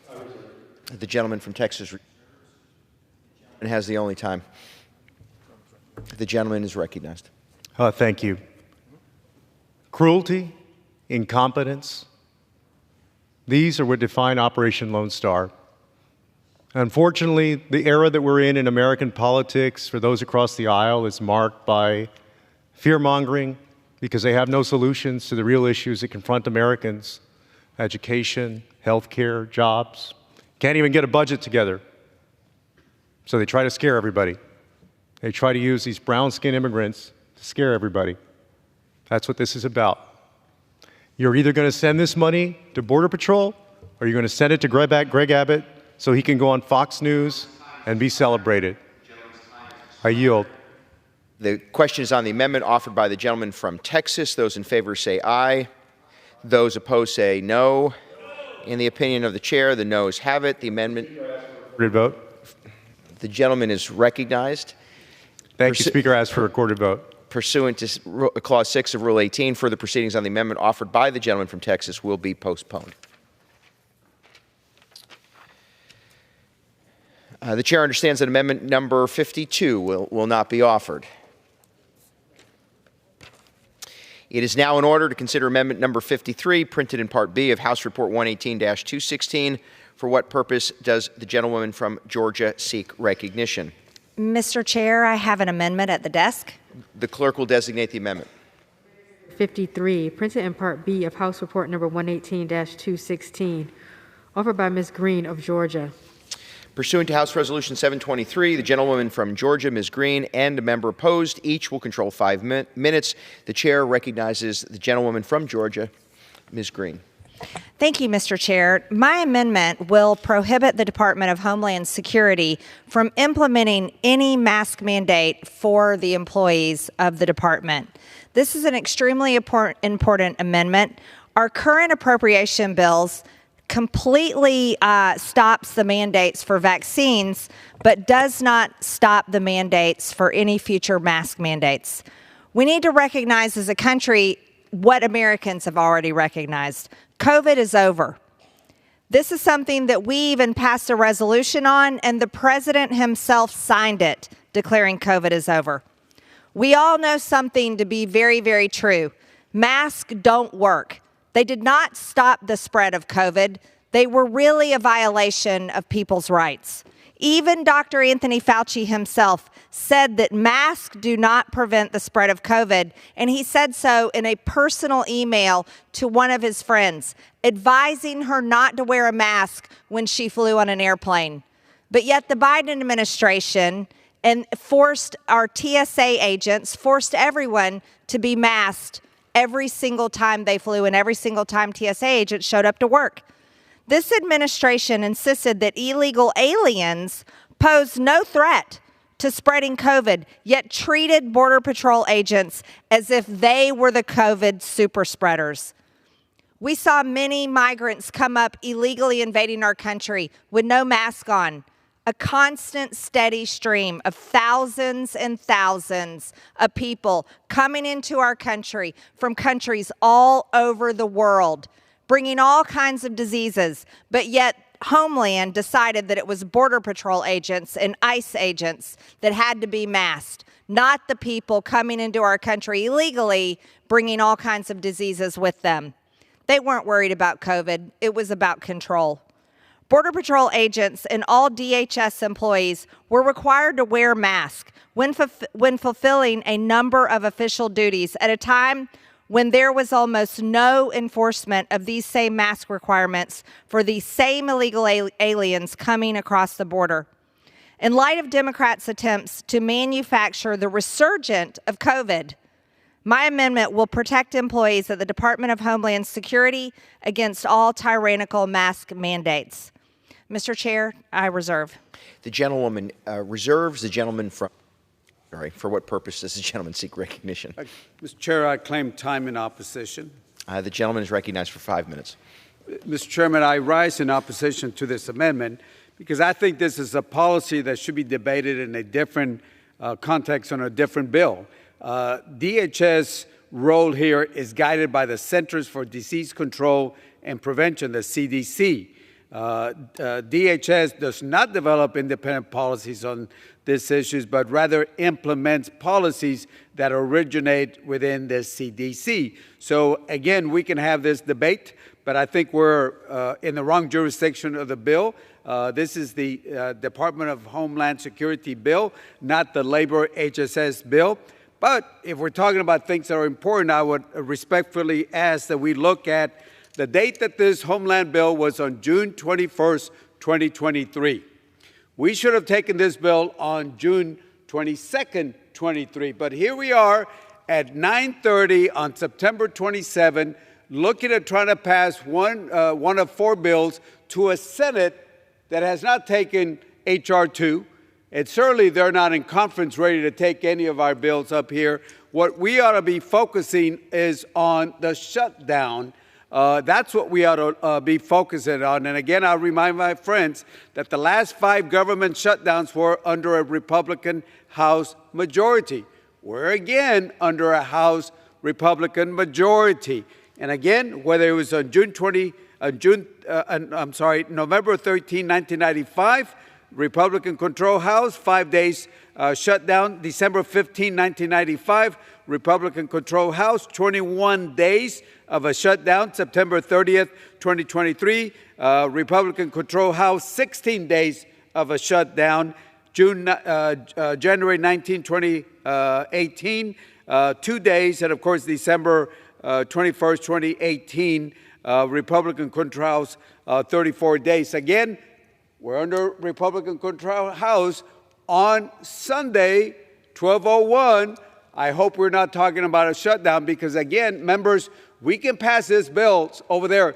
There's no Senate waiting for this. They're working on a continuing resolution. Again, if we have a shutdown, it is border security that's going to be hurt because we, in October, starting next week, we're supposed to hire 150 new Border Patrol agents. All of that will stop. Any vetting, any hiring, anything that we're supposed to do will be shut down.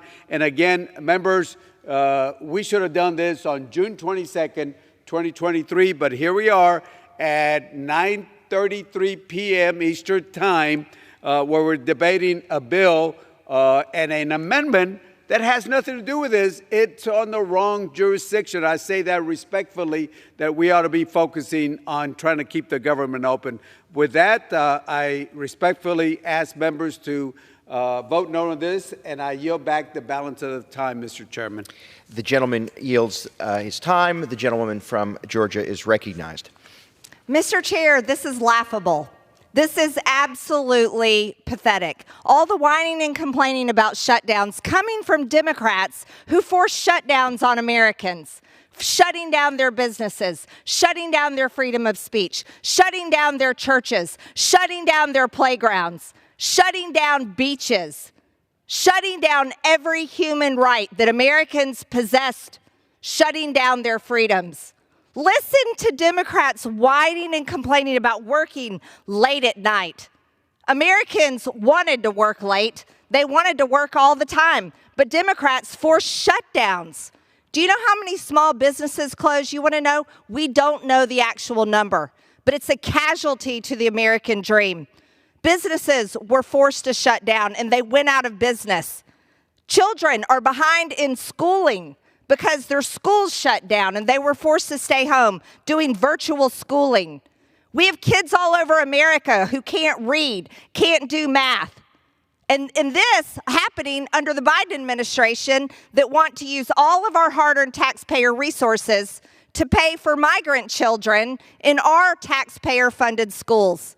Yes, it is important to have an amendment in the Department of Homeland Security appropriation bills forcing there to be no mask mandates, because we know the truth. Democrats will do everything they can to bring COVID back, scare Americans, and convince them that a piece of paper strapped on their ears with rubber bands is going to protect them from the man-made COVID-19 virus that came from the Wuhan lab. This is outrageous. I can't listen to the pathetic whining. It really is. It's pathetic. And we remember last Congress. Last Congress, Democrats had us in here late at night, practically every night. I can remember many times sitting on the House floor, waiting for them to get all of their things together, and we're voting past midnight. This is what hard work looks like. This is what hard work looks like.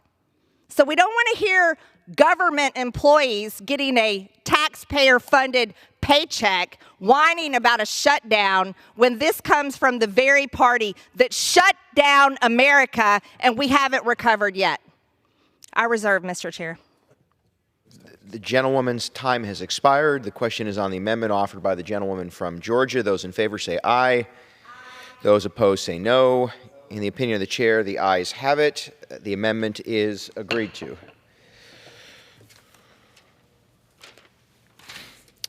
It is now in order to consider amendment number 54, printed in Part B of House Report 118-216. For what purpose does the gentlewoman from Georgia seek recognition?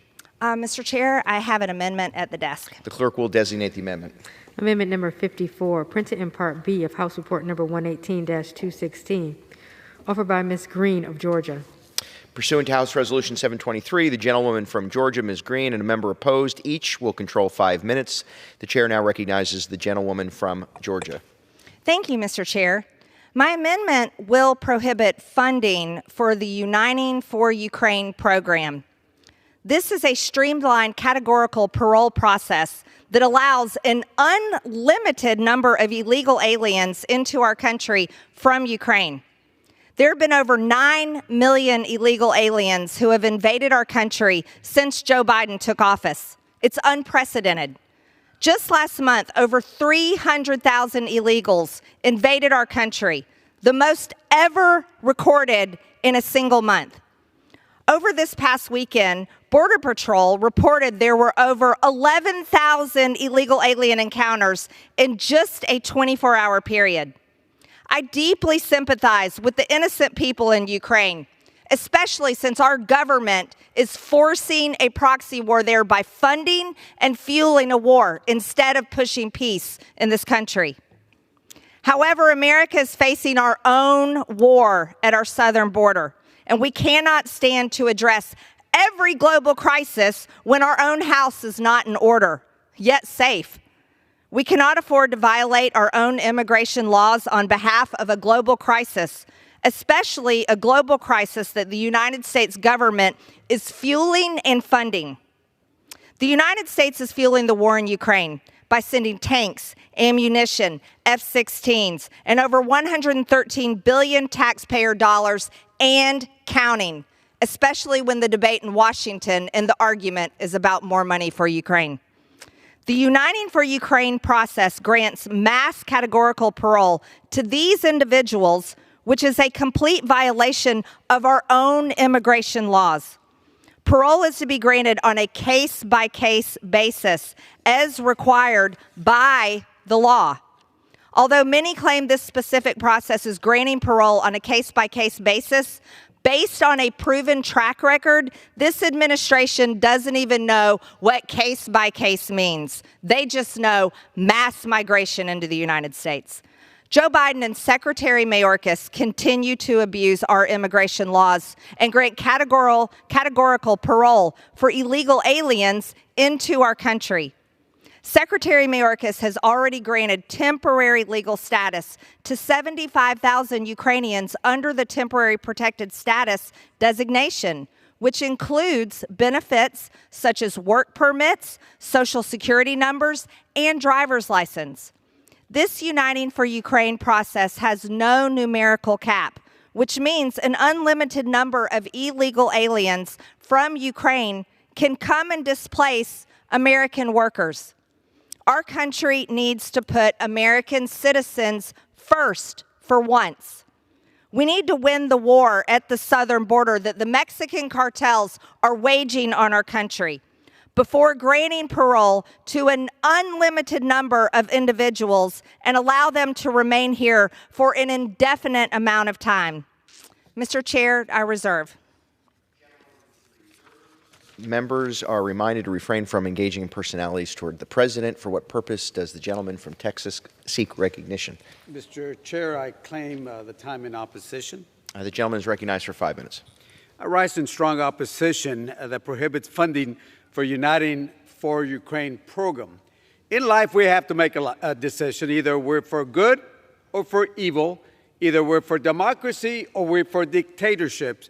And this Uniting for Ukraine program allows Ukrainians that are displaced by the Russian invasion of Ukraine to apply to come to the U.S. through humanitarian parole. This amendment seeks to stop a program that blocks thousands of Ukrainians from entering the country. It places in the hands of Russia. Russia, here again, an attempt to cut any support for Ukraine as they fight to defend the country from an illegal Russian invasion. Putin is attempting to rewrite the map of Europe through the use of force. He's doing so in violation of international law, is deliberately killing civilians, destroying the economic livelihood of Ukraine, and taking kids from Ukraine over, stealing the kids over and taking them to Russia. War crimes are being committed on a mass scale, and the United States and the democratic nations of the world must continue to strongly oppose him. And again, I remind members, this bill passed on June 21st, 2023.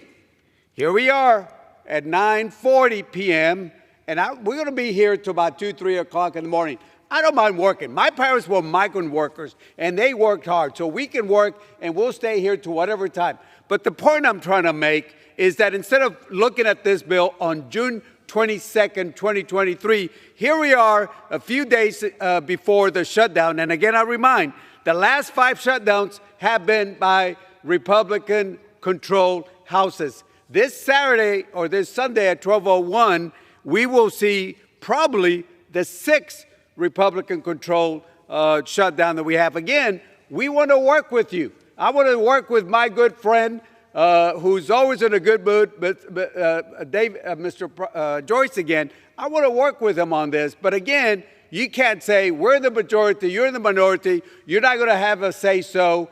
Some of us don't just go visit the border. We actually live there. I work with the Border Patrol. I want to support them. And then I keep in mind, again, I want to remind members that we had an opportunity to put $2.4 billion, which we did add, to support Border Patrol, control the border. And guess what? Except for 2 Republicans that are still in the House of Representatives, voted against border security. So again, we have a choice. It's either good or evil, either a dictatorship or democracy. I stand for good, and I stand for democracy, and I ask members to vote against this amendment, and I yield back the balance of my time. The gentleman yields. The gentleman from Georgia is recognized. Mr. Chair, how much remaining time do I have?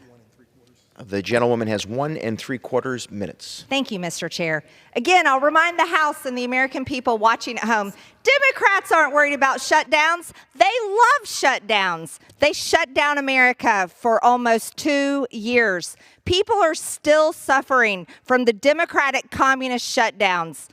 I don't know why they keep complaining about it, because they're the party that forced it on the American people, while they're complaining about it for themselves. That is so pathetic. Everyone here gets a taxpayer-funded paycheck. So don't whine about shutdowns when you shut down America on the very people that paid your salary. But let's talk about allowing an unlimited number of Ukrainians into the country on the American taxpayer dime. This war is not supported by American taxpayers, not Americans. Over 55% of Americans do not want to fund it anymore. And we want to talk about funding Border Patrol agents. Let's talk about funding Border Patrol so they can secure our border, not be the welcoming committee to the entire world for the United States of America. Mr. Chair, I ask the House to pass my amendment, and I yield. The gentlewoman yields. The question is on the amendment offered by the gentlewoman from Georgia. Those in favor say aye. Those opposed say no. In the opinion of the chair, the ayes have it. The amendment is agreed to. It is now in order to consider amendment number 55, printed in Part B of House Report 118-216. For what purpose does the gentlewoman from Georgia seek recognition? Mr. Chair, I have an amendment at the desk. The clerk will designate the amendment. Amendment number 55, printed in Part B of House Report number 118-216, offered by Ms. Green of Georgia. Pursuant to House Resolution 723, the gentlewoman from Georgia, Ms. Green, and will each control 5 minutes. The chair now recognizes the gentlewoman from Georgia. Raise a point of order. The gentleman. parliamentary inquiry. Have we done this amendment 2-3 times already? I mean, we know the majority doesn't want to pay the gentleman salary. will suspend. We already passed the gentleman will suspend. There's a point of order before the chair. The amendment has been ruled in order, in accordance, made in order under the rule, and the gentleman from Georgia is recognized. Thank you. Mr. Chairman. The gentleman from Georgia is recognized. Thank you, Mr. Chair. My amendment uses the Holman Rule, which is different from other amendments that have been introduced. This uses the Holman Rule to reduce the salary of Secretary Alejandro Mayorkas to $1, and $1 is too much money. Secretary Alejandro Mayorkas has aided and abetted the complete invasion of our country by deliberately flooding our nation with drugs, terrorists, and illegals from over 160 countries from around the world. The mission of the Department of Homeland Security states, right here, with honor and integrity, we will safeguard the American people, our homeland, and our values.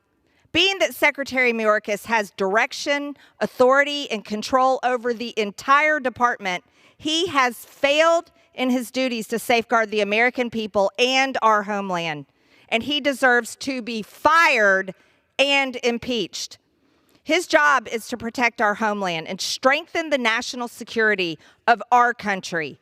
Yet his policies, directives, and statements have created a national security crisis and have tragically resulted in the deaths of thousands of Americans each year. Since assuming office, he has allowed approximately 7.5 million illegal encounters at our border, over 250 people on terrorist watch list to be caught crossing our border, and those are the ones we know of, and approximately 1.6 million known gotaways to evade U.S. authorities. Imagine how many we don't even know about. Just this fiscal year alone, Border Patrol arrested over 32,000 illegals with criminal convictions and over 167 MS-13 gang members. Remember, there's 1.6 million that got away. Are these terrorists? Are these gang members? I'm sure they are. And how many of them have criminal records?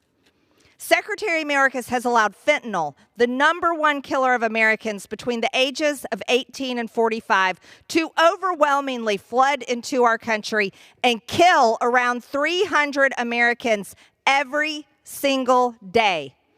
This fiscal year alone, Border Patrol has seized approximately 24,000 pounds of fentanyl, attempting to be smuggled into the United States. This is enough fentanyl to kill every single American 15 times over, but the fentanyl keeps coming because 300 Americans are dying every single day.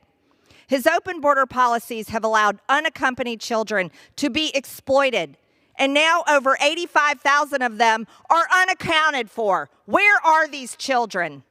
Tens of thousands of other children have been forced into slave labor, and that's according to the New York Times. He provided copious amounts of baby formula to illegal aliens at one of the largest processing centers in the country, while American mothers and infants were intensely suffering from severe shortages and couldn't find baby formula on the grocery store shelves. He flooded hospital maternity units with illegal aliens, so much so that American mothers were turned away and forced to delay inductions. That was in Yuma, Arizona. He canceled border wall construction contracts established under President Trump that would have secured our nation's border and was securing our nation's border, but now the materials lay rusting on the ground. He has repeatedly pulled border agents from actually securing our border and has moved them to processing roles, welcoming committees, leaving huge gaps for the Mexican cartels and drug smugglers to exploit and gain control of our border, and they are controlling our border. He has violated the law by directing DHS to mass parole illegal aliens into the U.S. when federal law specifically prohibits this. He has encouraged asylum fraud, abused the credible fear standard, and exercised mass catch and release policies. He has turned every single state into a border state. Veterans are even being kicked out of their hotel rooms to make room for illegals. He has even caused approximately a 1,700% increase in just one sector of the northern border. He has not only enabled child exploitation, sex and drug trafficking, and fentanyl overdoses, but he has also done everything in his power to put Americans last. Mr. Chair, I reserve. The gentlewoman's time has expired. The gentleman, for what purpose does the gentleman from Texas seek recognition? Mr. Chair, I claim time in opposition. And the gentleman is recognized for 5 So I minutes. guess the question I have, we've done this amendment 3 times. Lower it down to $1, lower it down to $1, lower it down $1. I guess his salary would now be $3 since we've done this 3 times. But nevertheless, I would remind members again that the last 2 fiscal years, we added $2.4 billion of CBP authority. That's a 15% increase. Monies that would have been used to hire more Border Patrol agents, more CBP officers, intel specialists, trade enforcement officers, and other personnel, adding technology at the ports of entry where 90 to 94% of the drugs come in. And again, initiatives to support the morale of CBP workforce like suicide prevention, wellness efforts, uniform allowances, and tuition. But guess what? Every single Republican, except 2 that are still serving, voted to pay the Border Patrol and give them the money so they can do the work. Voted no. And again, here we are at 9:50. What are we doing? What are we doing? Instead of taking a bill that passed on June 21st, 2023, we are now, instead of talking about the continuing resolution, because again, on Sunday at 12:01, we are going to have the 6th Republican shutdown since 1995. So again, I want to thank all the staff, both on the Republican and the Democrat side, for working late. Capitol Police are working late. We can stay here as long as you want to and maybe increase it to $4 instead of $3 on the pay for the secretary. But I would say this. We are going to have a shutdown because we can pass this bill, or we can say we're going to strip out the H-2A, H-2B visas and get some members who are going to vote no, whatever y'all want to do. But there is no Senate waiting to handle this bill. So members, again, we can stay as long as we want to. I can stay, and some of us will be here at 2, 3 o'clock in the morning. But again, we ought to be working on the CR because we are going to have the 6th Republican shutdown. 5 in a row. You can make it 6 if you don't work with us. So with that, Mr. Chairman, I oppose the amendment respectfully, and I yield back the balance of my time. At 9:53 p.m., the gentleman yields back the balance of his time. The question is on the amendment offered by the gentlewoman from Georgia. Those in favor say aye. Those opposed say no. In the opinion of the chair, the ayes have it. The amendment is agreed to. The chair understands that amendments number 56 through 59 will not be offered.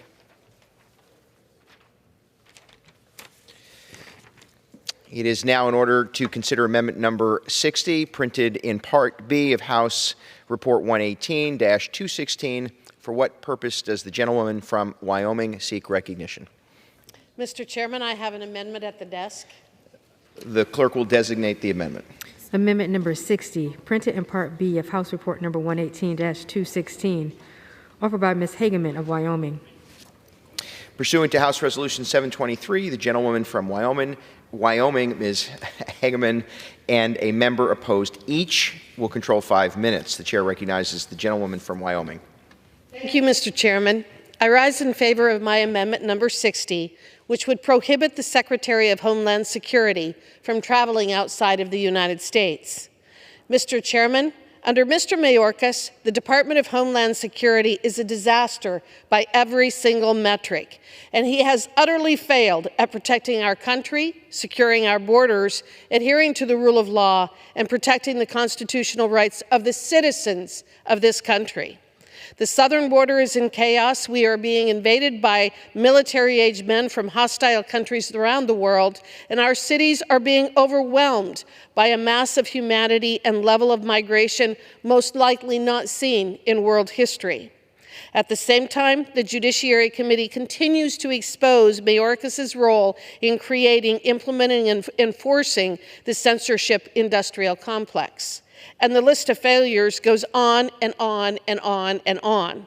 Despite Mr. Mayorkas's direct and intentional involvement in the destruction of the borders, boundaries, security, and integrity of the United States of America, he has had the audacity to travel overseas to praise, yes, praise, the importance of the borders in other countries and the benefits of having an orderly transfer of people and goods across the same. Yes, while ignoring the invasion on our southern and northern borders, an invasion that he has facilitated, Mr. Mayorkas actually traveled to a border between Poland and Ukraine to praise, quote, the use of U.S. technology that has been deployed to ensure the safe transfer of people and goods between Poland and Ukraine, end quote. That's right. Even while our border has become a raging inferno, Mr. Mayorkas traveled to view another nation's borders crossing, to view and judge their operations, while also meeting and speaking with their border enforcement officers.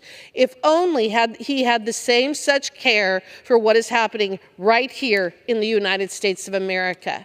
I urge my colleagues to vote in favor of Amendment number 60, and with that, I reserve the balance of my time. The gentlewoman reserves. For what purpose does the gentleman seek recognition? Mr. Chair, I claim time in opposition. The gentleman is recognized for 5 minutes. I rise in opposition to this amendment in all respect, but I would remind folks that we can't play defense on the 1-yard line called the U.S. border. We got to make sure that we move the perimeter. The Secretary has to look at threats inside and outside of the United States. If I can ask you to look at 2015, what happened in 2015? The numbers went down under President Obama. Why? Because we were able to go visit, talk to other countries so they can stop the migrants before they came to the U.S. Numbers went down. 2019, under President Trump, same thing happened. Again, we were able to work with those countries, travel over there, talk to them to make sure that they're able to stop folks before they come over here. The numbers went down. And again, we need to do the same thing because, again, it's not only the Secretary, but if you have a shutdown, and again, I remind members, 10 o'clock at night, we should have been doing this debate back on June 22nd, a day after the appropriations of Homeland passed. But here we are addressing something where we know there's no Senate waiting for this bill. There is no Senate ready that has handled H.R. 2. So again, the best thing to do to avoid the 6th Republican shutdown since 1995 is to sit down with Democrats, do it in a bipartisan way, and address this particular issue. Again, a shutdown would not be helpful for anybody, and I ask folks to please look at this amendment and ask you to reject this amendment. With that, I yield back the balance of my time. The gentleman yields. The gentlewoman is recognized. With all due respect, I do not believe that Mr. Mayorkas was traveling to other countries to learn how best we could secure our border. In fact, I don't think there's any evidence whatsoever that he's ever traveled to another country and asked them to stop sending their poor to our country to invade our country. The fact is that Mayorkas and his boss, Joe Biden, are the largest human traffickers and drug smugglers in U.S. history. We receive absolutely no benefit whatsoever from Mr. Mayorkas traveling to other countries to observe their functioning borders while ours is burned to the ground. There is no basis, rationale, or benefit for Mayorkas to travel outside of the United States to enjoy the fruits of an ordered society. He has failed to do his job and should not be rewarded for such failure by traveling the world at the taxpayer's expense. He needs to leave the visitation and discussions with foreign nations to the State Department. He needs to secure our border and reform his corrupt department. My amendment would prohibit Mr. Mayorkas from traveling outside of the United States while acting as the Secretary of the DHS. I urge all my colleagues to support this amendment, and with that, I yield back. The gentlewoman yields. Members are reminded to refrain from engaging personalities toward the president. The question is on the amendment offered by the gentlewoman from Wyoming. Those in favor say aye. Those opposed say no. In the opinion of the chair, the ayes have it. The amendment is agreed to. It is now in order to consider amendment number 61, printed in Part B of House Report 118-216. For what purpose does the gentlewoman from Wyoming seek recognition? Mr. Chairman, I have an amendment at the desk. The clerk will designate the amendment. Amendment number 61, printed in Part B of House Report number 118-216, offered by Ms. Hageman of Wyoming. Pursuant to House Resolution 723, the gentlewoman from Wyoming, Ms. Hageman, and a member opposed each will control 5 minutes. The chair now recognizes the gentlewoman from Wyoming. Thank you, Mr. Chairman. I rise in support of my amendment number 61 to H.R. 4367, which would prevent the DHS from implementing its, quote, climate literacy strategy. Mr. Chairman, it seems that there is nothing that Mr. Mayorkas and his department won't do to distract from carrying out their central mission of defending the U.S. homeland, a mission at which they have failed miserably. The climate literacy strategy states its objective to be to, quote, develop a climate literate DHS workforce, ensuring all employees across the department have a sufficient and up-to-date understanding of climate change and its relevance to the DHS mission. That is flat-out hogwash. The DHS states it will develop and administer this climate literate workforce through its, quote, Program for Climate Change Professionals, which DHS calls the CCP for short. No, I'm not making that up. It will also have a department-wide website for sharing climate change information, have climate change trainings, and develop a community of practice to champion and share climate discussions. I'll use the word again. This is hogwash. There are no resources to build a wall, no resources to apprehend illegal aliens, which have numbered over 10 times the population of the state of Wyoming since Joe Biden took office, no resources to stop terrorists from crossing our borders, but of course, under Mr. Mayorkas' so-called leadership, there are vast sums of money available for promoting climate hysteria to ensure access to the newest climate propaganda and developments. I urge my colleagues to vote in favor of amendment number 61, and with that I reserve the balance of my time. The gentlewoman reserves. For what purpose does the gentleman seek recognition? Mr. Chairman, I claim the time in opposition. The gentleman is recognized for 5 minutes. Mr. Chairman, I rise in opposition to this amendment. Look, it ensures that all employees across the department have a sufficient up-to-date understanding for climate change. If we keep in mind, one of the agencies under DHS is FEMA. What does FEMA deal with? Climate, hurricanes. And all I'm asking is, what this strategy does is that it blocks the department from studying or even understanding one of the most pressing issues. Again, just understanding. We just can't put our heads in the sand and say there's nothing happening on that. Yet in times of crisis during a natural disaster, we expect the department to deliver on its mission and make decisions during evolving circumstances. All it does is understand the evolving environment. That's all. I will vote no, encourage my colleagues to do the same, and I yield back the balance of my time. The gentleman yields. The gentlewoman is recognized. Again, with all due respect, it is not the DHS's responsibility to deal with climate. In fact, the DHS has absolutely no capacity to do that whatsoever. What the DHS's responsibility is to protect the homeland from the invasion that we are seeing on the southern and northern borders. My constituents are sick and tired of this. Not a cent of money should go to distracting the DHS employees from their jobs of defending this country. I urge all of my colleagues to support my amendment, strip every last penny from this boneheaded initiative, and force the DHS to actually do its job. And with that, I yield back. The gentlewoman yields. The question is on the amendment offered by the gentlewoman from Wyoming. Those in favor say aye. Aye. Those opposed say no. In the opinion of the chair, the ayes have it. The amendment is agreed to. It is now in order to consider amendment number 62, printed in Part B of House Report 118-216. For what purpose does the gentlewoman from Wyoming seek recognition? Mr. Chairman, I have an amendment at the desk. The clerk will designate the amendment. Amendment number 62, printed in Part B of House Report number 118-216, offered by Ms. Hageman of Wyoming. Pursuant to House Resolution 723, the gentlewoman from Wyoming, Ms. Hageman, and a member opposed each will control 5 minutes. The chair now recognizes the gentlewoman from Wyoming. Mr. Chairman, thank you. I rise in support of my amendment number 62, which would prevent the DHS from carrying out its, quote, environmental justice strategy, whatever that nonsensical word salad means in today's parlance. Similar to the climate indoctrination boondoggle I addressed when discussing my prior amendment, this is yet another angle being taken by Secretary Mayorkas and the DHS to worship at the altar of the so-called climate change, instead of actually focusing their attention and resources on the gross incompetence that this administration calls border security. While this administration continues to use Newspeak to extol the virtues of this so-called environmental justice agenda, the reality is that Joe Biden, Mayorkas, and others in this administration are responsible for vast amounts of energy poverty around the world. What this administration is not pursuing is environmental justice. It instead has an affirmative goal of universal government-imposed wretchedness. This is what happens when you staff an entire administration with people who have never held a job in the private sector.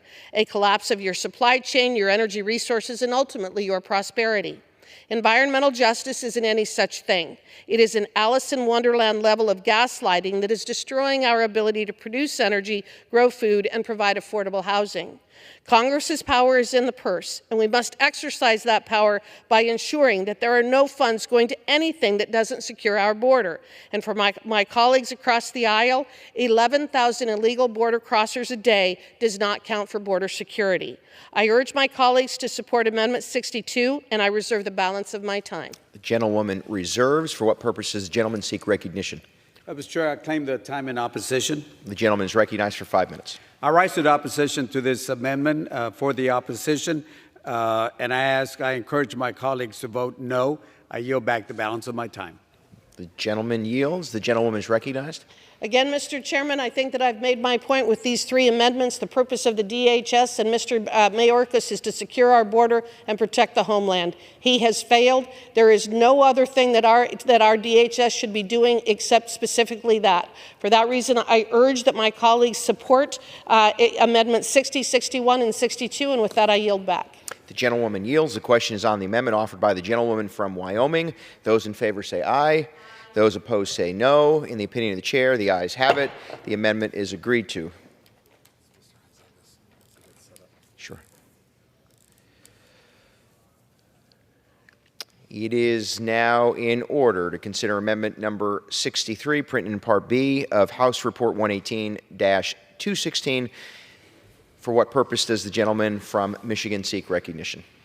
Thank you, Mr. Chair. I have an amendment made in order by the rule and is at the desk. The clerk will designate the amendment. Amendment number 63, printed in Part B of House Report number 118-216, offered by Mr. Huizenga of Michigan. Pursuant to House Resolution 723, the gentleman from Michigan, Mr. Huizenga, and a member opposed each will control 5 minutes. The chair now recognizes the gentleman from Michigan. Thank you, Mr. Chairman. I rise today in support of my amendment to protect farmers, the agricultural business, and small businesses throughout West Michigan and, frankly, across America from a costly new fee. Along with a host of additional fee increases for H-2A and H-2B visas, the Biden administration has proposed a brand new $600 per petition fee, Mr. Chairman, on employers seeking visas for temporary workers. This impacts a wide range of guest worker categories, such as H-2A and H-2B. H-2A, of course, is used for temporary agricultural work. H-2Bs are usually used in the tourism industry. And frankly, I know my friend from Texas has been very involved in the H-2B and H-2A space. We've had this discussion before.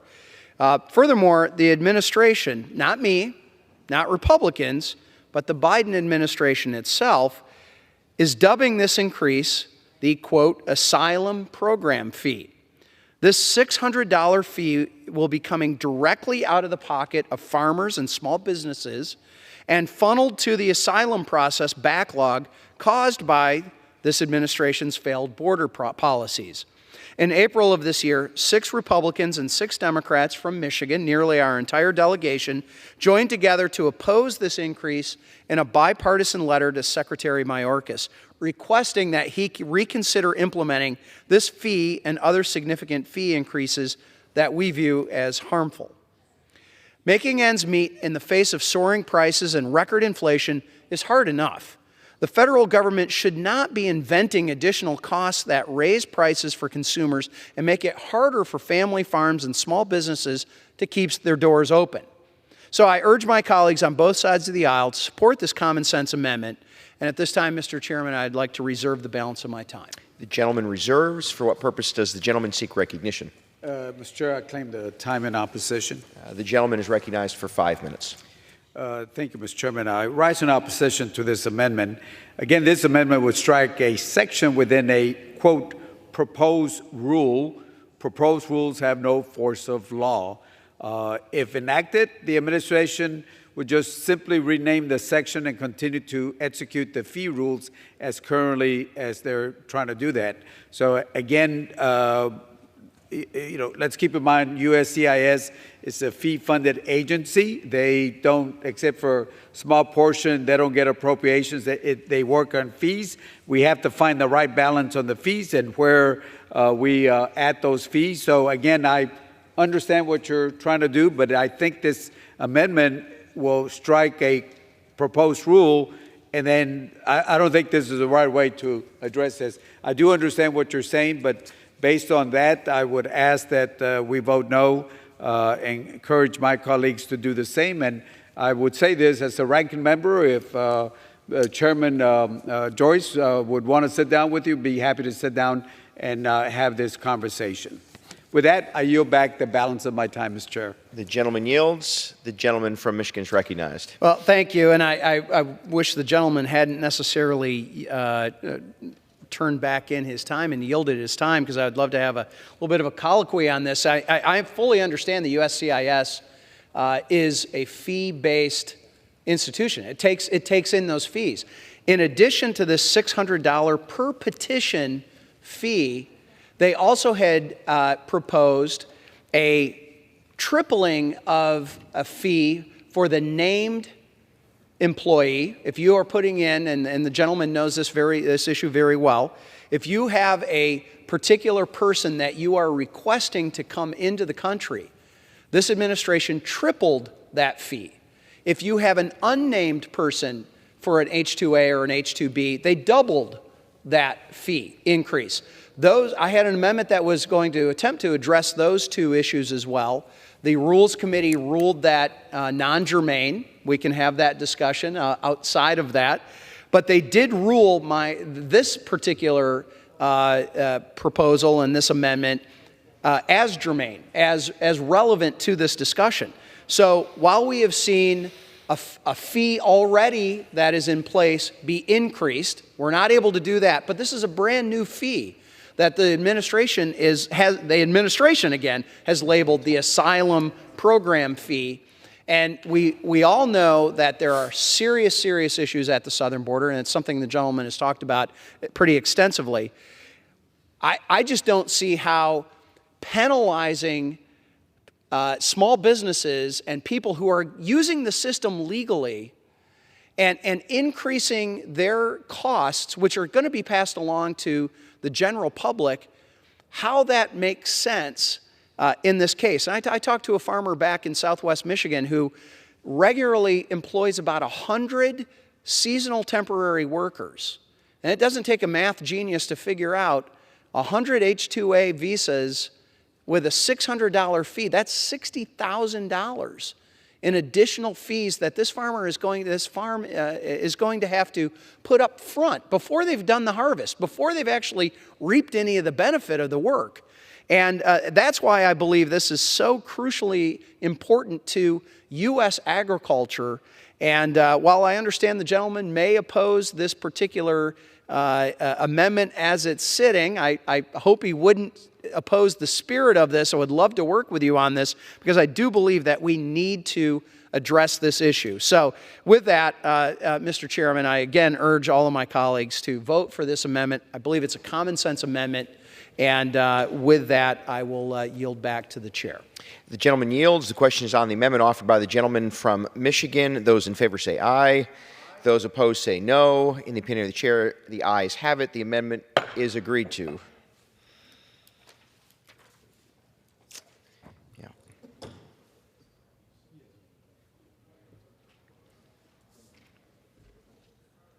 It is now in order to consider amendment number 64, printed in Part B of House Report 118-216.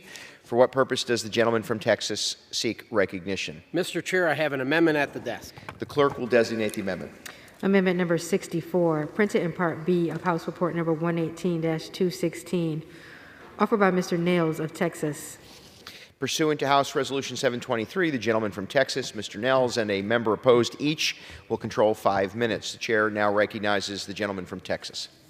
Mr. Chair, my amendment would prohibit funds for the Office of Civil Rights and Civil Liberties at the Department of Homeland Security. Under Joe Biden, the Office of Civil Rights and Civil Liberties at the Department of Homeland Security, also known as CRCL, has become a corrupt, woke, and anti-ICE component of DHS. The CRCL is responsible for, quote, advancing equity at DHS. As part of this principle, DHS created its first ever equity task force in 2021. One of the task force so-called accomplishments was reversing the public charge. I call it public disaster. President Donald J. Trump rightfully defined public charge as an immigrant who receives one or more designated public benefits for more than 12 months within a 36-month period. He rightfully included food stamps, housing vouchers, and Medicaid as benefits that would disqualify an immigrant from receiving a green card. Trump's rule protected the American taxpayer and put Americans first. Joe Biden and his woke CRCL continues to put Americans last. Under Joe Biden, through the CRCL, his administration has made it easier for illegal aliens to receive federal benefits at the expense of your hard-earned tax dollars. CRCL said President Trump's rule had a chilling effect on immigrants of color and individuals with disabilities with respect to their willingness to seek any form of assistance from the federal government. And this decision, folks, had nothing to do with skin color or disabilities. It is clear that DHS Office of Civil Rights and Civil Liberties is catering to these immigrants in an attempt to get their votes. And to me, it's criminal. Perhaps even more troubling, bureaucrats at CRCL have deep ties to the Abolish ICE movement, which seeks to stop deportation of illegal aliens. In fact, CRCL Chief Shobha Wadia has led the charge with pro-open border and anti-enforcement activities for years. She even advocated to take away funds from ICE and CBP. Prior to joining CRCL, she also suggested that even the most violent illegal alien felons should not be deported. Let me say that again. The chief of CRCL at DHS doesn't believe that violent illegal aliens, felons, should be deported. Tell me how that makes sense. So let me be clear. Someone who immigrates illegally is an illegal alien. Ms. Wahida advocates against using the term illegal immigrant and suggests using the term non-citizens or migrants instead. Ms. Wahida, you have no business. You have no business leading this office. Other CRCL policy advisors have also directly supported the Abolish ICE movement or worked with other organizations that have. Folks, these people are not concerned with defending our homeland. And let me remind my colleagues on the left that DHS has a vital mission to ensure the safe, secure, and prosperous homeland. It is abundantly clear that the DHS Office of Civil Rights and Civil Liberties is doing the exact opposite. We must defund this woke, corrupt, anti-ICE office within DHS. I urge all my colleagues to support my amendment, and I reserve the balance of my time. The gentleman reserves. For what purpose does the gentleman from Texas seek recognition? Mr. Chair, I claim the time in opposition. The gentleman is recognized. Thank you, Mr. Chairman. I rise in opposition of this amendment without due respect to my colleague, former sheriff, as my brother is a former sheriff on the border. But I would ask that if we have differences in opinion, instead of just eliminating this office of civil rights, I would like to remind our colleagues that this Office of Civil Rights and Civil Liberty covers the 260,000 personnel that work for DHS. That is, it covers the 43,000 U.S. Coast Guard employees, the 59,000 CBP personnel. That includes Border Patrol and OFO, which are the men and women in blue. It covers 16,800 ICE personnel, including HSI agents and immigration enforcement officers, 58,000 TSA personnel, 19,300 FEMA employees, and 6,300 Secret Service personnel. All of those employees are under the Homeland. So again, I do understand we might have some differences, and I'll be the first one to say, let's sit down and work out and have a bipartisan conversation to address on those concerns. But just to eliminate the office, I would say that would not be the right policy. And again, I would remind folks at 1023 that we passed the Homeland Appropriations on June 21st. We should have been doing this at 1023 on June 2nd instead of doing this. Again, I don't think there is a conference committee on the Senate side. We ought to be focusing on how to keep the government open. And again, with all due respect to my good friend from Texas, the former sheriff, I would say that we might have some differences, but I'll be the first one to sit down with you and figure out how we can address this issue. So for those reasons, I ask that we oppose this amendment, and I yield back the balance of my time. The gentleman yields. The gentleman from Texas is recognized. I yield back. The gentleman yields back. The question is on the amendment offered by the gentleman from Texas. Those in favor say aye. Those opposed say no. In the opinion of the chair, the ayes have it. The gentleman seeks recognition. Mr. Chair, I request the yeas and nays of the recorded vote. Pursuant to Clause 6 of Rule 18, further proceedings on the amendment offered by the gentleman from Texas will be postponed.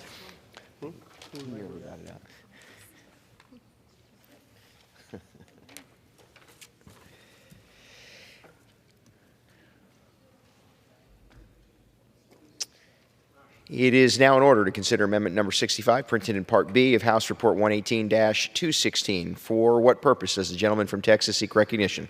Mr. Chair, I rise to offer an amendment number 65 as a designee of Mr. Norman of South Carolina. The clerk will designate the amendment. Amendment number 65, printed in Part B of House Report number 118-216, offered by Mr. Nails of Texas. Pursuant to House Resolution 723, the gentleman from Texas, Mr. Nels, and a member opposed each will control 5 minutes. The chair now recognizes the gentleman from Texas. Mr. Chair, my amendment 107 reduces the salary of Jonathan Davidson, the Chief of Staff for the Department of Homeland Security, to $1. His salary last year was $158,500. With his new role, it'll be at least $180,000. $180,000 for this guy, and he does nothing. In his short stint in his role, he's completely failed in upholding his mission. Complete dereliction of duty under his leadership at DHS with the invasion that is currently happening at our southern border. Just in his first month on the job, there were over 232,000 enforcement encounters at the southwest border. This is a 36.5% increase in traffic. 101,000 single individuals, with the majority of these persons being military-aged males, were encountered at our border just in the month of August. And this isn't effective leadership, and we need to hold DHS officials accountable. Salary in 2022, $183,100. This guy needs to be unemployed. We have written DHS 15 times. 15 times. This Congress to conduct oversight over the border. Again, we request documents and information to understand the Biden administration's plan to defend. We never get anything. So my point is this. This guy's salary needs to be reduced to $1 because that's all he's worth. I reserve the balance. The gentleman reserves. For what purpose does the gentleman from Texas seek recognition? Mr. Chair, I claim my time in opposition. The gentleman is recognized for 5 minutes. Thank you, Mr. Chairman. Again, I rise in opposition to this amendment. Again, getting information from Homeland can be frustrating because I've been frustrated also, and I agree that they should be providing information. Sometimes we disagree with the policy on how to secure the border. Sometimes I disagree with my Republican friends. Sometimes I disagree with my Democratic friends. But again, it's a difference in policy that we can work out. But again, to go after a specific person by name is against the Constitution, the Bill of Attainder clause, where you should have due process before this step is taken. And again, targeting salaries is unconstitutional, as pointed out by the United States versus Leavitt Supreme Court case in 1946. Again, there's another way to address this, and be happy to sit down with my good friend from Texas to address this. But at this time, I will respectfully oppose this amendment, and I'll yield back the balance of my time. The gentleman yields. The Mr. Chair, I yield. The gentleman yields. The question is on the amendment offered by the gentleman from Texas. Those in favor say aye. Those opposed say no. In the opinion of the chair, the ayes have it. The amendment is agreed to. For what purpose does the gentleman from Ohio seek recognition? Mr. Chair, I ask unanimous consent that the request for a recorded vote on Amendment 24 be vacated to the end that the amendment will be withdrawn. The clerk will designate the amendment. Amendment number 65, printed in part.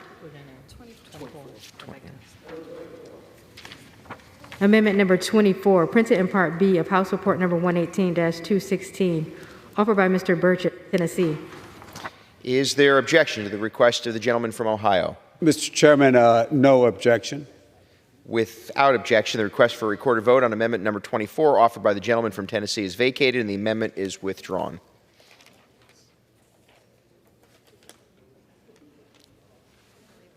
All of it? 6 of Rule 18, proceedings will now resume on those amendments printed in Part B of House Report 118-216, on which further proceedings were postponed in the following order. Amendment number 13 by Mr. Carrera of California. Amendment number 23 by Ms.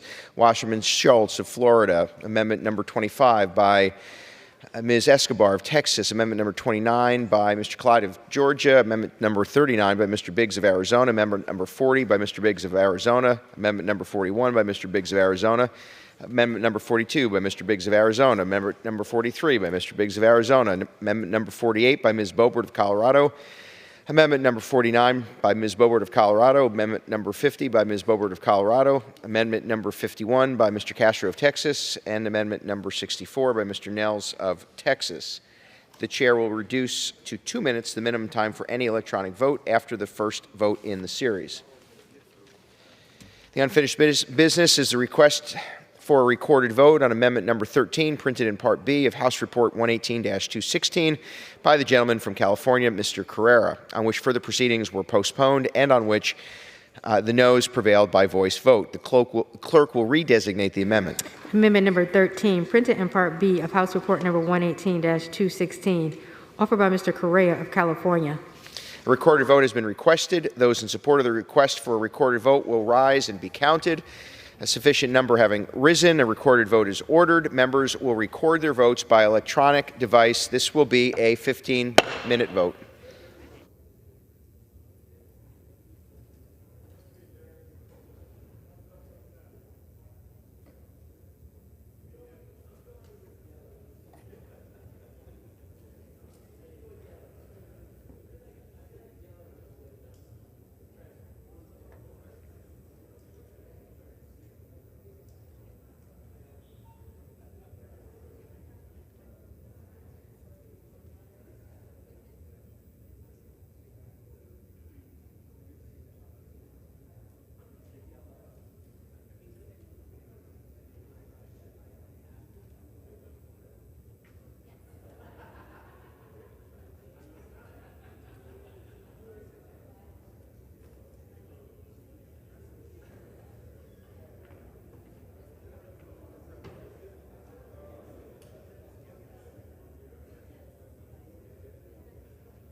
On this vote, the yeas are 206, the nays are 223. The amendment is not adopted.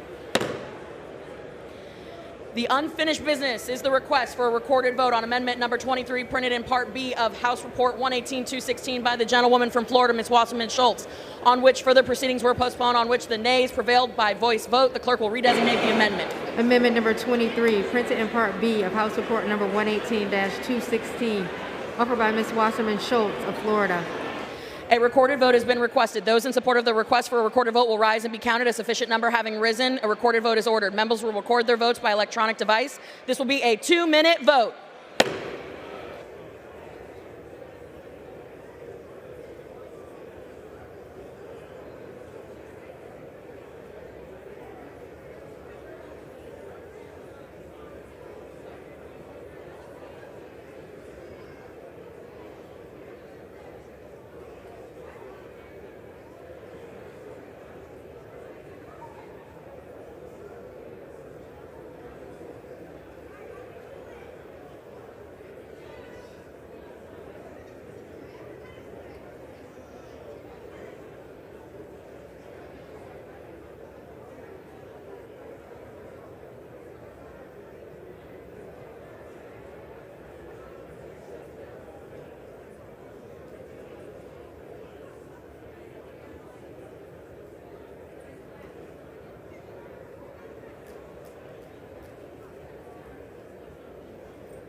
On this vote, the yeas are 209, nays 220. The amendment is not adopted. The unfinished business is the request for a recorded vote on amendment number 25, printed in Part B of House Report 118-216 by the gentlewoman from Texas, Ms. Escobar, on which further proceedings were postponed, and on which the nays prevailed by voice vote. The clerk will redesignate the amendment. Amendment number 25, printed in Part B of House Report number 118-216, offered by Ms. Escobar of Texas. A recorded vote has been requested. Those in support of the request for a recorded vote will rise and shall be counted. A sufficient number having risen, a recorded vote is ordered. Members will record their vote on an electronic device. This will be a 2-minute vote.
1 minute.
On this vote, the yeas are 210, the nays are 220. The amendment is not adopted. The unfinished business is the request for a recorded vote on amendment number 29, printed in Part B of House Report 118-216 by the gentleman from Georgia, Mr. Clyde, on which further proceedings were postponed. On which the nays prevailed by voice vote, the clerk will redesignate the amendment. Amendment number 29, printed in Part B of House Report number 118-216, offered by Mr. Clyde of Georgia. A recorded vote has been requested. Those in support of the request for a recorded vote will rise and be counted. A sufficient number having risen, a recorded vote is ordered. Members will record their votes by electronic device. This is a 2-minute vote.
On this vote, the yeas are 108, the nays are 320. The amendment is not adopted.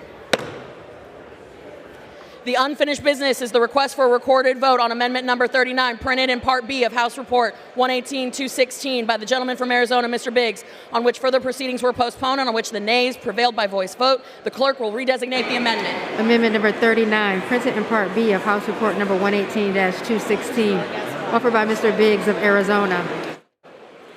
A recorded vote has been requested. Those in support of the request for a recorded vote shall rise and be counted. A sufficient number having risen, a recorded vote is ordered. Members will record their vote by electronic device. This will be a 2-minute vote.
Have all members voted? Does any member wish to change their vote?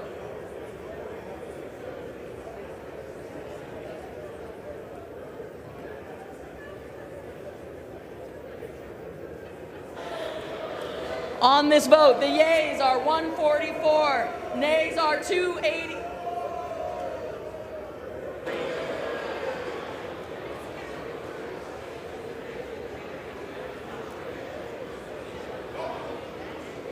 Mrs. Boebert votes aye.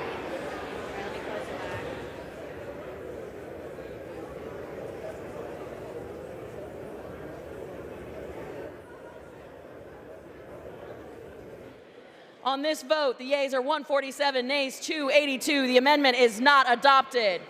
The unfinished business is the request for a recorded vote on amendment number 40, printed in Part B of House Report 118-216 by the gentleman from Arizona, Mr. Biggs, on which further proceedings were postponed, on which the noes prevailed by voice vote.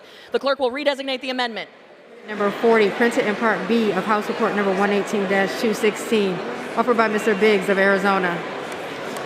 A recorded vote has been requested. Those in support of the request for a recorded vote will rise and be counted. A sufficient number having risen, a recorded vote is ordered. Members will record their vote by electronic device. This will be a 2-minute vote.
this vote, the yeas are 160, the nays are 270.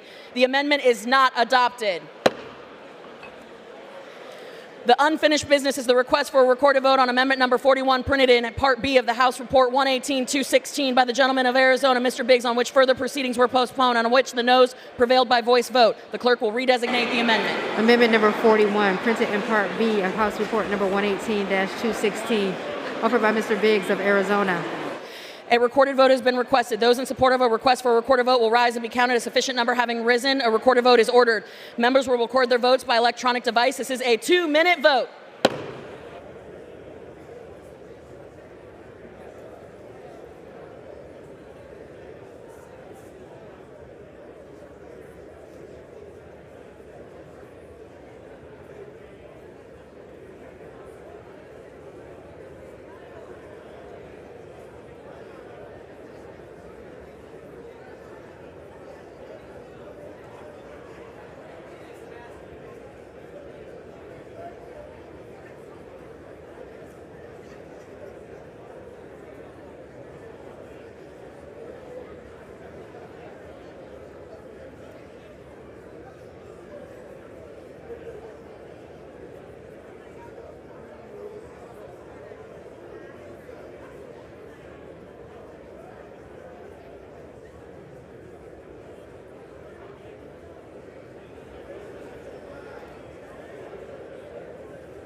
On this vote, the yeas are 168, the nays are 261. The amendment is not adopted.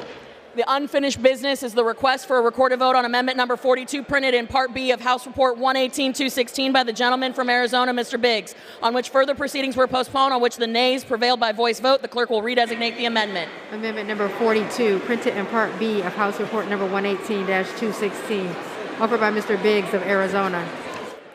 A recorded vote has been requested. Those in support of the request for a recorded vote will rise and be counted. A sufficient number having risen, a recorded vote is ordered. Members will record their vote by electronic device. This is a 2-minute vote.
Have all members voted? Does any member wish to change their vote?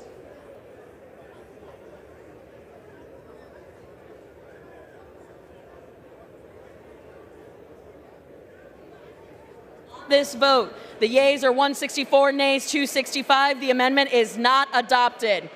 The unfinished business is the request for a recorded vote on amendment number 43, printed in Part B of House Report 118-216 by the gentleman from Arizona, Mr. Biggs, on which further proceedings were postponed and on which the noes prevailed by voice vote. The clerk will redesignate the amendment. Amendment number 43, printed in Part B of House Report number 118-216, offered by Mr. Biggs of Arizona. A recorded vote has been requested. Those in support of a request for a recorded vote will rise and be counted. A sufficient number having risen, a recorded vote is ordered. Members will record their votes by electronic device. This will be a 2-minute vote.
Have all members voted? Does any member wish to change their vote?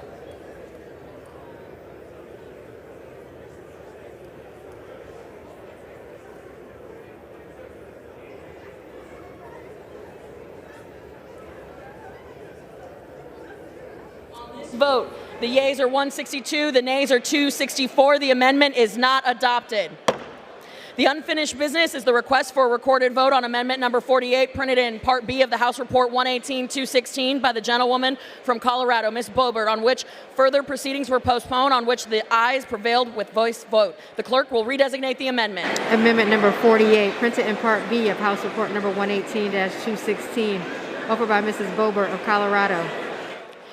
A recorded vote has been requested. Those in support of the request for a recorded vote will rise and be counted. A sufficient number having risen, a recorded vote is ordered. Members will record their vote by electronic device. This is a 2-minute vote.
Let's vote. The yeas are 159, the nays are 269. The amendment is not adopted. The unfinished business is the request for a recorded vote on amendment number 49, printed in Part B of House Report 118-216 by the gentlewoman from Colorado, Ms. Boebert, on which further proceedings were postponed, on which the ayes prevailed by voice vote. The clerk will redesignate the amendment. Amendment number 49, printed in Part B of House Report number 118-216, offered by Mrs. Boebert of Colorado. A recorded vote has been requested. Those in support of the request for a recorded vote shall rise and be counted as sufficient number having risen. A recorded vote is ordered. Members will record their votes by electronic device. This is a 2-minute vote.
On this vote, the yeas are 161, the nays are 267. The amendment is not adopted.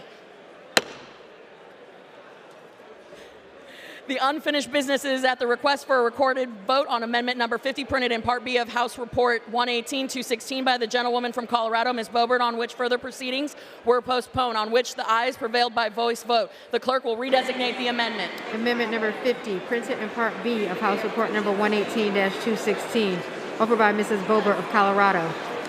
A recorded vote has been requested. Those in support of a request for a recorded vote will rise and be counted as sufficient number having risen. A recorded vote is ordered. Members will record their votes by electronic device. This is a 2-minute vote.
Have all members voted? Does any member wish to change their vote?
Vote. The yeas are 161, the nays are 268. The amendment is not adopted. The unfinished business is the request for a recorded vote on amendment number 51, printed in Part B of House Report 118-216 by the gentleman from Texas, Mr. Castro, on which further proceedings were postponed, on which the nays prevailed by voice vote. The clerk will redesignate the amendment. Amendment number 51, printed in Part B of House Report number 118-216, offered by Mr. Castro of Texas. A recorded vote has been requested. Those in support of a request for a recorded vote will rise and be counted. A sufficient number having risen, the recorded vote is ordered. Members will record their vote by electronic device. This is a 2-minute vote.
On this vote, the yeas are 211, the nays are 220. The amendment is not adopted.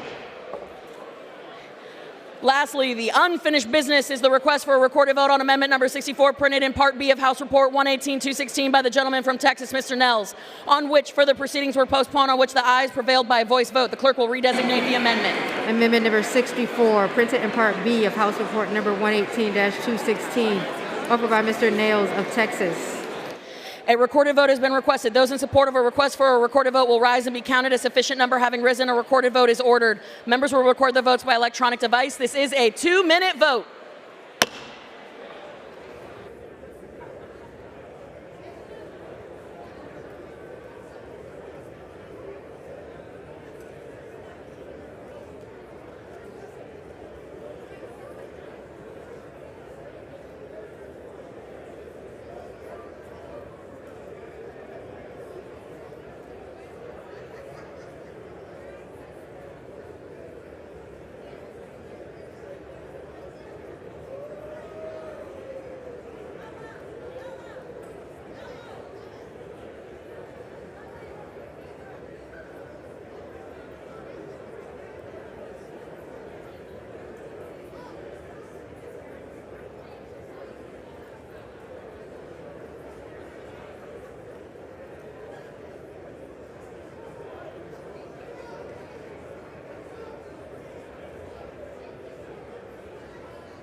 On this vote, the yeas are 182, the nays are 247. The amendment is not adopted.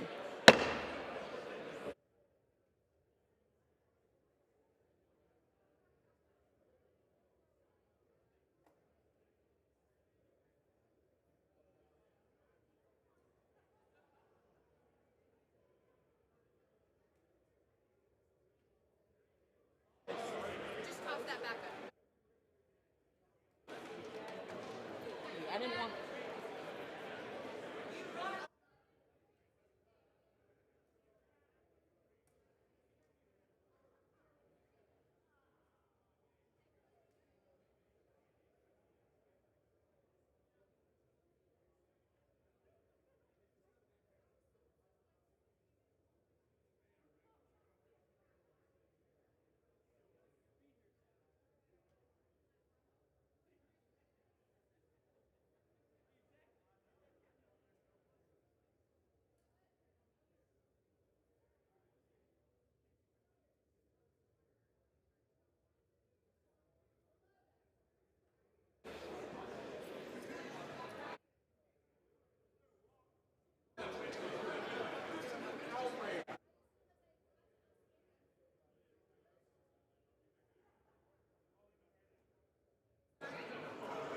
Thank you. Is this fresh water?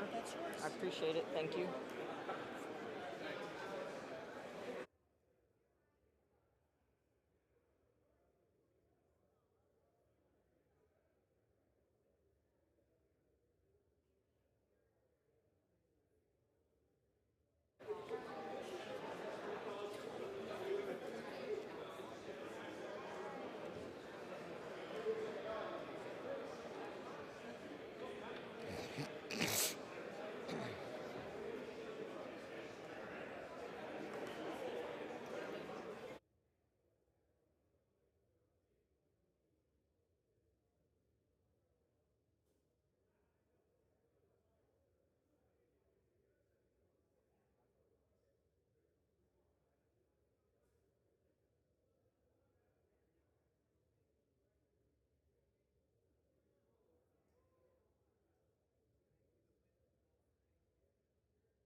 The committee will be in order.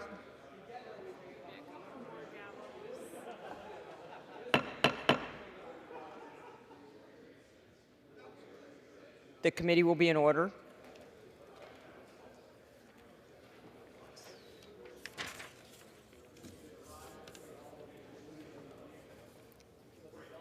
It is now in order to consider amendment number 66, printed in Part B of the House Report 118 through 216. For what purpose does the gentleman from South Carolina seek recognition? Madam Speaker, I have the rule at the desk. The clerk will designate the amendment. Amendment number 66, printed in Part B of House Report number 118-216, offered by Mr. Norman of South Carolina. Pursuant to House Resolution 723, the gentleman from South Carolina, Mr. Norman, and a member opposed, each will control 5 minutes.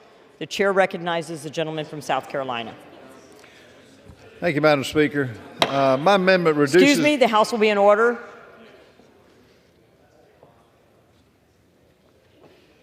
The chair recognizes the gentleman from South Carolina. Thank you, Madam Speaker. My amendment reduces the salary of Christy Canigallo, Deputy Secretary of Homeland Security, to $1. A little background on who she is. She served as Chief of Staff at DHS since January of 2022. She recently took on the role of Deputy Secretary in July of this year. Her job is to oversee the agency and work to advance the department's mission and organization priorities. Her salary in 2022 was $183,100. As stated, her job is to oversee and enforce the mission of DHS, which is to safeguard the American people and our homeland and our values. Dereliction of duty, as this simply is not the case. She is the number 2 individual at DHS. Her job is to assist the priorities of Mayorkas in securing our homeland, our values, and our people. And she has simply been asleep at the switch and has not done the job. Our homeland is less secure now than it was when she came into this role. In her first year in a role at DHS, over 2.76 million individual illegals crossed the border. These were just the ones that they came into contact with.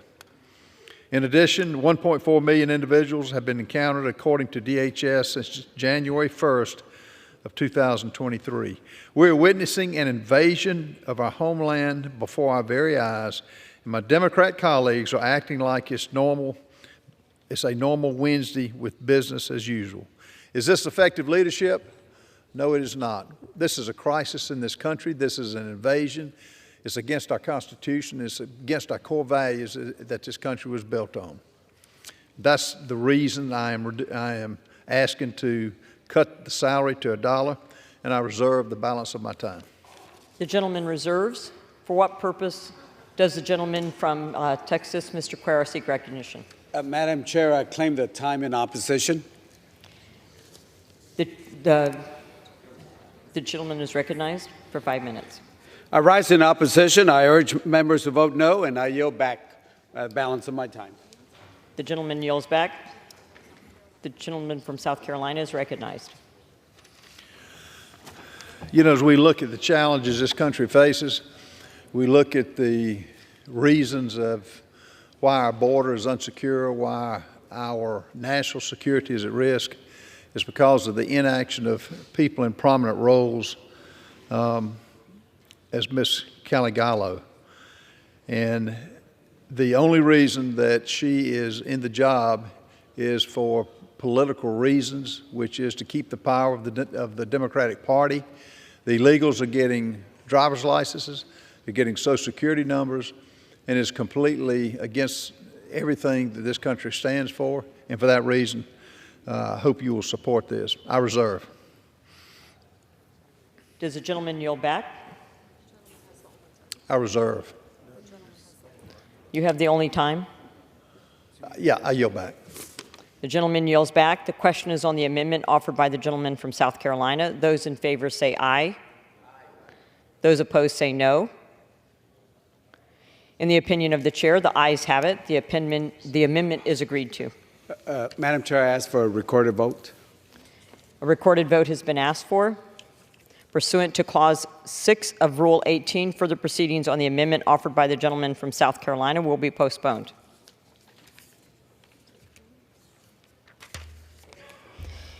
It is now in order to consider Amendment Number 67, printed in Part B of House Report 118 through 216. For what purpose does the gentleman from South Carolina seek recognition? Madam Speaker, I have an amendment at the desk. The clerk will designate the amendment. Amendment Number 67, printed in Part B of House Report Number 118-216, offered by Mr. Norman of South Carolina. Pursuant to House Resolution 723, the gentleman from South Carolina, Mr. Norman, and a member opposed each will control 5 minutes. The chair recognizes the gentleman from South Carolina. Madam Speaker, this amendment reduces the salary of Kimberly O'Connor. She's Executive Director of the Department of Homeland Security to $1.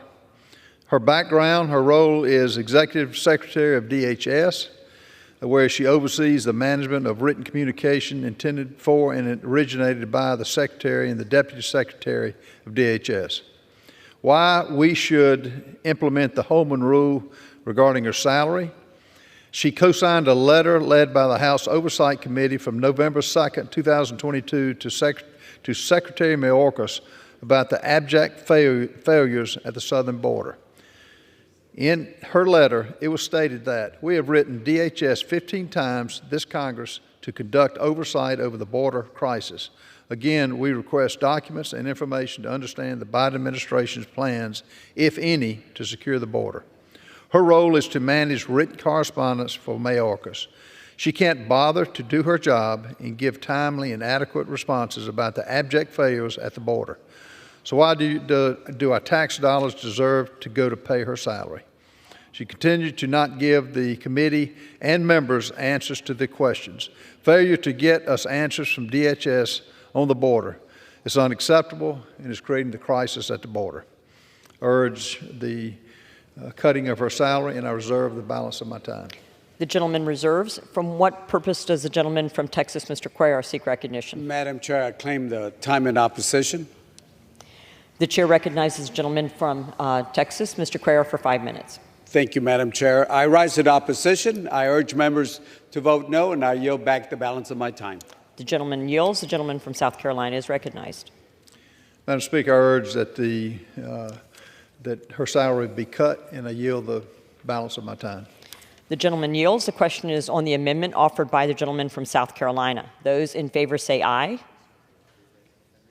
Those in favor say aye. Aye. Those opposed say no. In the opinion of the chair, the ayes have it. The amendment is agreed to. Madam Chair, I ask for a recorded vote. A recorded vote has been asked for. Pursuant to Clause 6 of Rule 18, further proceedings on the amendment offered by the gentleman from South Carolina will be postponed.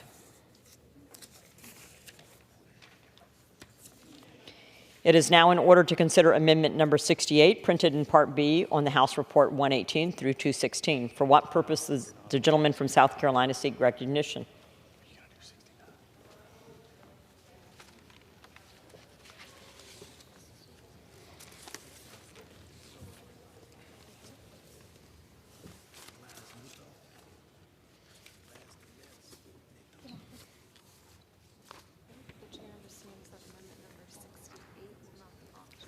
The chair recognizes that Amendment Number 68 will not be offered. Okay. Madam Speaker.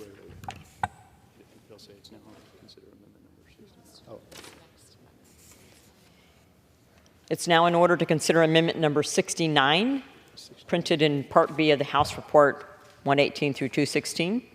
For what purpose does the gentleman from South Carolina seek recognition? Madam Speaker, I have an amendment at the desk. The clerk will designate the amendment. Amendment number 69, printed in Part B of House Report number 118-216, offered by Mr. Norman of South Carolina. Pursuant to House Resolution 723, the gentleman from South Carolina, Mr. Norman, and a member opposed, each will control 5 minutes. The chair recognizes the gentleman from South Carolina.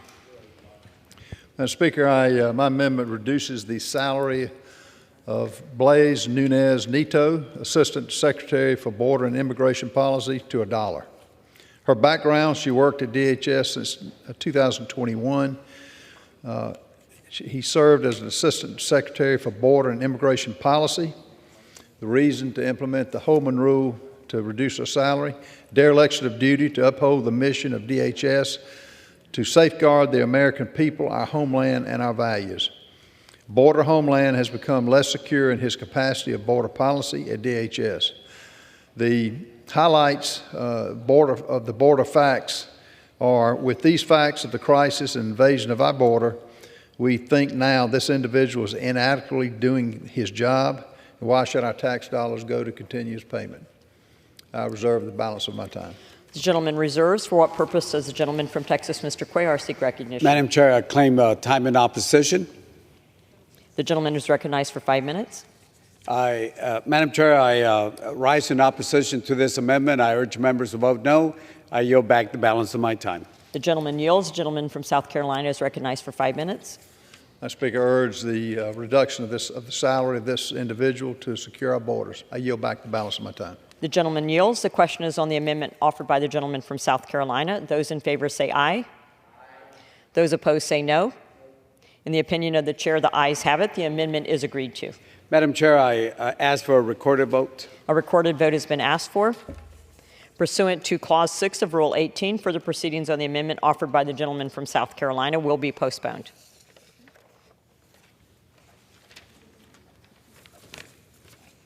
It is now in order to consider Amendment Number 70, printed in Part B of the House Report 118 through 216.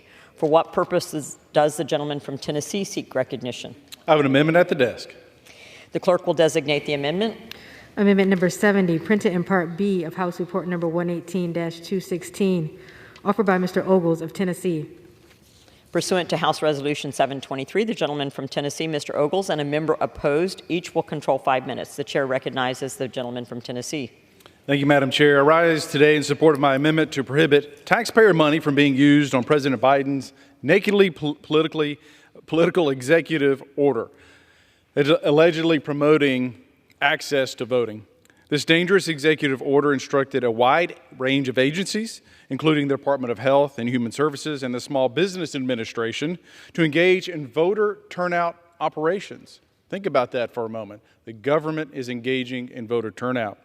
Worse, it instructs agencies to partner with approved third-party organizations to assist them in their voter registration and other election-focused efforts. Who will approve these organizations? What criteria will be used? The executive order doesn't say. Congress has never granted the administration any authority to approve such groups or specify criteria therein. This executive order is blatantly illegal. I reserve. Gentleman reserves. The gentleman from Texas, Mr. Cuellar, for what purpose does the gentleman from Texas, Mr. Cuellar, seek recognition? Madam Chair, I claim the time in opposition. The chair recognizes the gentleman for 5 minutes. Thank you, Madam Chair. I rise in opposition to this amendment. This order on voting access will ensure that all Americans can exercise their right to vote, including voters in underserved communities, voters who are younger or older in rural and urban areas, service members, veterans, and other folks like voters with disabilities or with language access concern. Again, Madam Chair, I ask that we oppose this amendment, and I yield back the balance of my time. The gentleman yields. The gentleman from Tennessee is recognized for 5 minutes.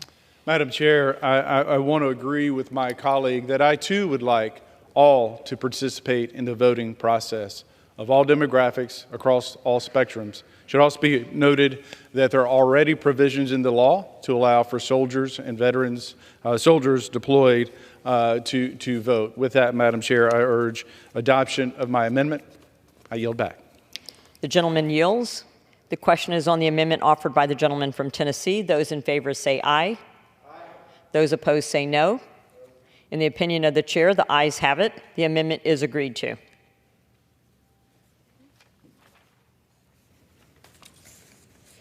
It is now in order to consider Amendment Number 71, printed in Part B of the House Report 118 through 216. For what purposes does the gentleman from Tennessee seek recognition? I have an amendment at the desk. The clerk will designate the amendment. Amendment Number 71, printed in Part B of House Report Number 118-216, offered by Mr. Ogles of Tennessee.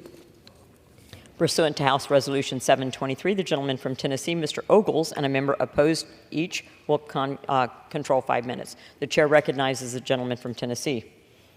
Madam Chair, I rise today in support of my amendment to prohibit funding for the so-called Homeland Intelligence Experts Group.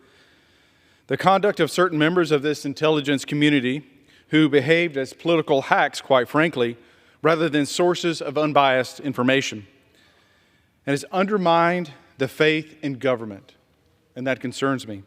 Some of these officials peddled obvious falsehoods in an effort to undermine the American people's confidence in the election of 2016, and some meddled in the 2020 election as well.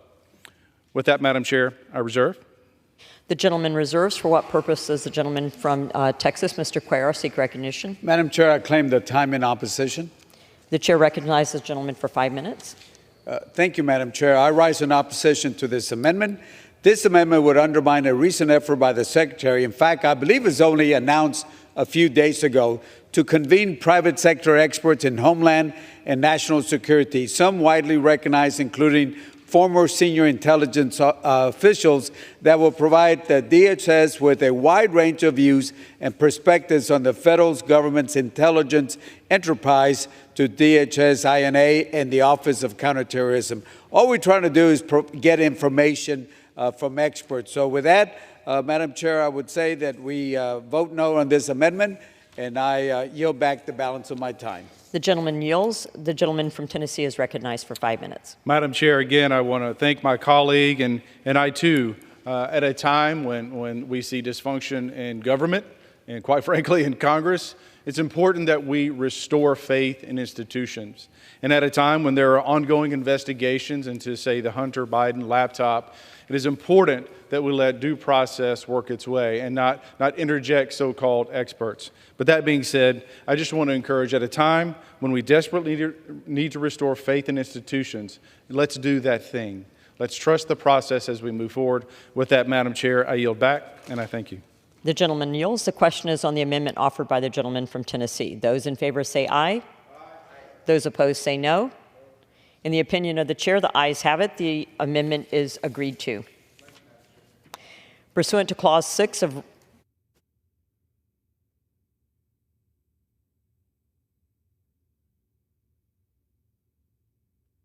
order to consider amendment number 72, printed in Part B of the House Report 118 through 216. For what purpose does the gentleman from Texas seek recognition? Madam Speaker, I have an amendment at the desk. The clerk will designate the amendment.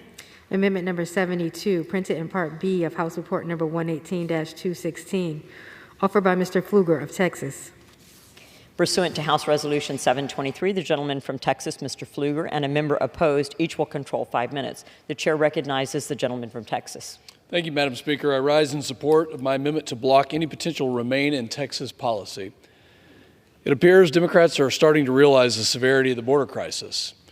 On August 8th, Massachusetts Governor Maura Healey declared a state of emergency due to the influx of illegal aliens, and I think the number was 7,500. The next day, New York City Mayor Eric Adams stated that the illegal alien influx was not sustainable, quote, and would, quote, destroy New York City. All it took for the president to realize there was a crisis at the border was a little complaining from his Democrat donors. They don't mind the border crisis as long as it stays far away from their blue state. So what is the president's solution? Instead of securing the border, the Biden administration is considering instating a Remain in Texas policy.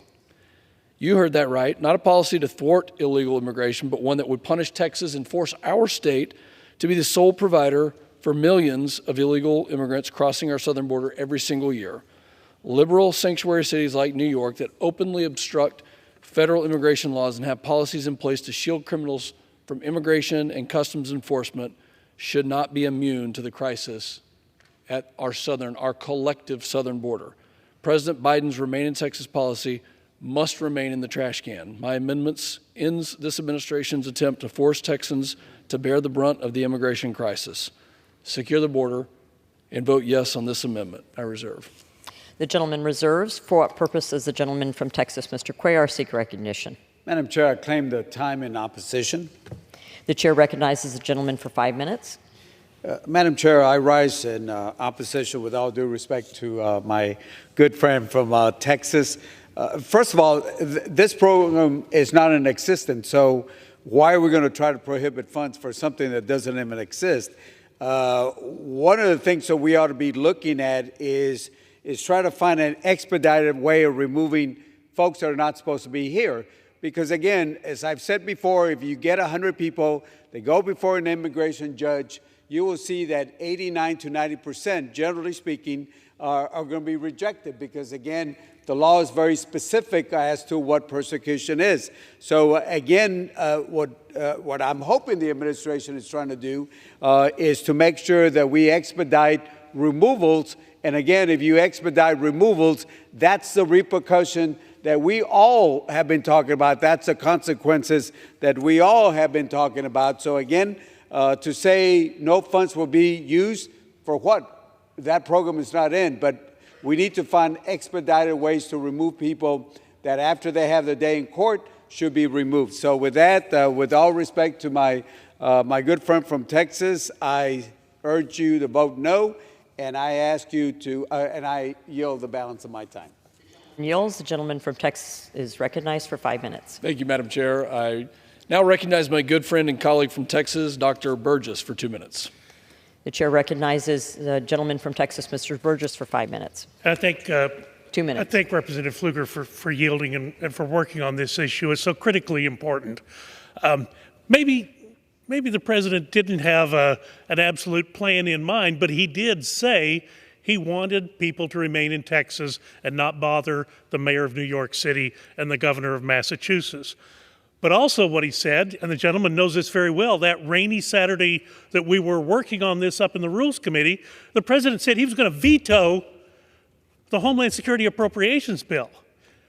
Well, veto the Homeland Security Appropriations Bill when the governor of Massachusetts says we've got an emergency, the governor of New York says we're losing our city, and he's going to veto the Department of Homeland Security Appropriations Bill. This policy that Mr. Pfluger is attempting to prevent is wrong. The president should not have articulated it, and he certainly should not have articulated that he's going to veto the bill to protect the border. Governor Abbott had to declare an invasion. He had to declare an emergency. He is having to spend Texas billions on doing the job the United States government should be doing. We need to fund this bill, pass this bill, and I yield back to the gentleman.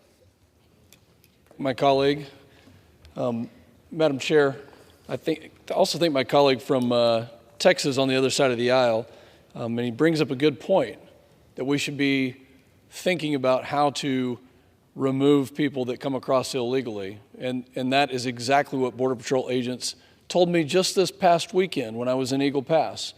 And their solution, which was the solution of the last administration, was deportation. And I think my colleague was actually the one on TV about a week ago that said, until you see images of people being deported, and I'm not necessarily quoting exactly what my colleague said, but until you see the images of people being deported, they're going to continue to come. And I couldn't agree with him more that those images need to happen, because that's the message that we need to send. So no, we don't need a Remain in Texas policy. We need a Remain in Mexico policy. We need to go back to the policies of the previous administration that were working before we had millions of people coming into this country illegally, because they know that the border is wide open. This is a symptom. Let's get to the root cause. Let's pass H.R. 2. Let's send H.R. 2 in the form that we passed it here in the House to the Senate and to the President, and secure our border once and for all. Enough is enough. I urge a yes vote on this and yield back. The gentleman yields. The question is on the amendment offered by the gentleman from Texas. Those in favor say aye. Aye. Those opposed say no. In the opinion of the chair, the ayes have it. The amendment is agreed to. It is now in order to consider Amendment Number 73, printed in Part B of the House Report 118 to 216. For what purpose does the gentleman from Montana seek recognition? Thank you, Madam Speaker. I have an amendment at the desk. The clerk will designate the amendment. Amendment number 73, printed in Part B of House Report number 118-216, offered by Mr. Rosendale of Montana. Pursuant to House Resolution 723, the gentleman from Montana, Mr. Rosendale, and a member opposed, each will control 5 minutes. The chair recognizes the gentleman from Montana. Thank you, Madam Chair. My amendment number 73 would prohibit funds from being used to enforce Secretary Mayorkas' memo prohibiting workforce immigration enforcement. With the stroke of a pen, Secretary Mayorkas eliminated key method of interior enforcement and required our Immigration and Customs Enforcement agents, the ICE agents, to fight with one hand tied behind their back. Right now, there are over 16.8 illegal aliens in our country, and estimates suggest that upwards of 65% of the illegal aliens are employed. Business owners and ranchers in Montana work hard to ensure they are in compliance with federal immigration law, and this memo punishes law-abiding businesses who refuse to hire illegal aliens. Additionally, Americans should not be expected to compete in the labor market with illegal aliens who are depressing wages and keeping good-paying jobs away from American citizens. President Biden and Secretary Mayorkas' refusal to allow ICE to do their job and enforce our nation's laws is a clear dereliction of duty and presents a risk to our country's national security. Simply put, my amendment would allow ICE agents to do their job enforcing immigration law with the most effective methods possible. Under President Trump, workforce enforcement operations were common practice, making it clear to illegal aliens and the employers that there would be consequences for breaking the law, putting all businesses on a level playing field. It's time we protect small business owners and workers and force Secretary Mayorkas to let ICE to do its job. Thank you, Madam Chair, and I reserve. Members are reminded to refrain from engaging in personalities towards the President. For what purpose does the gentleman from Texas, Mr. Cuellar, seek recognition? Madam Chair, I claim the time in opposition. The chair now recognizes the gentleman for 5 minutes. Madam Chair, thank you so much. I stand against this amendment. I'm in opposition. I support ICE. I support enforcing the law. And with that, I yield back the balance of my time. The gentleman yields. The gentleman from Montana is recognized for 5 minutes. Thank you, Madam Chair. Madam Chair, Secretary Mayorkas acknowledges the threat of illegal labor in his memo ending workplace enforcement, and I quote, "The unscrupulous employers create an unfair labor market. They also unfairly drive down their costs and disadvantage their business competitors who abide by the law." These businesses are not abiding by the law. The illegal aliens that are working there are not supposed to be employed. It's not fair to the labor market. It's not fair to the Americans that want to have these positions, and it absolutely does suppress the wages and hurts everyone. I yield back. Thank you. The gentleman yields. The question is on the amendment offered by the gentleman from Montana. Those in favor say aye. Those opposed say no. In the opinion of the chair, the ayes have it. The amendment is agreed to.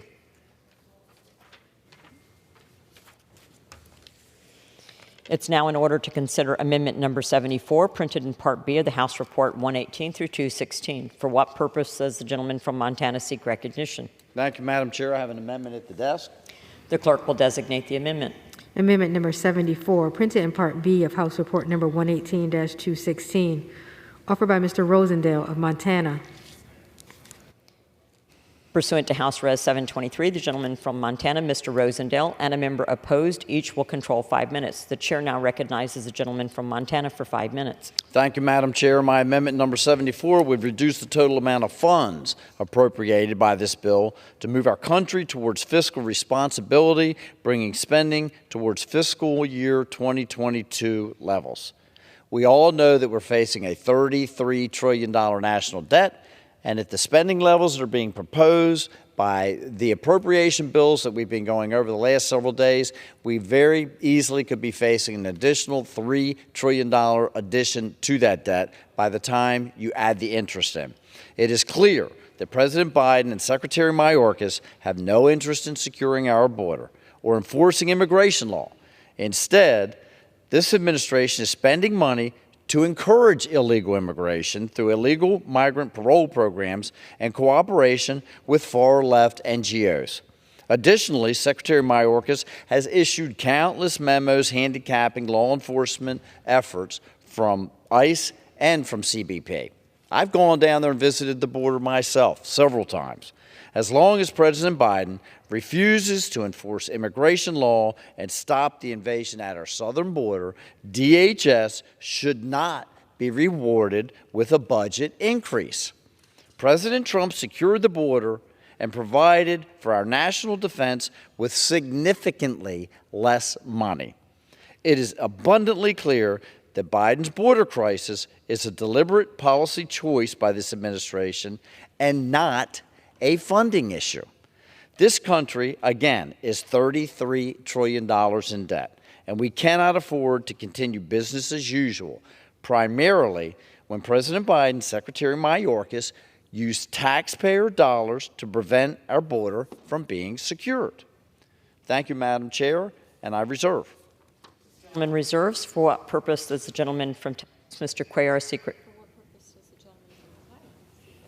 For what purpose does the gentleman from Ohio seek recognition? Well, thank you, Madam Chair. I claim time in opposition. The gentleman is recognized. Madam Chair, I appreciate my colleague's concern with the rampant federal spending by the Democrats and this administration. However, this amendment is not the way to address the larger problem we face. This bill makes targeted cuts to wasteful spending, eliminates funding for woke programs, and prohibits funding for policies and programs that encourage illegal immigration. In contrast, this amendment would indiscriminately cut the top-line spending of the Department of Homeland Security by $8.7 billion, which is a 14% reduction to the discretionary funding in this bill. These cuts would not be targeted to specific programs or activities. Instead, it would be left to the Biden administration to decide how and where to apply these reductions. And unfortunately, this administration would likely align such reductions to its proposals in the president's budget request. The first cut the administration will make is to eliminate the $2.1 billion for border wall, followed by the 16,500 additional detention beds that were funded in this bill. Funding for Border Patrol staffing would be slashed, as would funding for additional ICE deportation officers. All the critical border security investments and immigration priorities we have included in this bill will be stripped out in favor of continuing the status quo. Let's ensure that this bill we pass on the floor does what the Biden administration has failed to do: act to address the border security crisis, which has been raging for the last 2.5 years. And let's remember that true border security comes with a price tag, and I think we should all be willing to pay. I urge my colleagues to vote no on this amendment, and I reserve the balance of my time. The gentleman reserves. The gentleman from Montana is recognized for 5 minutes. Thank you very much, Madam Chair. Madam Chair, in 2020, DHS bill appropriated $67.8 billion. In 2022, DHS bill appropriated $75.538 billion. And the 2024 DHS appropriation bill includes $91.5 billion.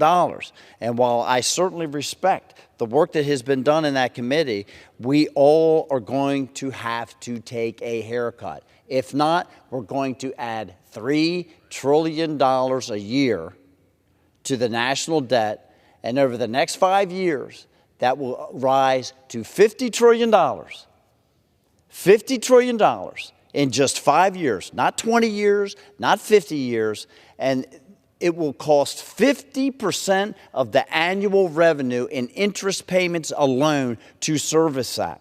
And if you think that we're making difficult decisions right now, when 50% of the revenue that we collect on an annual basis is gone to service that loan, we're going to have to make massive changes to the way that we run the federal government. And every single person in the country is going to feel it. And it's going to be a dramatic pain. And so all I'm asking is that we reduce by $8.7 billion. I can't believe that I'm saying only $8.7 billion. Again, I respect the work that has been done, but these are some difficult decisions that need to be taken care of, and I'm willing to do my part to help us get there. Thank you very much, Madam Chair, and I yield back. The gentleman yields. The gentleman from Ohio is recognized for the remainder of his time. I appreciate the concerns of the gentleman from Montana, but I maintain that I urge my colleagues to vote no on this amendment, and I yield back. The question is on the amendment offered by the gentleman from Montana. Those in favor say aye. Those opposed say no. In the opinion of the chair, the ayes have it. The amendment is agreed to.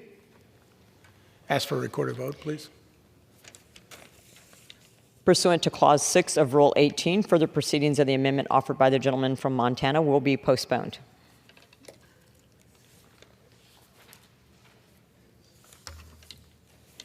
It is now in order to consider Amendment Number 75, printed in Part B of House Report 118 through 216. For what purpose does the gentleman from Texas seek recognition? Madam Chair, I have an amendment at the desk. The clerk will designate the amendment. Amendment number 75, printed in Part B of House Report number 118-216, offered by Mr. Roy of Texas. Pursuant to House Resolution 723, the gentleman from Texas, Mr. Roy, and a member opposed, each will control 5 minutes. The chair recognizes the gentleman from Texas. I thank the chair. The amendment that I put forward prohibits funding in this act to President Biden's executive orders that put needless limits on immigration enforcement, scales back sound asylum policies, and establishes its own set of immigration directives that Congress has not passed. The executive orders that President Biden put in place as soon as he got into the White House have had an enormous negative impact on the ability of Border Patrol and ICE to carry out their job, in particular, ICE. The results are pretty clear. Deportations of criminal aliens plummeted by 62% between fiscal year 20 under President Trump and fiscal year 21 under President Biden. Went from 150,000, 103,000, all the way down to 38,000 under Biden. The fact of the matter is, this is not shocking. When you issue executive orders that place restrictions on the ability of ICE to do its job, shockingly, it can't do its job.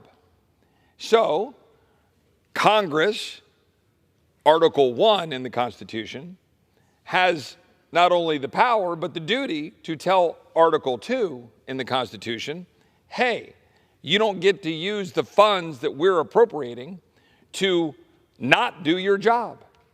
So this amendment would simply say to the President of the United States and the Secretary, we've got this crazy idea that maybe, just maybe, the President should follow the law instead of issuing executive orders to undermine the ability of law enforcement personnel to do their job, leaving the American people exposed to dangers, fentanyl pouring into our communities, criminal aliens being able to carry out crimes on the streets of the country.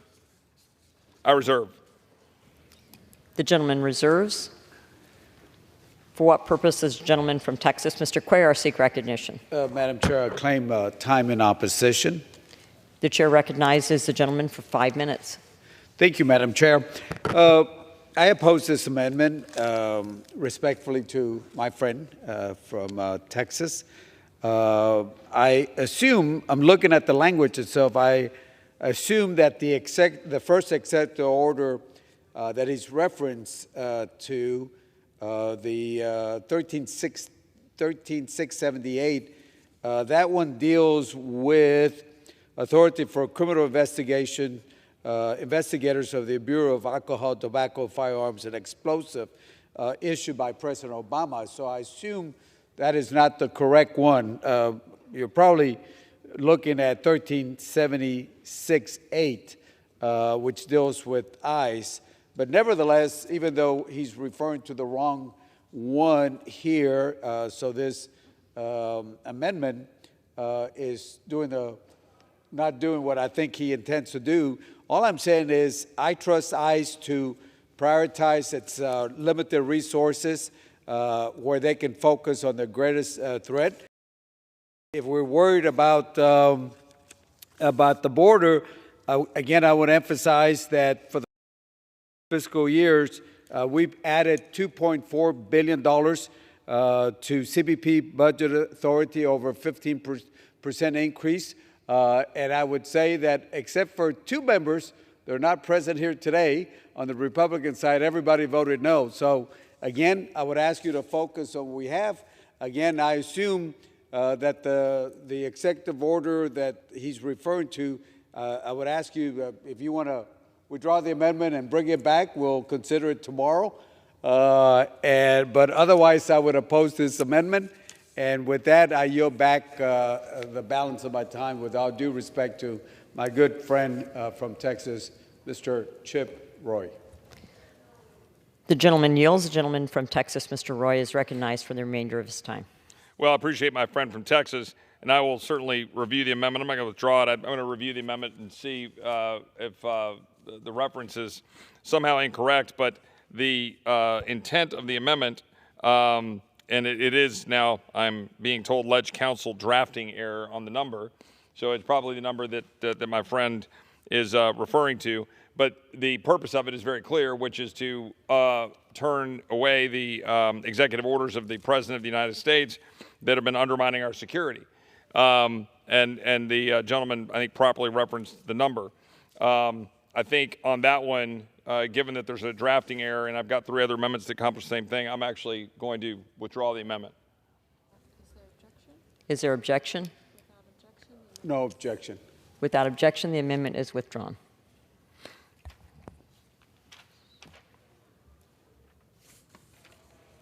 It's now in order to consider amendment number 76, printed in Part B of House Report 118 through 216. For what purposes does the gentleman from Texas, Mr. Roy, seek recognition? Have an amendment at the desk. The clerk will designate the amendment. Amendment number 76, printed in Part B of House Report number 118-216, offered by Mr. Roy of Texas. Pursuant to House Resolution 723, the gentleman from Texas, Mr. Roy, and a member opposed, each will control 5 minutes. The chair recognizes the gentleman from Texas for 5 minutes. I thank the chair. The amendment that we have in front of us prohibits funding from the Act to be used to terminate the migrant protection protocols. This is one of the most important things that we need to address. H.R. 2, which this body, led by Republicans, passed in the spring, addresses the need to return to use of migrant protection protocols to put in place the return to Mexico and remain in Mexico policies of the previous administration, which, when combined with the use of Title 42 authority, was effective in limiting the flow coming across our border. And when the current administration completely abandoned on day one the use of migrant protection protocols, the reality is we've seen the resulting chaos at our border. It is hard for anybody who is objectively looking at the state of our border to find any defense for the current policies of the administration allowing the abject failure to occur. This amendment would assert our Article 1 authority to say to the president that the president must not use funds to terminate the migrant protection protocols. That is, we should not be funding the failure of this administration to do its job. Very simply put, as we put forward in H.R. 2, the choices before us should be to detain, to put an expedited removal, or to put into a migrant protection protocol type system remaining in Mexico. Otherwise, you have what we have, which is an utter disregard for the border, using parole authority wrongly instead of case-by-case basis, mass releases under parole. We have the use of asylum, not for a persecution, but rather as a blanket release into the United States, to the point of 2 million releases over the last 2.5 years under this administration. This is a very simple policy that we could adopt as a Congress to restrain the abuse of this administration. I reserve. For what purpose does the gentleman from Texas, Mr. Cuellar, seek recognition? Madam Chair, I claim time in opposition. The gentleman is recognized for 5 minutes. I do not believe in catch and release, and I certainly want to give our men and women everything they need to have, and that's why it's important that we address this issue. Your amendment deals with a program called Remain in Mexico. The only problem is we can't stop the funds on that program because it got terminated in February 2021. Again, we had an opportunity to vote on this FY22, but again, we did not bring this up at that time, except for 2 members. Everybody voted no on this, on the Republican side. And again, it's a little bit too late for this. Now, I would say to my good friend from Texas, I do support the MPP. I do support it. But again, this program is gone, and I think we need to have a little bit of discussion if we're going to be looking at ways to stop folks from coming in. Again, I would remind my folks what happened in 2015, what happened in 2019 under President Trump, under President Obama. That is, we worked with Mexico not to keep them there, but actually for them to secure their southern border with Guatemala. We need to do that again, and if we're able to do that, I think we should be able to do that to address that issue. Again, I do support MPP, but again, this amendment is trying to get stop funding for something that doesn't exist, and for that reason, I will ask my colleagues to vote no, and I yield back the balance of my time. Yields. The gentleman from Texas, Mr. Roy, is recognized for the remainder of his time. The termination of this program resulted in a decrease by 64% for illegal alien apprehensions between the points of entry or found inadmissible at ports of entry. Border encounters with Central American families, the main driver of the crisis for the better part of the first 2 years, comprised a majority of the MPP amenable aliens, dropped by 80%. A report found MPP to be a, quote, indispensable tool in addressing the ongoing crisis at the southern border and restoring integrity to the immigration system. The purpose of the amendment is to ensure that we're not continuing to fund the ending of the kinds of programs that could be successful. That's the point. We're putting in restrictions on the extent to which this administration can ignore the tools that it should be using. With that, I yield back. The gentleman yields. The question is on the amendment offered by the gentleman from Texas. Those in favor say aye. Those in favor say no. In the opinion of the chair, the ayes have it. The amendment is agreed to.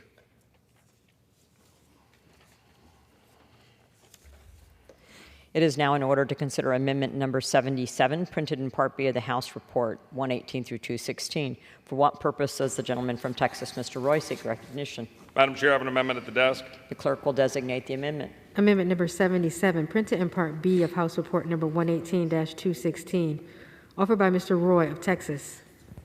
Pursuant to House Resolution 723, the gentleman from Texas, Mr. Roy, and a member opposed, each will control 5 minutes. The chair now recognizes the gentleman from Texas for 5 minutes. The amendment before us is pretty simple. It prohibits funding from this act to carry out the Department of Homeland Security's memo titled, quote, Guidelines for Enforcement Actions in or Near Protected Areas. The Biden administration issued a memo prohibiting ICE from arresting illegal migrants in most public places. If you look at a map, there are literally circles drawn that pretty much cover an entire geographic region. So effectively, they're making it impossible for ICE to do its job.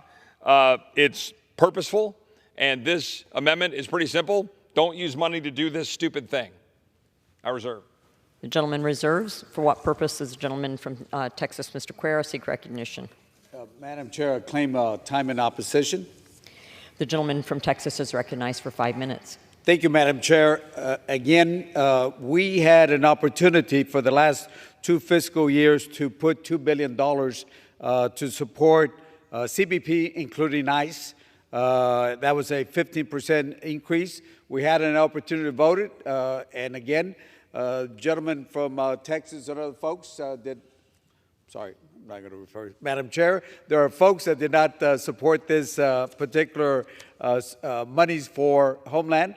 So again, I have full faith in the men and women that work for DHS. They're capable of carrying out their federal law enforcement responsibility and carry out their statutory authorities. This amendment is not needed. Again, I support ICE, and they will carry out the work that needs to be done so they can enforce immigration law. With that, I yield back. I ask you to vote no, and I yield back the balance of my time. The gentleman yields. The gentleman from Texas is now recognized for the remainder of his time. I yield back. The gentleman yields. The question is on the amendment offered by the gentleman from Texas. Those in favor say aye. Those opposed say no. In the opinion of the chair, the ayes have it. The amendment is agreed to. It is now in order to consider amendment number 78, printed in Part B of the House Report 118 through 216. For what purpose does the gentleman from Texas seek recognition? Madam Chair, I have an amendment at the desk. The clerk will designate the amendment. Amendment number 78, printed in Part B of House Report number 118-216, offered by Mr. Roy of Texas. Pursuant to House Resolution 723, the gentleman from Texas, Mr. Roy, and a member opposed, each will control 5 minutes. The chair recognizes the gentleman from Texas for 5 minutes. Madam Chair, this amendment prohibits, as I have done in a number of other of our appropriations bills, successfully so far, This amendment prohibits any of the funding in the Homeland Security Appropriations Bill from being used to carry out President Biden's executive orders on climate change. These executive orders are pursuing climate fetish to the detriment of our ability to have national security and have energy security.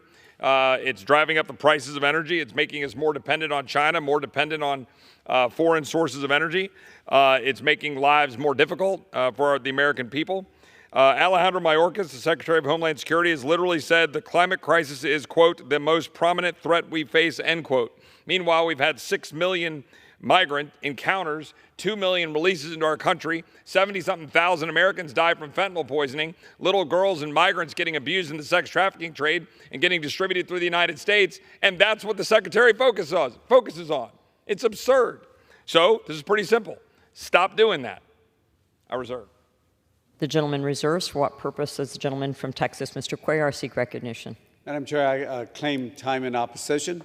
The chair recognizes the gentleman for 5 minutes. Thank you, Madam Chair. I stand in opposition. I yield back the balance of my time.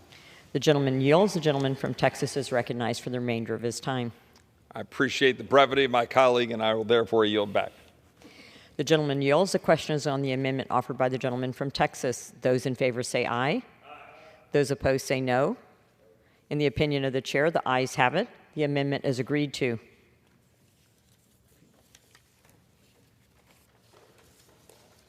It is now in order to consider amendment number 79, printed in Part D of the House Report 118 through 216. For what purpose does the gentleman from Wisconsin seek recognition? Madam Speaker, I have an amendment at the desk. The clerk will designate the amendment.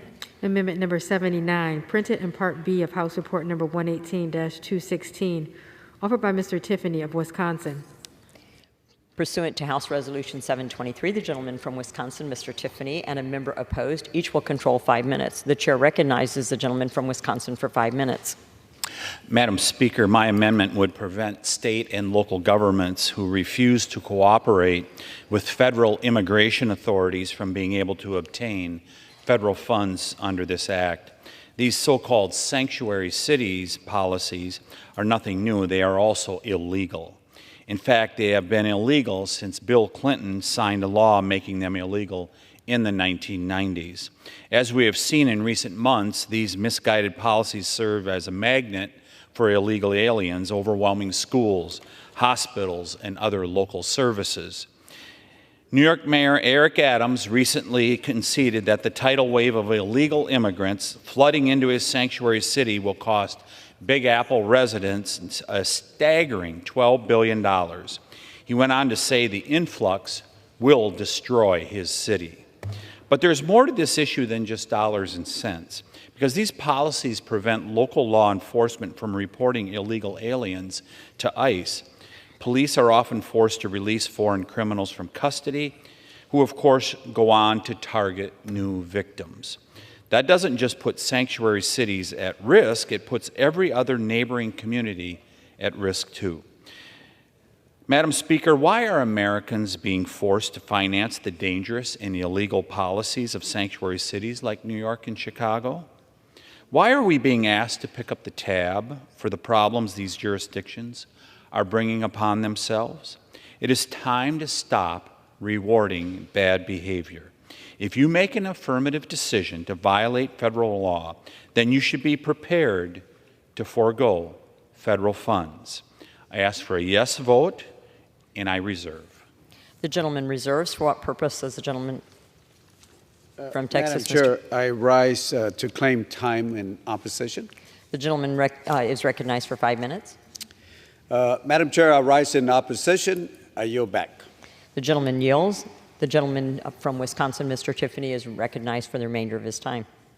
Yeah, I would just conclude by saying, let's take New York City for an example. In the Natural Resources Committee today, we had a hearing in regards to a national park in New York is now being used as an encampment for illegal aliens. Is that next? Is it Yosemite next? Is it Yellowstone next? Is it the National Seashore that is in my district, the Apostle Islands National Seashore? Where next will they do this? Plus, they ignored the NEPA process, something that the other side talks constantly about. We must follow the NEPA process. Well, they're gutting it. It shows what the goals of the Biden administration is. It is an ends that justify the means mentality. They will do anything to continue the invasion of our country. I yield back. The gentleman yields. The question is on the amendment offered by the gentleman from Wisconsin. Those in favor say aye. Those opposed say no. In the opinion of the chair, the ayes have it. The amendment is agreed to.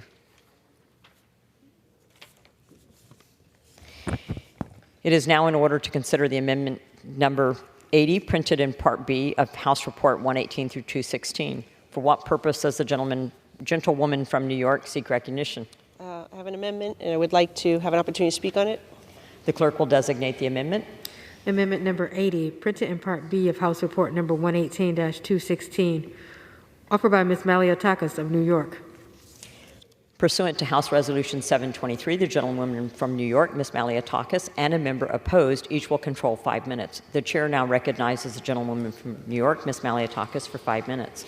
Thank you, Madam Chair. My amendment would prohibit any funds from being used by the Department of Homeland Security to assist the Department of Defense to house illegal immigrants at military installations within the United States. Specifically, we're referring to Coast Guard bases. I had an amendment earlier today that passed by voice vote with no opposition. And the reason why this is needed, unfortunately, is because the governor of New York State, which I represent, sent a letter on May 12th to President Biden requesting that national parks, as well as military installations and naval resources in and across the Northeast, to be utilized as available space to maintain critical and essential public services to shelter and house migrants. I know it's hard to believe that in a post-9/11 world, the governor of New York, of all places, would actually want to house citizens of other countries on our military installations. But sadly, that is the reality of what my governor is requesting of the administration. And it's not the first time that this has been considered. Under the Obama administration, they had identified a number of bases that were accommodating individuals who are citizens of other countries, including the Army base in Fort Sill, Oklahoma, Air Force Base in San Antonio, Texas, Naval Base in Southern California.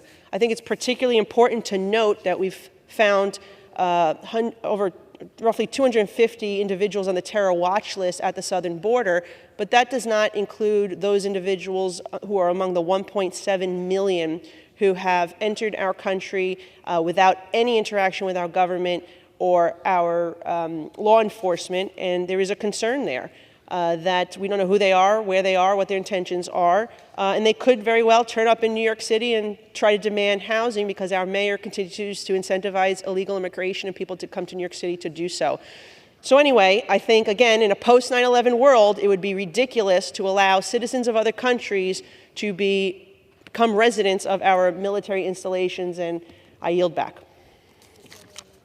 Does the woman reserve? Yes. The gentlewoman reserves. For what purpose does the gentleman from Texas, Mr. Cuellar, seek recognition? Madam Chair, I claim the time in opposition. The gentleman is recognized for 5 minutes. I think I know what my friend from New York is trying to get to, but again, I would ask you all to please look at the language here.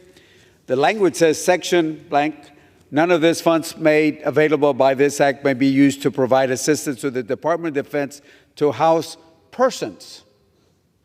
Persons. What do we mean by persons? Undocumented military folks, or do we only house animals?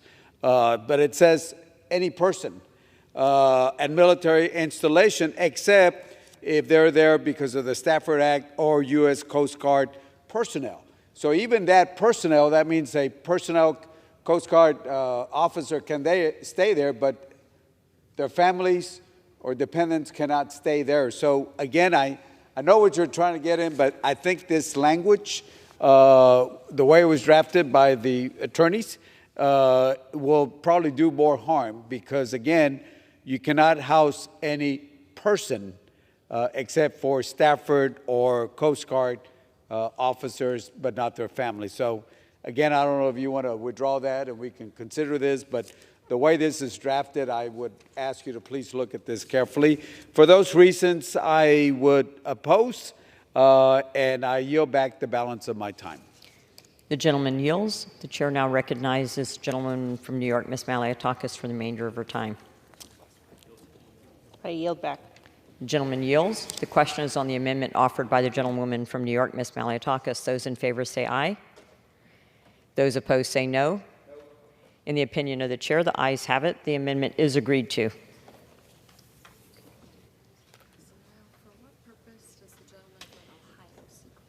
From what purpose does the gentleman from Ohio seek recognition? The distinguished Madam Chair, I move that the committee do now rise.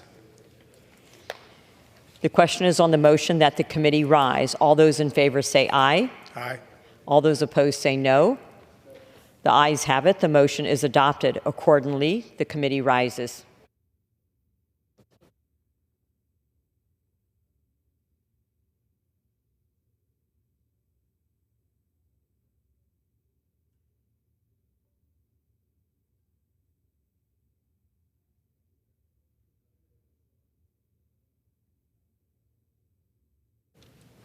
Madam Chairwoman. The Committee of the Whole on the State of the Union, having had under consideration H.R. 4367, directs me to report that it has come to no resolution thereon. The chair of the Committee of the Whole House on the State of the Union reports that the committee has had under consideration H.R. 4367 and has come to no resolution thereon.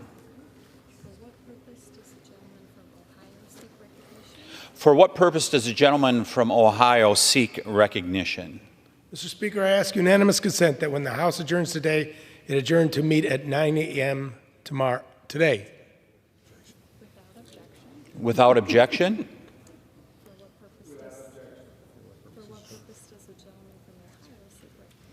For what purpose does the gentleman from Ohio seek recognition? I move that the House do now adjourn. The question is on the motion to adjourn. Those in favor say aye. Aye. Those opposed?